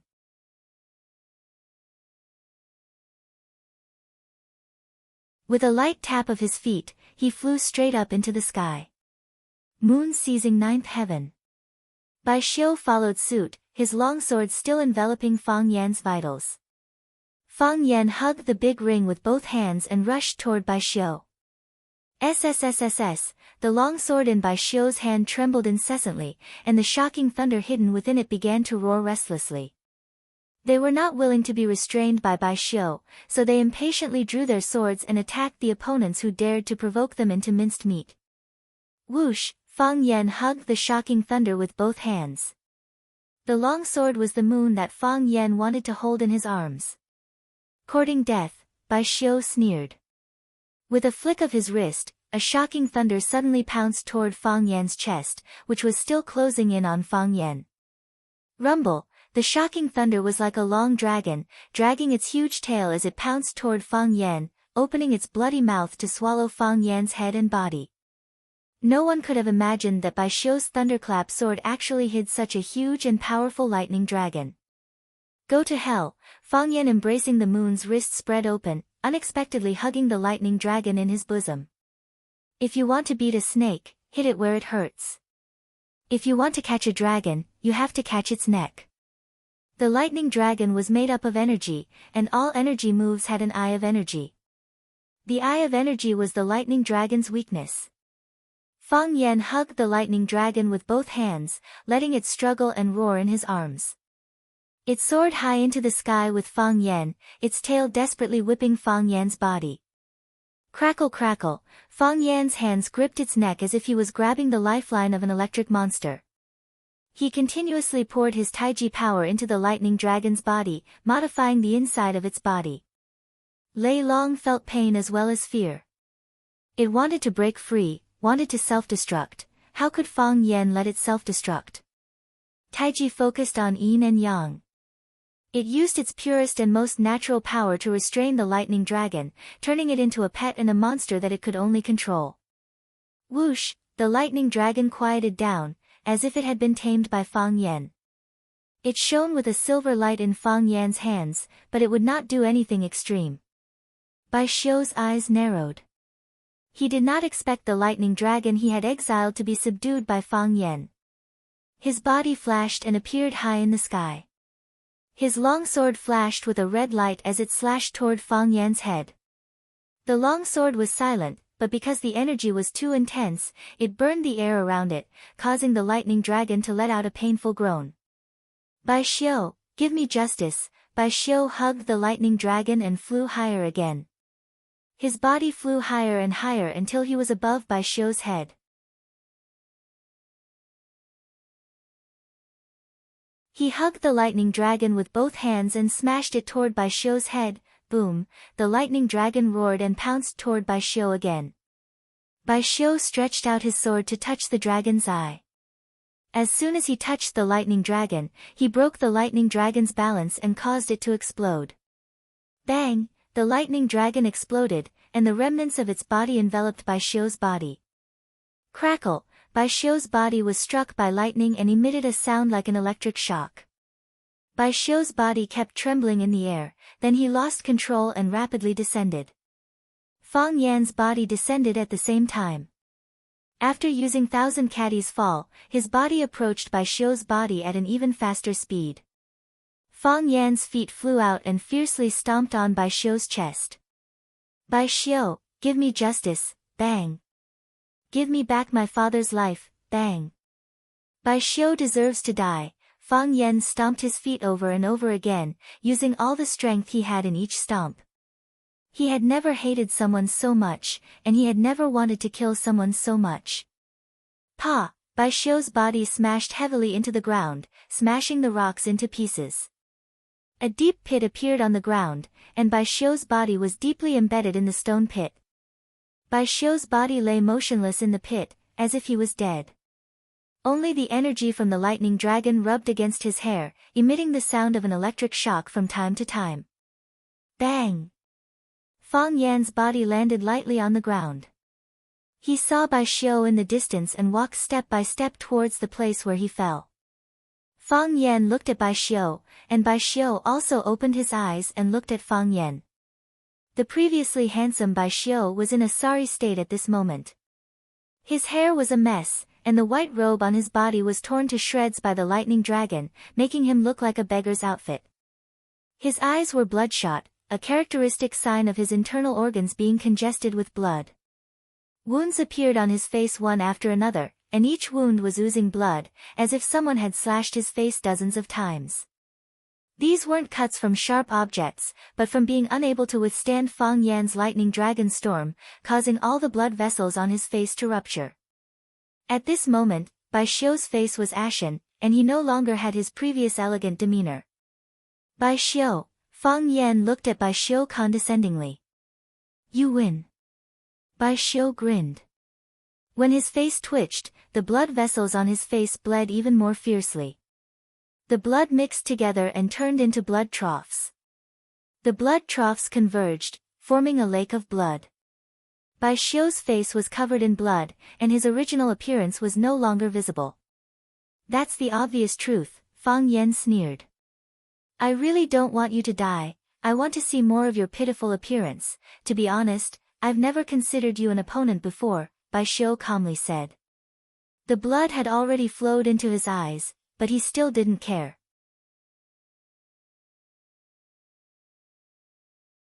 I always felt that you weren't my opponent, and you shouldn't be my opponent, although you've shown some talent. How is this level enough? Also, you're too impetuous. I've always felt that impetuous people don't amount to much. I just didn't expect the heart of Tai Chi to be so miraculous that even a sure kill like this couldn't kill you. Don't say anything for now, Fang Yan said. It looks like you're saying goodbye. Winner takes all, this is a farewell. What? Isn't killing me what you're looking forward to the most? That's not it either, Fang Yan said. His hands searched all over his body, but he couldn't find his phone. After thinking about it carefully, he either forgot to bring it, or he lost it during the fight. Fang Yan felt extremely regretful and said, I just wanted to take a picture of you before you die. If you die later, I'll take a few more looks at you. Cough, cough, cough. Bai Xiu started coughing violently. As soon as he coughed, a large amount of blood spurted out from his mouth. Bai Xiu's internal organs were severely injured, and his organs were displaced. He was probably not far from death.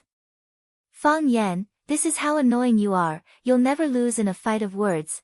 Bai Xiu coughed for a long time before stopping, panting heavily, then said, that's why I couldn't help but want to kill you countless times. To be honest, even if there's no benefit, even if it doesn't involve the phoenix, I still want to kill you. This is also what I wanted to say to you. Fang Yan smiled, and I'm preparing to do so. Fang Yan raised his foot and stepped on Bai Xiu's head, saying, Bai Xiu, I won't ask you anything, I'll just send you off, go die.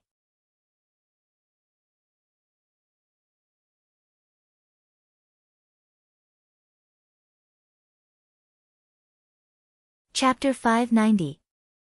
There were 4 great joys in life: rain after a long drought, meeting an old friend in a foreign land, wedding night, and taking revenge for one's father. Fang Yan was very excited and emotional at the moment. It had been 3 years. In these 3 years, he had been thinking about this matter all the time. He was guessing who his father's murderer was. He suspected one by one, and then denied them one by one. He was thinking about how to defeat his enemy. He wanted to use the cruelest method to knock him down and kill him. The only solution was to pay a tooth for a tooth, blood for blood, and a life for a life. Other than death, it was hard for him to think of another way to avenge his father. He did it. He finally knocked his father's murderer to the ground. His foot stepped on his face, on the face that used to be handsome and charming. Fang Yan only needed to exert a little bit of force, and he would be able to stomp his head into the cracks between the rocks. He would be able to fuse with Mount One sword, never to be separated. Coincidentally, this Mount One sword was the natural tomb he chose for himself. Move your foot. When Fang Yan was about to stomp down, a hard voice came over. That voice was not only domineering, but it also carried a hint of arrogance that could crush him at any time. It was as if Fang Yan's life was already in his hands. Fang Yan turned around and saw the man in black, who was like a hill, holding a black pistol and aiming it at his head. Oh, there was also another man in black who looked like the Shao Shan brothers, holding another pistol and aiming it at his chest. The 2 of them stood on the left and right sides of Fang Yan, forming an 8 encirclement. The muzzles of the 2 pistols were firmly locked on Fang Yan's body. In this moonless and starless night, they were still wearing black suits and shirts. If one's vision was not good, one would not be able to see where they were standing. These people had caught up long ago, but when Fang Yan and Bai Xiu were fighting, they chose to watch from the sidelines. Fang Yan liked these simple-minded opponents. Impossible, Fang Yan said. It wasn't easy for him to defeat Bai Xiu, it wasn't easy for him to step on Bai Xiu's face, it wasn't easy for him to avenge his father's humiliation. How could he give up on what he wanted to do just because of a stupid threat? If he wasn't holding a gun in his hand, Fang Yan would have rushed over and beaten him up.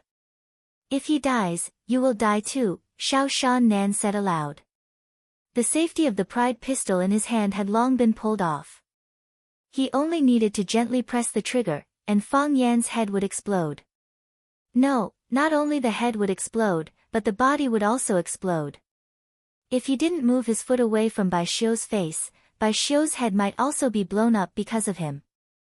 This was the pride pistol that appeared after being modified by countless gun modification experts in the black market.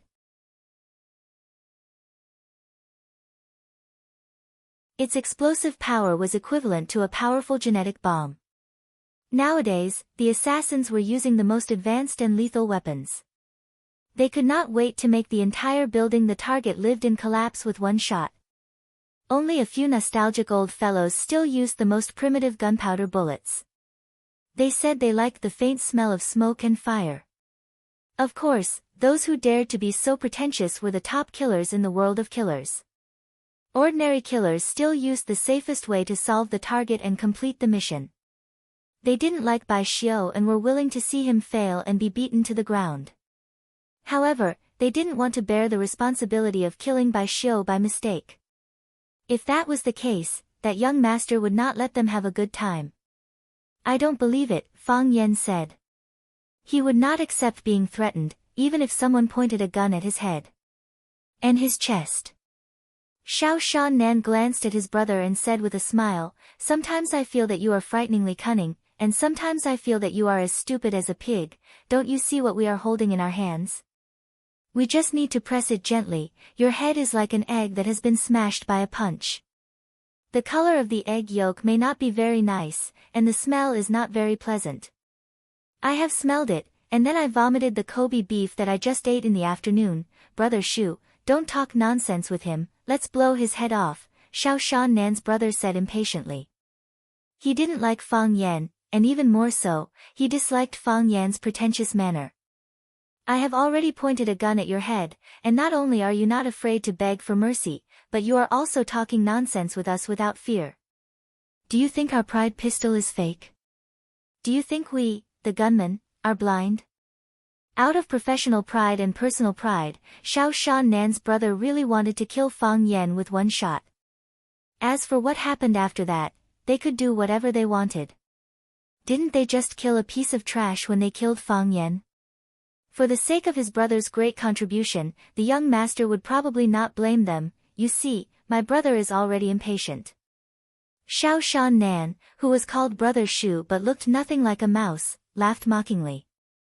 "Although my patience is better than my brother's, it is not much better, so, I will give you one last chance. Get your feet out of the way.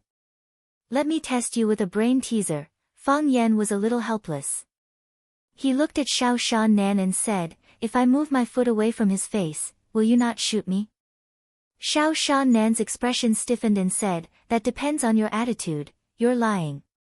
Fang Yan said, "If you don't want to shoot me, you don't have to keep asking me to move my foot away from Bai Xiu's face."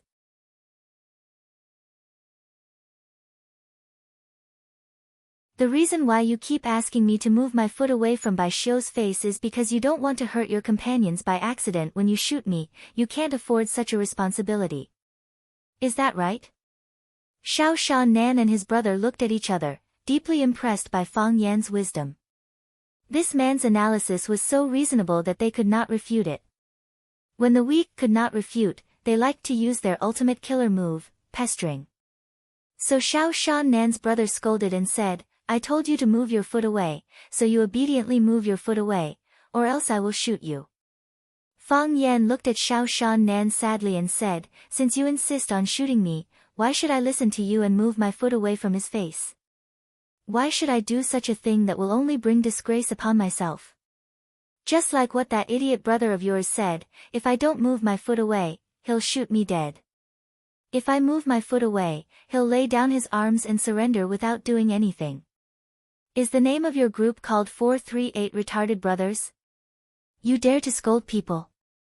Xiao Shan Nan was furious. He wanted to remind Fang Yan again that he was still holding a gun in his hand. "I will also threaten people," Fang Yan said with a cold look.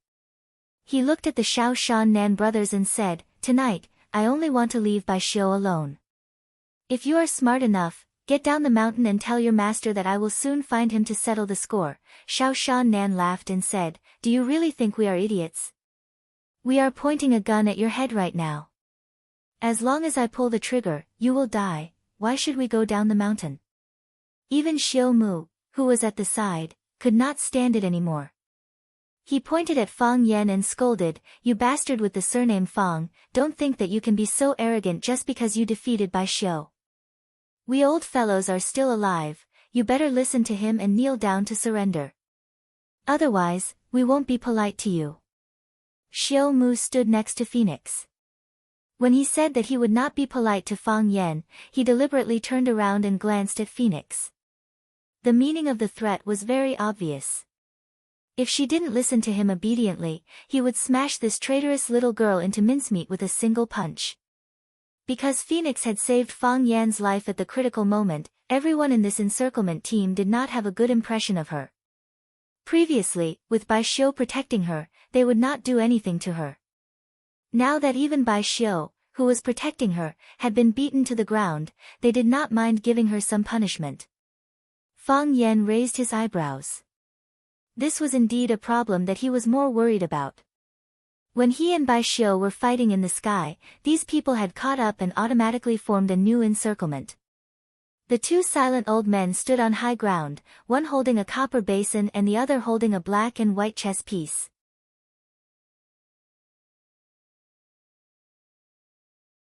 They could attack Fang Yan again at any time. After this period of rest, Saber Lord Luo Jin's complexion looked much better. He stood opposite the silent old man. The two of them formed a situation where a close-range warrior and a long-range spellcaster worked together. Xiao Mu had a fiery temper, but his mind was also the most agile. He immediately flashed in front of Phoenix and grasped her life in his hands. Kang Zhu stood in front of him on the left. The two brothers also formed a small offensive and defensive formation that advanced and retreated together. Not to mention the two idiots who were pointing guns at Fang Yan's head and chest. Although Fang Yan had defeated Bai Xiu, the situation was still very disadvantageous to him. Fang Yan looked at Kushan Nan and said, "Let me tell you my decision. If either of you dares to pull the trigger, I will cut off the arm that fired the shot at the same time as the bullet is fired." As Fang Yan spoke, he reached out and grabbed Bai Xiu's thunderclap sword that had fallen to the ground. Go to hell, Kashima's brother could not bear such an insult. He aimed at Fang Yan's chest and pulled the trigger. Bang! The powerful recoil of the world-defying made a clang sound. A golden bullet shot out from the muzzle and headed for Fang Yan's chest. Whoosh! Fang Yan's body disappeared. When he reappeared, the bullet had already flown past where he had been standing. He once again maintained his original posture, the posture where one foot was stepping on Bai Xiu's head. He liked this posture very much and wished that someone could take a picture of him. Of course, it seemed that this wish could not be fulfilled. Fang Yan's speed was too fast. It was as if he had never left. You bastard, Kashima's brother laughed and said, "Didn't you say that as long as I shoot, Green Cat?" Kashima shouted anxiously. Green Cat looked down and saw that one of his arms had been detached from his body and was falling to the ground. Just as Fang Yan had threatened, the arm that had been cut off happened to be the one that had fired the gun. "I mean what I say," Fang Yan said coldly. "I've lived for more than 10 years, and I've never lied to anyone." You're tuning in to the Blissful Bookshelf YouTube channel. We're so grateful for your support and don't forget to subscribe to join us on this incredible journey through captivating stories. Your generosity through donations truly makes a world of difference, as it's the primary source of revenue that allows me to expand and enhance this channel for you. Thank you from the bottom of my heart for being a part of this adventure.